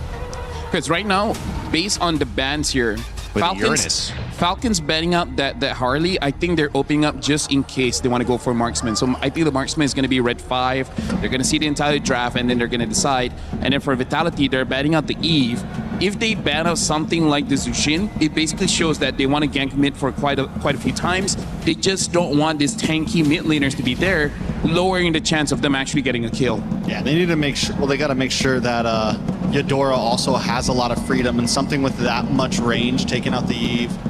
Selena's already gone. They've noticed that, I think, control in these fights is something that Falcon really thrives off, especially in game 1 when they had a similar draft. Xnay on the Fanny. Yeah. Ruby has to be banned though. They banned on the Lilia here. Very interesting. Okay. The Ling is still open. Not so sure if this is going to be a game that's going to be good for the Ling. Again, because of this Paquito so flex, we've seen him in the jungle and the gold. It really can go either ways here. But I feel like they should pick up a mid so that they can make the last decision whether they want fighter gold or marksman gold. That makes sense. Open up in mid. We've seen a lot of different choices. A lot of them banned out here. Maybe even Valentina wouldn't be that bad. It's just that whatever ult you're going to take, except for the Eudora, you're kind of putting yourself in a very tough spot either ways. Very dangerous. Vexana's interesting. Oh yeah, good. We saw Aurora one game. Vexana something was a decent answer to something that Vitality has right now, honestly. Yeah. That's what a lot of teams have used it for, so it could definitely be a possibility. Pharsa. Okay. There's a lot of bursts here coming in from Falcon, so whoever gets caught, the Pharsa can burst out for the first 6 minutes. So I think Falcons, they just want to win the early here. But this draft kind of shows that they might have something like a Claude later on. As their last pick? Claude or Moskov, yeah. Both been played. Claude at a 2-win, 1-loss for Falcons. Moskov 1 win, 0 losses. So both good choices for Super Marco in this tournament so far. Because I feel like the Brody would be stylistic for what they have right now, but there's a chance they're going out against the Paquito in the gold lane. Brody wouldn't have a good time. So I feel like, but I'm worried if that's too much scaling though. Too much scaling in this current meta is pretty bad. Actually, no, I don't think that there's too much scaling. So they pick up the Claude as well as the Kufra here, trying to fight against the Fanny. They're really just trying to counter Fanny here. Everyone except for the Claude. Yeah, in the Kufra, don't get me wrong, it works against the Fanny, but it is still a high-risk roam. Yeah, there's a lot of roams that they could have gone for. Moskov also would have been great. I guess it's a little less escapability. The Claude can help against this Pharsa. Has the BMI, has a little bit more movement in terms of team fights, and can maybe get away from the Lapu a little bit better. If you want to go double fighters, it's still the Ruby, but I feel like you don't have to. I feel like a Harif or a Moskov should be good here. They picked up the carry, so they just want to make sure that when the Barax exposes himself, they have an answer. So quite balanced here, getting a lot of bursts coming in from the Pharsa as well as Fanny, and then having that shred from the carry. I'm liking Falcon's draft here because for Vitality, it kind of depends on both the Barats as well as the Kufra. And the Jungle Paquito was something that lost in game number 1. Can they pull through this time in game number 3 and get a win off of it? Falcons taking it back with a few picks. The Pharsa, the Fanny. Excited to see how it goes. Well, Team Vitality and Shogun been feeling pretty comfortable with that Barats on the stage the 3rd time around. Will he get kicked out? Need to find a new place to stay? We'll find out as we send it back over to Gideon and Brigitte for game 3. Game 3 begins, and already we are anticipating who is going to bring it to the next level here. Who's going to take another point over the others? The score is 1-1 as we jump on in to the land of Dawn. And Brig, I don't know, these compositions, they're like Digimon. They just keep evolving. You don't know when it stops. You don't know when they have figured out what is the end goal. Yeah, if there's one thing that evolved, we're no longer on all flickers. We at least see 2 Purifies on Team Falcon's side. And understandably so, you're seeing an overwhelming amount of crowd control over on Vitality, which I feel if they don't get to use in the proper sequence would be very punishing for their team fights in the latter portions of this game. Yeah, really interesting. A quick look at the emblems, and immediately we're already seeing Pull Yourself Together from Haji on a Purify in comparison to a Wilderness Blessing coming in from Moreno. So Moreno wants to move around this map a lot quicker with Finn, thanks to that concussive blast, but the Brave Smite here, pretty important for Ogun to keep himself alive.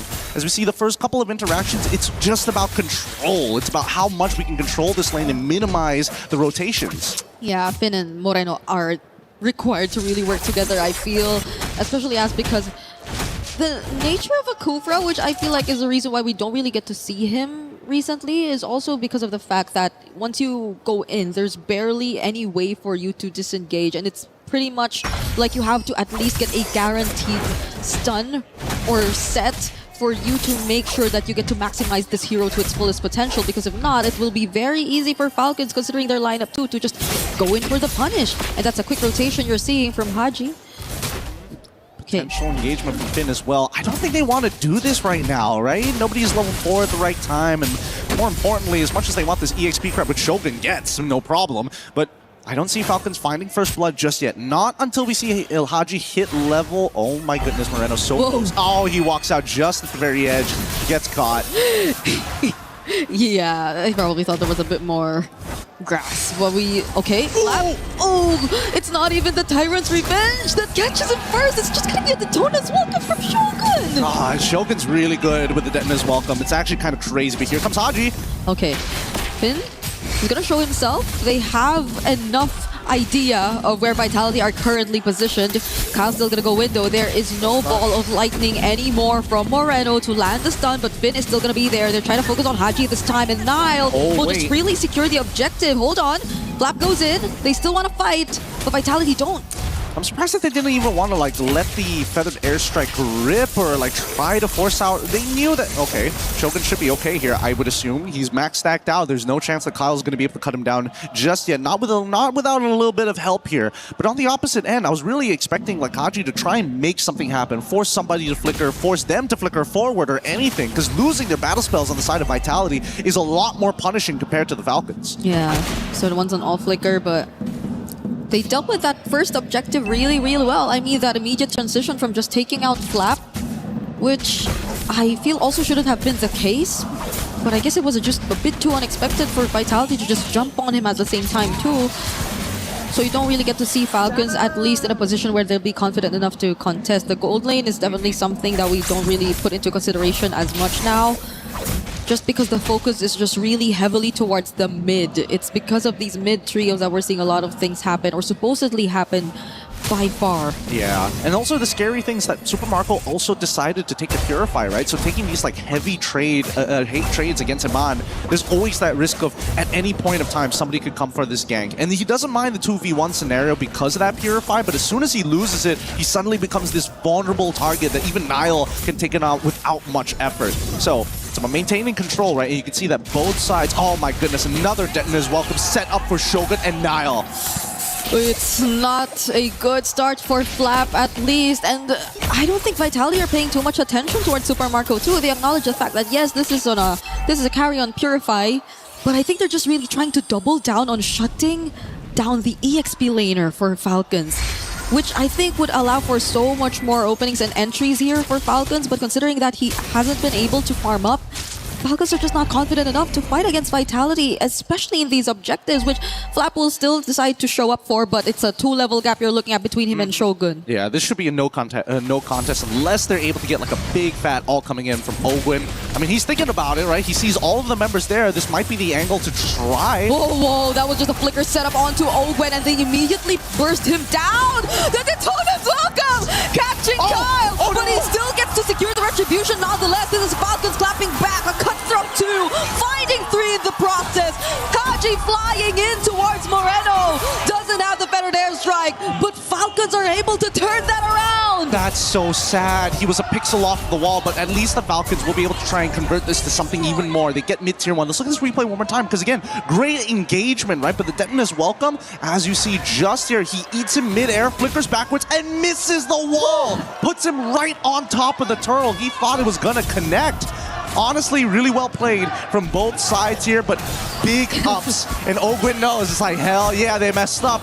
And that's great, because now this is going to drag out a little bit further. And with a 1.5k lead, Haji is starting to come into a position where you can legitimately start threatening the members of Vitality. Moreno in particular. He might, if he can force Moreno to flicker early on, this mid-game might be where Falcons really shine. Yeah, because Moreno, I think, has been very difficult to catch as well on the Eudora, but that pretty much put Falcons back in the game. That's already a lead over to their side. Oh, okay, Finn is gonna spot them here. Eman should already know that there's a potential gank.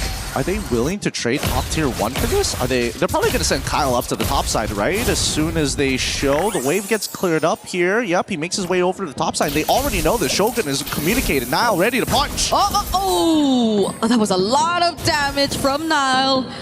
And that was just Nile. I definitely think that could have been a kill angle there, but I think even now recognize there's not a lot of people here.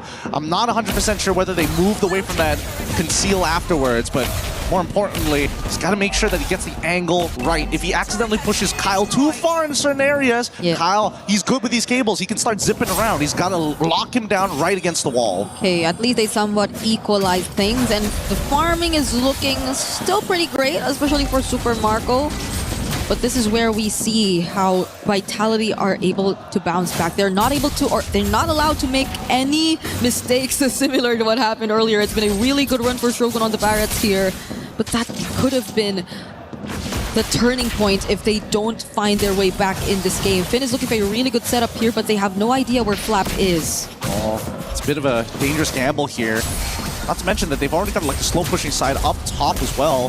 That's going to start turning into the opposing favor. Oh no, the Deton as welcome did not connect. Now Falcons have an opportunity here. Okay.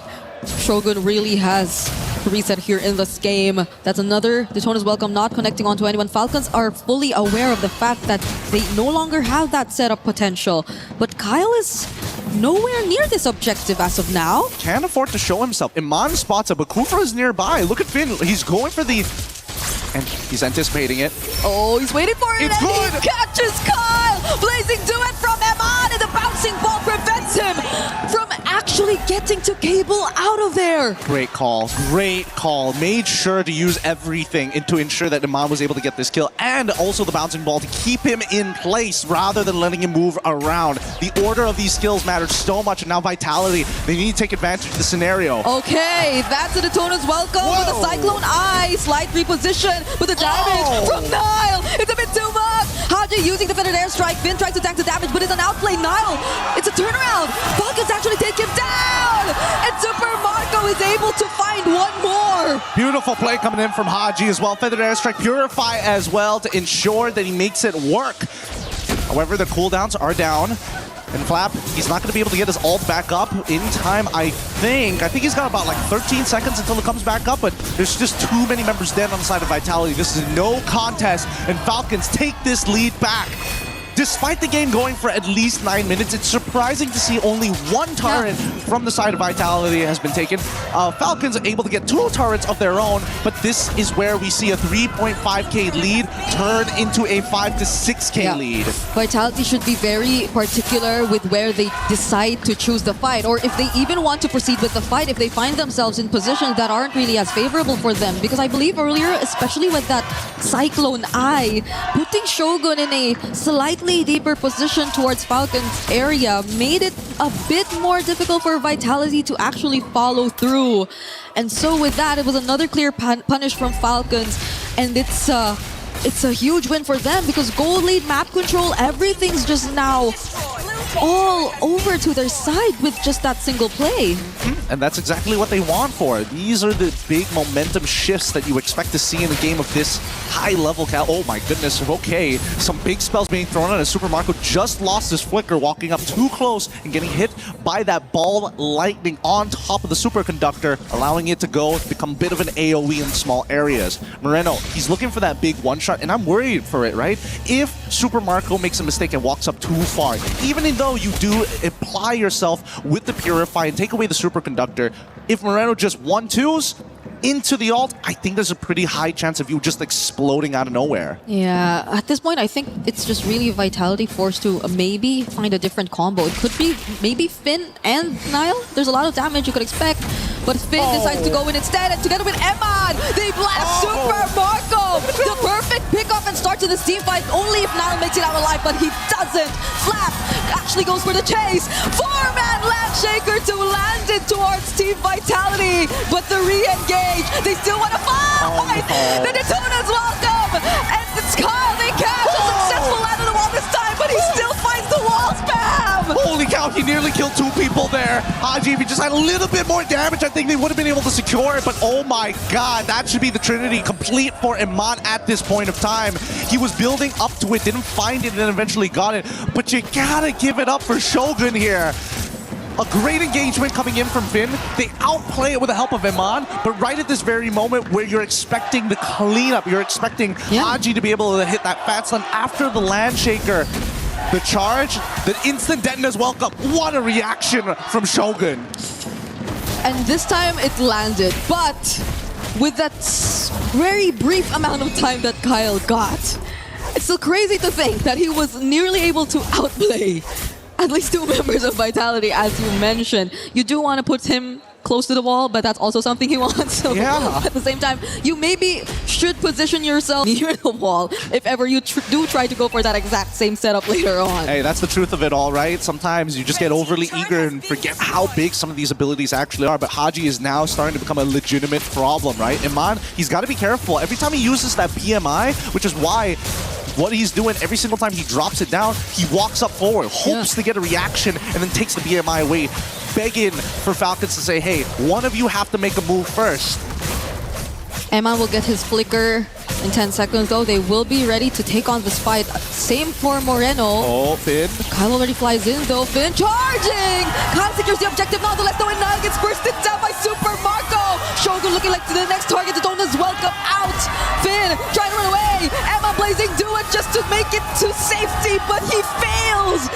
Vitality are just scrambling to get back to their base. Falcons are dealing a bit too much damage. It's a little too much to handle here. Big mistake coming in from Finn. Unfortunately, tries to go behind the pit to intercept, but ends up hitting nothing. He's still holding on to his ult, and so far, they need a defense. They're going to pull it first. Pull it down to the bottom side. It's just Finn and Shogun, but they're just being torn down to pieces by Super Marco on the carry. Moreno gets jumped on by Flap. 3-man stun, but Falcons are in the base. They take this game 2-1. Nothing too surprising in this game. We knew that this game would end with a big bang at the very least. Unfortunately, that came out of Vitality's side. A single misposition on the Lord ended up their entire backline was exposed. This is why I was thinking maybe Cho would have been a better option rather than the Kufra. It follows the same protocols and yet has that single target lockdown. But I think for the side of Vitality, they want to be able to fight on a dime. They want to be able to consistently get in. But Falcons, man, the trigger man, they're fast with it. They don't hesitate. Yeah, because I don't think ult dependent is the term to use for the Kufra either. It's just you really have to be very accurate with your skill shots, the landings, the timings of either your Tyrant's Revenge or your Tyrant's Rage, because then you barely have ways to get out of it. And same goes for the Barats, I feel. Once you really charge in and use your Daytona's welcome, that's pretty much it. That's pretty much what you get out of the Barats when it comes to setup. So when you fail, it's really punishing. If this wasn't a mobile MOBA, like this composition from the side of Vitality is basically a first-person shooter. Only headshots are worth it. If you don't hit that headshot, they just come back all of a sudden. You see Haji here just laying down hellfire with the feathered airstrike, and it was only going to get worse from that point onwards. So really, it was about taking the lead, securing a good foundation, and then closing out the game within first or second Lord. That was going to be the main idea for either side. And you can see that, especially at high level, the accuracy and more importantly, how much gold was being able to be absorbed by everyone across the map. Just absolutely nuts stuff. But there you have it. 2-1 is the current score for the Falcons. Let's see if they can close this out as we throw it over to Rain Day. Well, there's a lot of things to identify there, but one thing was for sure. Team Falcons PH excited and alive here at the Lenovo Legion Gauntlet at EWC 26. MSC has hit its most fan-filled match of the tournament so far. And we welcome you back to the panel to give us a deep breath after all the MLBB we have seen. My name's Rain Day, and I'm joined by Trex and LaFell. Guys, that was, I mean, just dominance, I think, on the side of Team Falcons, but a great response to the comfort pick of the Barats, how to handle that draft. I think there was moments throughout that whole game that either team had some chances. Some mistakes were definitely made by the side of Vitality, but man, I mean, both teams just with insane plays. Haji, definitely the highlighted player for me throughout that game for Team Falcons. LaFell, the implications of this are bigger. I know you got some stuff to break down. Before we go micro, I want to go macro. Team Falcons, that energy that we're hearing, it is a result of the fact that they still need a win to start their club championship title race again. And so this is literally the game that stands between them having a chance to do that in MLBB or having to wait until another game shows up. Yeah, and honestly, like, I feel like they can do it because right now, Vitality, they're making one bad macro decision, which is they're overthinking it because they honestly have enough counters towards the Fanny, but then it seems like they're trying to double down by putting more and more and more and more, but you really don't. Like, how many times have Shogun caught the Fanny mid-air? I feel like at that point, you don't need any other counter. You know that Shogun can do it. So I feel like for the next game, Vitality cannot overthink their draft. Sometimes the simple answer is the correct one. Well, I like it. Go ahead, Trex. No, I like it. I think it's definitely an idea, and I think one of the things, Finn, on this Kufra, it was maybe supposed to be an answer to the Farza, but I feel like they lost sight of that. And every time we saw these big dives, because you're right, Shogun had the Fanny. Fanny was handled. Kyle wasn't the major issue there. Towards the end of that game, they needed someone to jump on to Haji, and nobody ever really got there. Didn't die. And the problem is, there's a whole lot of heroes that can do it, right? It's not just the Kufra. The Cho could have done it. A Grok could have done it. Heck, even if you go Glue, even Glue can do it. And they don't, well, the carry has an answer towards the Glue, but meaning to say there's so many other roamers that can deal with the Farsa. Sure, I feel like the Farsa will still be okay, won't be that big of a problem, but still, this is something that you have to look back into and be like, Kyle is good, but you have the rest of the team you got to worry about. Well, I mean, this one is not just a big game in terms of regions in MLBB. It's not just a big game in terms of the club championship, which has millions on the line, $70 million on the line here overall at EWC 26. But it's also big because in this specific matchup, getting to the semifinals earns you at least $150,000. Third place at least gets you $200,000, guys. So you're essentially doubling the amount of money you're making, and it's already a lot of money. LaFell, let's talk micro now. I want you to go into what you prepared for us on that telestrator. Trex is getting his arms ready. I know, Trex. But you get to work out while you're working. I did shoulders today. Yeah. I'll make it quick. Because here's the thing. The only real thing in this draft that you have to pay attention to is this both burst heroes as well as the carry being the Shredder, because for Falcons, I would say the biggest win condition for Vitality is actually the Barats. So if you can deal with the Barats, then you're good. And they have the carry to answer for that one. And here's the thing, Trace, you even saw in that game how many times Vitality started fight. But then Falcons just win it because you have to capitalize on mistakes. What do you need to capitalize on someone else's mistakes? That's right, damage. You need a lot of damage. And because of that, this Farsa is going to be super huge because every single time you start a fight, hey, guess what? Your damage dealers are dying. There's nothing much that you can really do. We're going to be looking at, honestly, just two clips here. And this one, something that I do have to speak about is damage is pretty king here, Trex. Okay, now why are you staring him down, man? You took the mic. Now you take the mic, my guy. You know, just like, all right, let the man do his thing. Look at this. We're gonna look at how Shogun, all right, we're gonna see, oh, okay, this is actually more difficult than I thought. All right, we're gonna look at Shogun here and how Shogun can actually deal with the Fanny just by himself. Look at this, and look at the Farsa as well. I didn't thought this job could be difficult, but you guys are proving it here. We're gonna be looking at the Farsa, and the Farsa has so much range / damage that they can deal with Moreno as well as kind of Finn here. You can see how the Fanny gets caught by the Barats. But just one tiny mistake. One tiny mistake here is that Huge mistake. Well, yeah, huge mistake.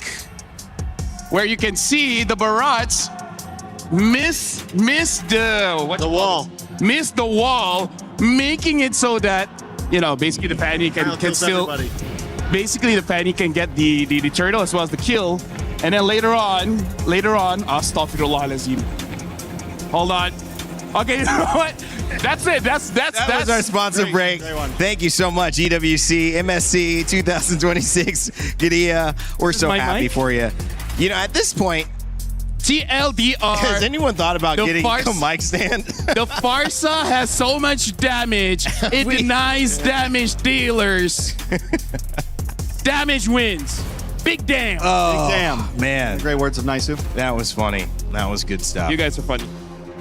That's why you won all those talent awards, huh? Yeah. Oh yeah. You just no gotta, matter what's thrown at you, you just. I know how to roll with the punches. He's always ready. I love that, man. Yeah, there you go. Speaking of rolling with punches, this is a big punch as well because everyone you feel a little bit more, the fans get going. You know, like now we got to deal with Falcons fans coming at us in game 4. And this is also a fan that could be, well, this could, what? This is a big one because this could mean that it's over. If Falcons can get this win, it's a best of 5. Yeah. So we either tie it up or we're finishing the day. This is where the pressure is on, right? Yeah. Before it felt okay. Now it's, if Vitality does not win this, they are gone. They are gone. out. T-Crush. And it not even that. They have to win 2 more. They got to win 2 in a row. And no one's been able to win 2 games in a row. So at this point, it's first team to win 2 games in a row, either Falcon here or Vitality You're next, right. takes this all. You're right. So the question to me, and I think for many of us, Shogun, where do we prioritize this? Because it's worked once, it hasn't worked twice, but it's been balancing on a knife's edge. What do you think? I feel like Shogun has been solved. I feel like he's looking pretty good. It's just that you need to make sure other avenues of the draft is taken care of because even looking back into the draft. Oh, he's trying to go back to the. No, it's okay. It's okay. It's just that they don't have the right. Dude, I can't even access this anymore. I'm in love. Over. The He's got to stop telestrating, guys. We have to stop him. If we give him 2 seconds, he's if going the to telestrate. Kufra is changed Okay. to maybe even a Grok, I feel like they would have had a better chance. Because the enemy just had too much damage. Stop letting the enemy have a lot of damage. Isn't that like a good way to win the game? That is. Yeah. LaFell's so smart, but There's you know, the I got to draft. That's all we remind had you, to ask for. you can make a great point without a telestrator, LaFell. You're enough. You are enough. I'm Dubis Guganur. Don't get copyright struck here. We want to keep this VOD up, guys. Either ways, right now, what you're seeing here is the draft coming in from Vitality now has a lot of damage. Moreno also has a lot of damage. The only real problem is that Ogwen on this Belleric is able to exhort most of them, giving a lot of time for Haji to deal with Moreno and then Nile. And once they're out of the picture, and here's the thing, you don't have to die to be out of the picture. You just have to be close enough to dying, and then you're just not going to do much by that time. Even if Eman is full build, he's going to have difficulties because when he gets close, that carry is going to shred him anyways. So this is one of those drafts where Team Falcons, they have very little margin for errors anyways. Even if they make 1 or 2 mistakes, it really is no big deal. That's how good the draft was. Well, you guys said you wanted to see Cho. Well, I know somewhere you could see Cho. Maybe if you check out that Street Fighter and MLBB crossover that's live in-game right now.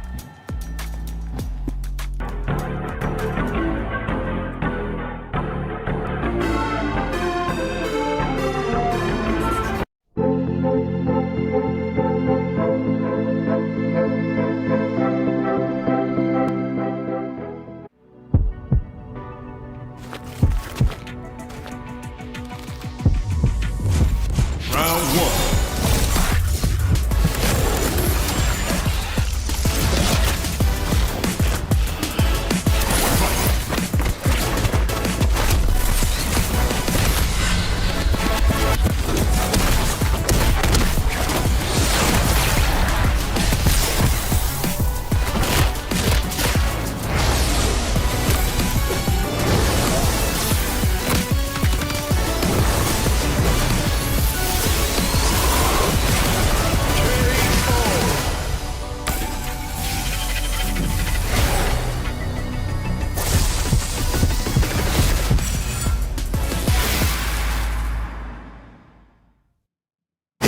can come in here and play my game. He knows nothing. Let's go! Tyler Wine, you're done. Raw energy. Half for half and blow the house down. Play is in our DNA.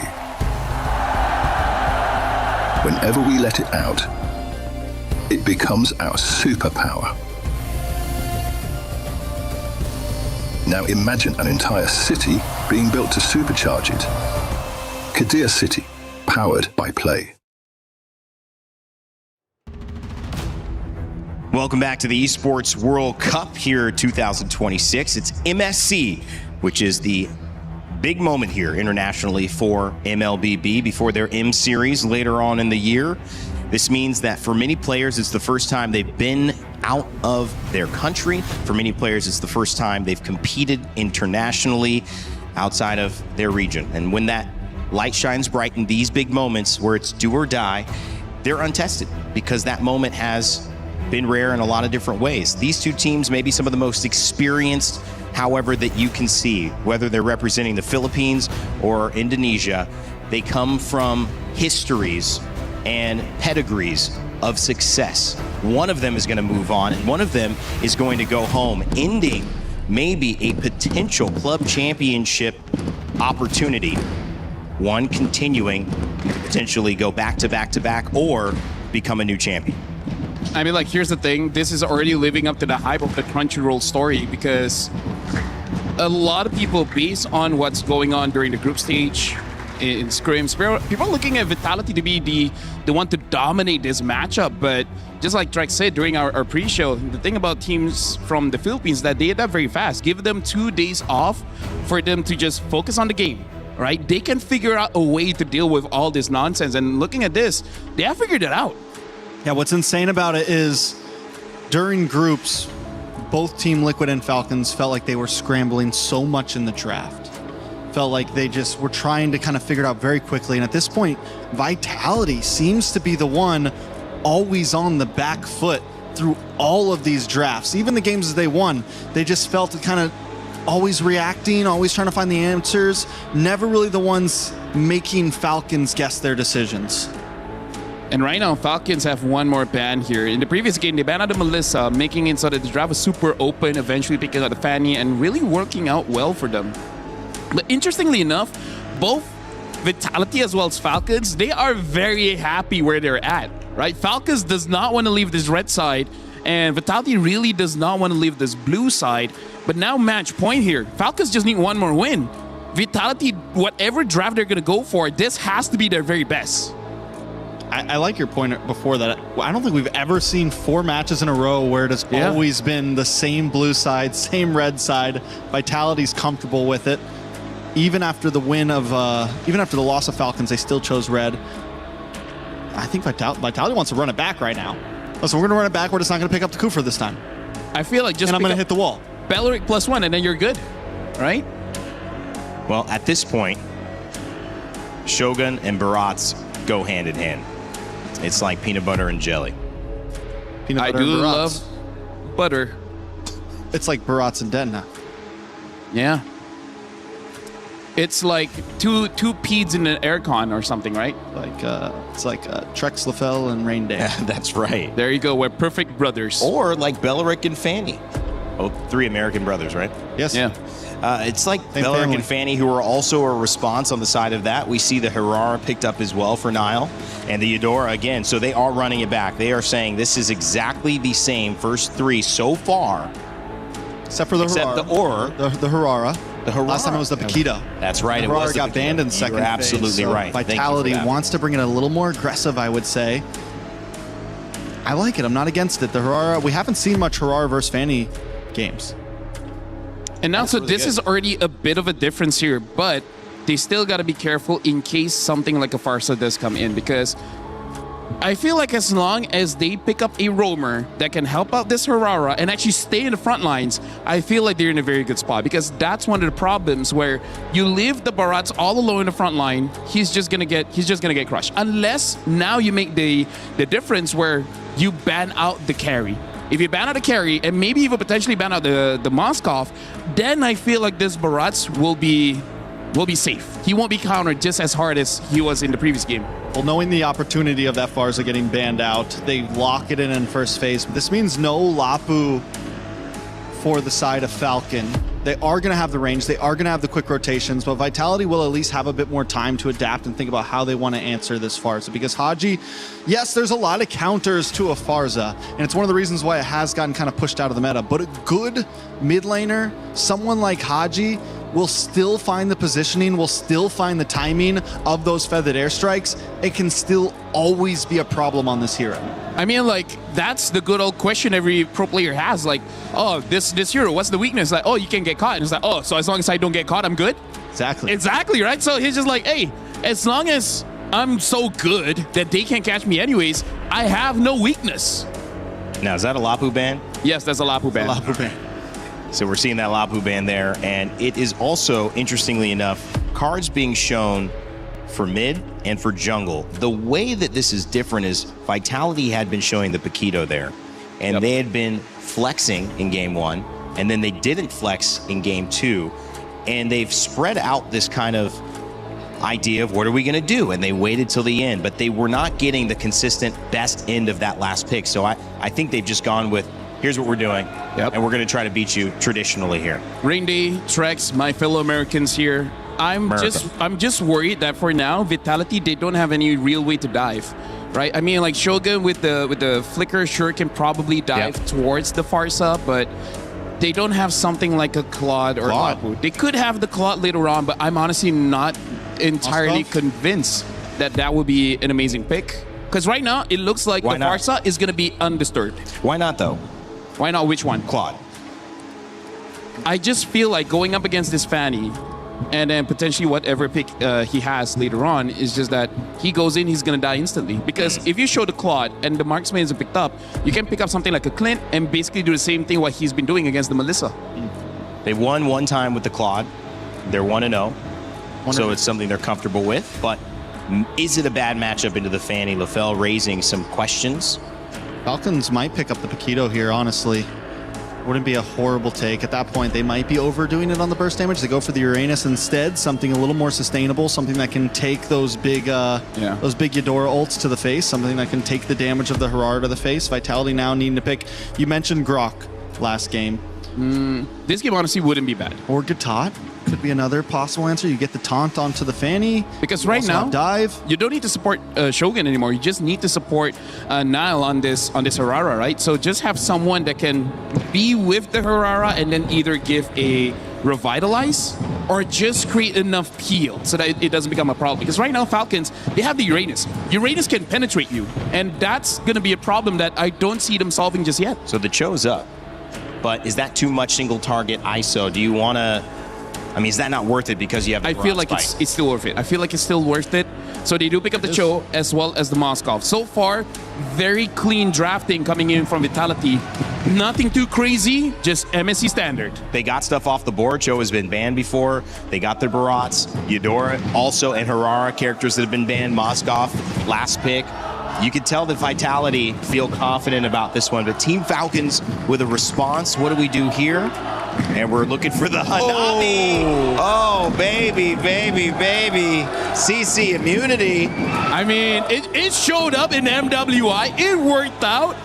And in this game, I think they're banking on Super Marco not getting touched at all. And even if he does, it's just going to be the Cho. So this will be a good front to back for Falcons. And it's up to Vitality to break that. A lot is on the line here, and Falcons definitely looking for a mid to late game spike. Maybe they get an early game advantage. Vitality, on the other hand, just needs to find those pickoffs like they did in the previous game they won. Well, it's up to Team Falcons to close it out and move the Philippines into the semifinals of MSC. And it's up to Vitality to push us to one more game. We're going in for game 4 this time. It's Gideon and Brigitte.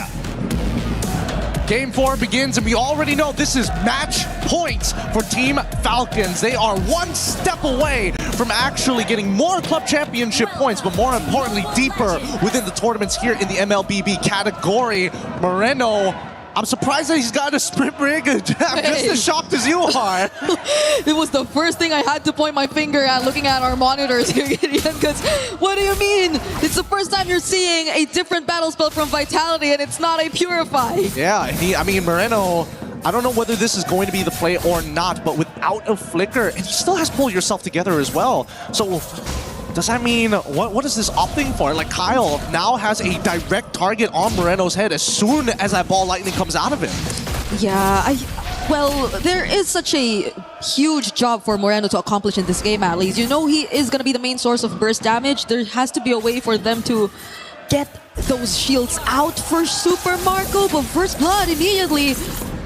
What? They just found Open over there. Hey, you can't deny the amount of early game damage that this team has, especially at level 2, right? We've seen a lot of Hirara players kind of set up with their mid duo to kind of look for a fight, freeze out the lane, even if it's in a neutral state, and then go for an early First Blood. Okay. Luckily, at least, you know, Owen, he didn't end up losing out on his flicker, and Finn, he manages to get out of there, doesn't lose his flicker as well. I guess a lot of people are happy with what they're seeing right now. We're finally getting Nile on an Assassin. And there is much more action happening across the map, because I feel like when they were on the Paquito the last 2 games, there's just so much pressure over to Eman, which I feel like now is a bit more alleviated considering the fact that their damage is a bit more spread out. There's also Moreno too on the sprint, who we're yet to see in action.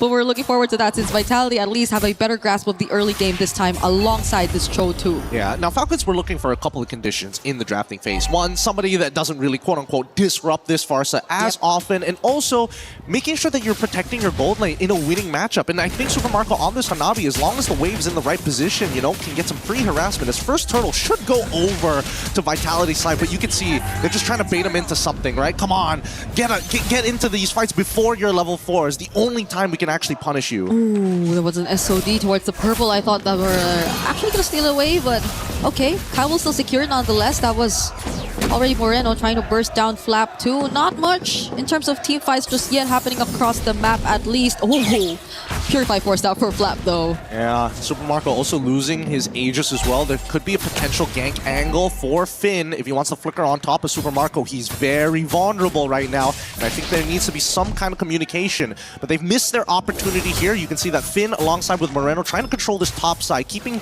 track of where Kyle is going to be. Yeah, they can't afford to let Kyle find the pickoffs that will set the pace once again for Team Falcons. Not now that they've finally gotten it for themselves.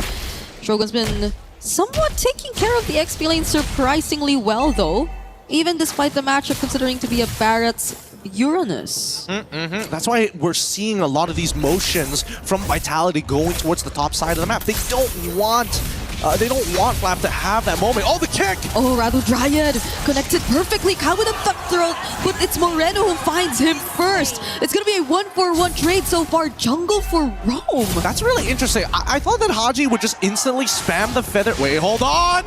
They find Haji. Fortunately, had the Purify to get out of there. But still, that was a... Yeah, you were saying it was a roam for jungle, and... I would have imagined that Haji would have gotten at least Finn's flicker or something, but I think he's purposefully delaying the shots from the feathered airstrike just to make sure he gets maximum value out of it. Like, so what if Finn survives, right? If he doesn't have flicker, he's just as good as useless. That means this next feathered airstrike is going to be less contested for the upcoming fights, and now with the next turtle in 5 more seconds, plenty of battle spells on their hands. Shogun doesn't have his Detna's welcome just yet, but they're going to fight as soon as it's online. Which is great. That just shows how Vitality are now very calculated in terms of their usage of skills and resources. That's a Sky Piercer pickup already for Nile, so things should be a lot more better for Vitality if they find and hand over the kills to him this time. But Ogwen still has the Wrath of Dryad. Flap zoning out to Kyle. Really the objective, but the way of the dragon is gonna land onto Haji. That's a Piercer stack for Nile. Wow, Vitality say you get to have the turtle for free. We're not gonna contest it, of course, but we want to go for Haji, knowing that his battle spell is down, and now they catch Ogwen. Ogwen again as the Belleric, the stun. It's a 2-man stun. Now connects to Flap as well. Kyle goes flying in. He finds them and cuts down onto Moreno too. Those are two crucial members that Falcons get, however. Yeah, and the fans are going back and forth. Nobody is happy with these trades, but Falcon win out big time on the trades because we also get Super Marco breaking this tier 1 at the same time. The SOD connects, all the Guambo combos are there, and even Iman getting into this fight ended up getting him killed. This is the worst possible scenario when you want your insurance to grow. It's really sad if you got to pull it out early. And all the while, Super Marco has just been farming. He's just been pushing the waves. He's been staying here down bottom, but it's not like there's much attention put towards the bottom lane by Vitality either, because we were already talking about how their rotations were mainly focused towards the XP lane. At least Shogun is having a better time, but we're slowly transitioning to the part of the game where Super Marco might be a lot bigger of a problem than you think of him to be. Oh yeah, he's already quite a big problem. Dom Ice finally completed by Finn to try and reduce the healing overall from the side of Falcons, but man, until Super Marco gets his 3 items, he's still just going to be only a decent amount of damage only in team fights, right? In the 1v1s, unless you've got a target to bounce though his auto attacks, you're really not getting the full effect of the Hanabi. Okay. It's at least Sky Pierce again for Moreno, still having those stacks. Dominus Ice already picked up for Finn as well. Vitality looking good so far, at least in the beginning and the start of this game. But Falcons, the way that they've been able to find these angles, I think it's starting to become really tricky for Vitality, especially with Eman choosing to join the fights but not really getting the maximum advantage out of it just yet. And look at this spread here. They fight into this Tri-Brush, right?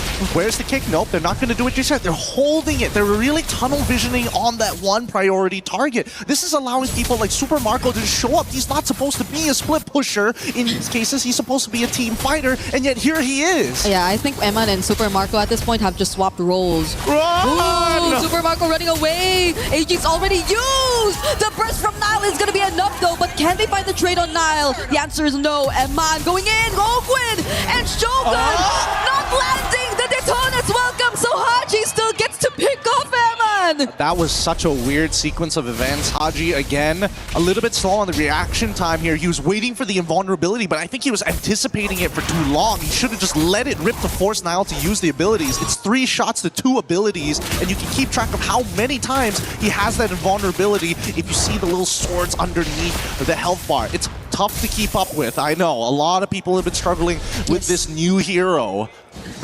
I am one.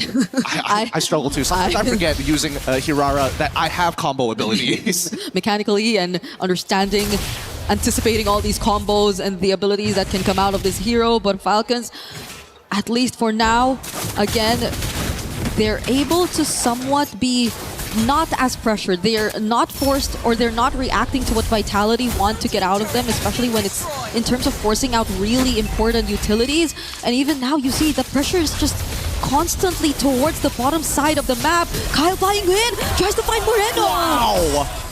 That's a sprint used right there. Is that how it's supposed to be? Yeah, hey, he survived, right? If sprint makes me live with 1 HP, I'll take it any day. But I don't think he's going to get away with this for very long. And honestly, getting pretty lucky there with Finn able to... Oh, hold on. Okay, Finn, no, he can't. He can't. Moreno was also just zoned out by the fettered airstrike alone. I've never seen so many people just anticipating this Predator strike come out from Haji. Everyone's just looking at the tablet, just hoping maybe they do something now. And I think that's the big issue, right? Whoever makes that first move is going to get punished. And if Finn doesn't catch that Feather Airstrike at the right time, he's got a lot more that he has to do. He's got to figure out a way to kick Kyle in the middle of the fight. Yeah, it's just tough. Like, Vitality, at this point, you really want to see them get to coordinate and layer down their skills well enough. But who should be the heroes to do that first? Who could you expect to primarily be the ones trying to set up and really layer down their skills together? Because at this point, Finn, Eman probably not. Moreno, there is a bit of a lack of damage if they really want to go for the front lines too. I mean, just now they also use the Thunder's Wrath, but it's not enough to really take down Flap on the Uranus. Yep, it's really just a stat check, right? And Flap, he doesn't mind. This is why it's so annoying to deal with. Oh, hold on. Okay, now they're going to try and burst him down. Flap still has the Purify, though. He's not using it at all. Doesn't need to. They're not reacting to what's happening, to what Vitality's doing against them. Okay, now we see Eman joining in. Super Marco 2 nearby and within range, but the Wrath of Dryad is just going to allow Falcons to flawlessly take this objective for themselves. Super Marco with a free hit, Sky with a gut thrown, already on a killing spree, and Shogun falls down next. 3 members out for Vitality. Beautifully played by the Falcons. They understood neutral control is so easy for them when Owen just has to stand and press one button. That's literally, he just stood there like a tree. It's like, nah, you ain't walking out of here. The Wrath of Dryads is just a little too good. Unfortunately, it was on Vitality to force a play out to get the timing right. And as much as Niall can try to use his iframes, closing the distance is half the problem. And Ogwin has way too wide of an AoE to completely ignore. So let's look at this replay one more time, right? Just keep your eyes on Ogwin. He purposely takes one step over the neutral line to drop it down, to give them no opportunity. Even Shogun with the anti-CC wasn't able to catch Kyle mid-cable. Just so perfect. He barely had to go in for a surprise Wrath of Dryad. It was just really a perfectly timed Wrath of Dryad alone. There was no flicker sacrifice.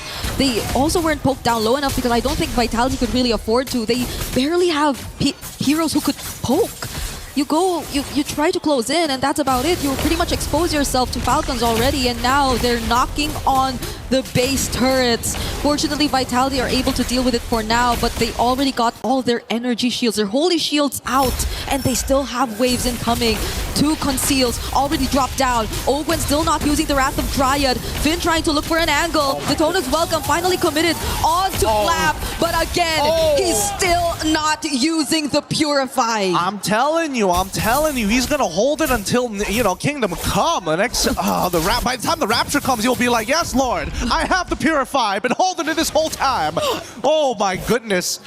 He's not dead, and that's the important thing. He's 1-0-3, so really no use for it at this stage of the game. Oh no. The biggest problem right now is who the heck can deal with the Super Marco? Oh, that's a problem. That's the biggest problem. A Wrath of Dryad flicker combo under the turret of Vitality, enough to take down Niall. Falcons don't seem like they're doing much just to take what they want. Well, you see what I mean? Literally, there's nothing they can do. As long as Super Marco has that Aegis, he's walking around as if he's got Purify, and Vitality recognize that. They can't suppress him. They can't lock him down to the point at that stage. They need Moreno to close the distance, but he has the sprint, so he can't. Oh, Shogun. Not even Shogun can handle this Hanabi anymore. Okay, Ogwen will fall though.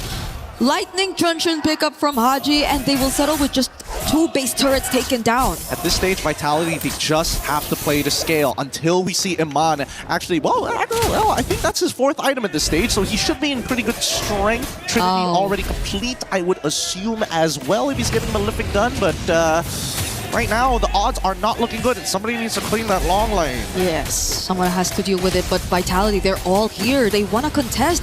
Eman's the one trying to at least poke down the Lord for now. They're trying to hunt down Kyle, but Flap is onto Shogun! Oh, Niall falling does not look good for Vitality, and it's just Kyle flying in! He finds a double, can be a triple if they find Eman. Here's Spear of Misery to save him for just a bit, but it's just Eman, Gideon! Yeah. Super Marco and Haji literally walked up and said, nah, he's good, it's cool, dude. It's like, what can you do? Like, Iman is gonna try and walk up, can't do much, Feather Air Strike. He can't even do the defense of his life. Not against Team Falcons, not in this scenario. Team Falcons, after losing the first game, will now make it to the next stage here in the knockout stage. An unfortunate loss for Team Vitality, but a major win for Falcons. What a game that was. The most eccentric members obviously happy with their performance, but you can tell some people were stressed, and Marco finally, a sigh of relief. Oh my God, I don't have to deal with E-Man any longer. Winning your quarterfinals last game on a Hanabi. It set the precedent here for what MSC and future MSCs. I don't think people are going to forget this one. Nope. Now we lose another representative coming in from Indonesia. But this game was beautiful to watch. Every moment calculated, every second timed to the millisecond. Even the adjustments in the draft, the choices that they repeatedly made. But failed to actually make work. There were so many decisions and risks that were taken in this series, but it all boils down to this. Falcons are still the ones who had the better adjustment. It's true. I think the rumors are true. You don't want to go up against Falcons a second time around in a single tournament. They will just not allow the same result to happen twice. No, they won't. And I love the fact that they've opened up the mid lane back up to the Varsa. We're going to be throwing it up to our stage with our winners, with Rose, and of course the man himself. Give it up, everybody, for Team Falcons. Flap! Team Falcon Philippines does it with a 3-1 win, eliminating Team Vitality from MSC at EWC 2026. And up on stage, we have Flap, the one and only Flap. You guys got a revenge win. You guys are the hope bringer of the Filipinos, the last hope. And of course, you guys denied a potential Indo Grand Finals. How are you feeling after today's win? I feel good, but I don't have to be complacent because there's still a match tomorrow. Very good. Never be complacent. Otherwise, mistakes will probably happen on the international stages. Now, Flap, let's talk about what you guys did in the 2 days break that we had. Because the Team Falcons prior to this, 2 days before, is very different from the Team Falcons that we are witnessing today. What happened? What changed? Tell us about it. We planned really hard, and at the same time, our mindset is like we're like underdogs, so we don't get pressured and we just play our game. No pressure, the underdog's mindset. So you said that you guys actually planned really hard, and today we could see a lot of interesting picks coming out from you guys, a lot of interesting play style. So what does that say about Team Falcons Philippine in the meta? Do you think you guys are actually starting to adapt to it? Yeah, I think we're good at adapting, especially on tournaments like this, because we really need this. But you know what? You mentioned that you guys are really good at adapting in tournaments. I got a question. Why does it seem that you guys are always so much stronger when you guys are like, you know, backs against the wall, when it's like the last life? How do you guys get so buffed? I think it's because of the pressure. We love being pressured. Like, we take it in a good way. I see. Okay, I think Team Falcons Flap, for example, works really, really great under pressure. Now, my next question is, you guys will be actually facing Yangon Galacticus in the semi-finals match. But get this, Flap. Ying said he actually expected to meet Team Vitality in the semi-finals. But he also mentioned that, you know, you guys are a good opponent as well. Is there anything you want to mention to Ying? Because, you know, his Team Vitality and Yangon is not happening. Yeah, I get his mindset because in the last few days, we weren't really playing well. So I think I expected it that people think Vitality is gonna win. But here we are. Wow! Is there anything interesting that we might be witnessing in that matchup against Yangon Galacticus in the semifinals? Is there anything interesting that we could probably expect from that matchup? I think it's just normal, yeah. Normal. He's being humble. He's listening to the fans here in the arena. Flap, last question. As the last hope, as the hope bringer of the Filipinos, is there anything you want to say to the fans? Thank you for supporting us, guys. We're still alive. The dream is still alive. And now it is time to crush some dreams. Boys, come on over. Who wants to crush the key of Team Vitality? Sinong gustong mag-crush ng susi? Kyle, all right, let's go to the back. Follow me. Kyle TZ has volunteered himself. He is ready. All right, boys, you may proceed. And of course, Kyle, you may go to the key crusher. All you have to do is push, Kyle. Oh, he is ready and he is in for it. Go on, push. There you guys have it. Team Falcons Philippines officially eliminates Team Vitality in the MSC at EWC 2026. The hope bringer of the Filipinos, congratulations. Let us show it back to the desk.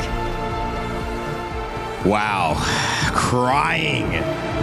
And mentioned there as you see the key crush, the hope of Indonesia no longer, as they will be sent home. And the hope bringer of the Philippines bringing just that, Kyle, letting them know where they stand in his book. That was a statement. And Team Falcons are alive, and more importantly, they're alive for a chance to win a tournament and have a chance for a club championship as well. Huge storyline there, huge regional storyline, huge individual player storyline with Kyle and Niall, who Kyle gets the better end of. Incredible stuff. Trex, Lavelle, the fans have been going crazy. They're behind us. We love you guys. Put them over here. Team Falcons. One thing you got to say about the Philippines, man, they have some amazing fans, and they're well-deserved in getting this win. It was Team Falcons PH onus on them to find a way to get back into this after suffering those earlier defeats, and they did, Trex. They figured it out. They have figured it out over the span of this whole tournament, and we've watched this team get stronger and stronger and stronger every single game. I mean, even in that match there, after taking the loss, they come back, they lose to Selena, they still find answers repetitively. And that's why you can just never count a Filipino team out. I was talking to Leo the other day, and he said, if they wanted us out, they should have knocked them both out in the group stage. Yeah. Because now they have to feel the wrath, and it is true. Yeah, and honestly, like, this is also pretty big for the organization because Vitality was top 3 in the club championship, but now they're not going to get any more points. That's right. Falcons, here's the thing. They were able to take down Vitality, so what's really stopping them from going all the way to the grand finals, right? Because once you go to the grand finals, I think that's where a real challenge is going to be. It's either going to be Aurora, it could be Spirit, Vamos, or maybe even Onyx. Well, I think one thing for me that stood out, and tell me if this is tracks for you guys, Super Marco, and obviously the Hanabi at the end. I mean, that was just ridiculous, Trex. But he all game, all series, was such a bright light for them because they didn't have to pick around him. He could play Clint. No one's banning Clint. And, you know, he could just play whatever and almost carry. No matter what you put in his hands, he's going to feel comfortable on it. And even that Hanabi pick, it was always key to the draft, right? You have these high crowd control, Detna's welcomes coming at you, all these things. What do? All right, yes, Hanabi isn't too flashy, but the CC immune was clean. He could never be a target. It just goes back into that bulletproof Marco. You can't take him down. I mean, here's the thing. He only really felt pressure in the lane game number 2, and that's it, right? Yeah. The time he went up against the Paquito goalie is like, okay, guys, I'm having a tough time. You're right. Game 1, no. Game 3, no. Game 4, no. So I feel like them picking out the Hanabi is signaling just win the lane. You know that you're better than E-Man in that part of the game. And then afterwards, they're not going to catch you because even during the draft, after the first 3 picks, I saw that the Farsa was there, and I'm like, guys, you have no dive. You don't have a Yuzong, you don't have a Lapu, you don't have an Alice, and part of that is because you pick up the Barat's first pick. Not a bad pick, it's just that you need to figure out a way to deal with the backline. In that situation, if you had a Ling, great. If you had a Claude, great. But they didn't, right? That's why I saw the first 3 picks, and I'm like, I don't think you're going to win the draft. Yeah, it wasn't the Eudora that was making the difference, and you could tell Haji had switched off the Selena. He had different options in this game. We even saw Joy come out earlier in one of these series. There was multiple flexes on those roles, but when it came to EXP, the Barats consistently had its moments, but I think they probably, looking back, say, we gave too much away by just going for that. And it's so interesting because so many of these teams, Vitality included in the groups, were so willing to consistently change up their drafts. Right. Never got pigeonholed into one idea. And today we saw Vitality come out here and literally every single game, Barat's first pick, like you said, it's not a bad pick exactly, but in a meta like this, you have to be willing to change things up. I do have to say though, one of the pitfalls of the pick and bans is that if you lock your side laner early, your draft is not flexible anymore. Because here's the thing, especially when it comes to the EXP lane, sometimes that's the lane where it can cover up some of your mistakes. For example, you need a front line, you can draft a front line in the EXP. You need some kind of dive, you can draft that in the EXP. Right? You need some kind of damage to blow someone up in the back line, you can do that in the EXP. If you chose it early, your draft just doesn't have that flexibility compared to the opponents. You can't put Kimmy in a roam, right? I mean, at the end of the day, I mean, you can, but you're not going to win. You can't. You're not going to win. Hey, you used to see my rank games, what people try to do. My goodness. I'm like, Dude, can we please get an EXP lane? Come on, man. Like, what are we all trying to lose? You guys know what I'm talking about. Switch lanes. Switch, get out of my lane. Get out of my lane. I'm just kidding. It's Maybe been a you're lot the of fun. problem, Randy. It's been a lot of fun ingratiating myself into the community and learning. I've enjoyed playing. I was playing earlier today, and one of the characters that really did give me a hard time, and I think there was an EWC extra piece saying, which solo character would you play to go all the way to the top level of ranked? Hanabi came up. And I think that, I mean, at that point, you could see it, LaFell. It's like, this was a great pick, a great choice, because you can do your own thing. Anyone tries to mess with you, get away, and then just carry the game. I mean, like in solo queue, I've seen so many games, Hanabi plus healer. Oh, yeah. The most famous one is the Estes, and then your shield doesn't go away, so you have permanent anti-CC, and then you're just dealing damage across to everyone. So yeah, in ranked games, Hanabi is legit strong. That's why I don't make fun of it as much anymore. I mean, now she's legit strong on the stage of MSC as well. And at least MWI. Of Ogwin. I mean, in the hands of Marco, so. I wonder if we'll see her again. These are questions for us. Of course, it's always difficult to be on the losing side of things. And we had a chance to hear about one of our great junglers here, not only in Indonesia, but in this tournament so far. He has fallen out with Team Vitality. Niall was standing by with a turnip. We're now backstage with Niall from Vitality after that loss against Falcons PH. Niall, how are you feeling right now? Of course, we are so sad because we did not expect that we're gonna lose in this EWC. What were you expecting? Of course, because based on scrims, we are expecting to be at the grand finals. So what do you think happened in that match? What made it the loss of 3-1? Maybe we forgot about their heroes, like their Romeros, like Beleric. Oh, okay. So it was more hero-based. Yeah. But in terms of execution, comms and everything, was there something that you would do differently? I think it's good, but because it's Beleric, it's so hard for us. Okay. So the execution was a little bit difficult. Yeah. Niall, what lesson did you learn from that match up against Falcons PH? I think patience and no rush. Patience and no rush. And obviously, we're going to be expecting you in next internationals, right? What's next for you now? Game of the future. Games of the future. All right. Okay.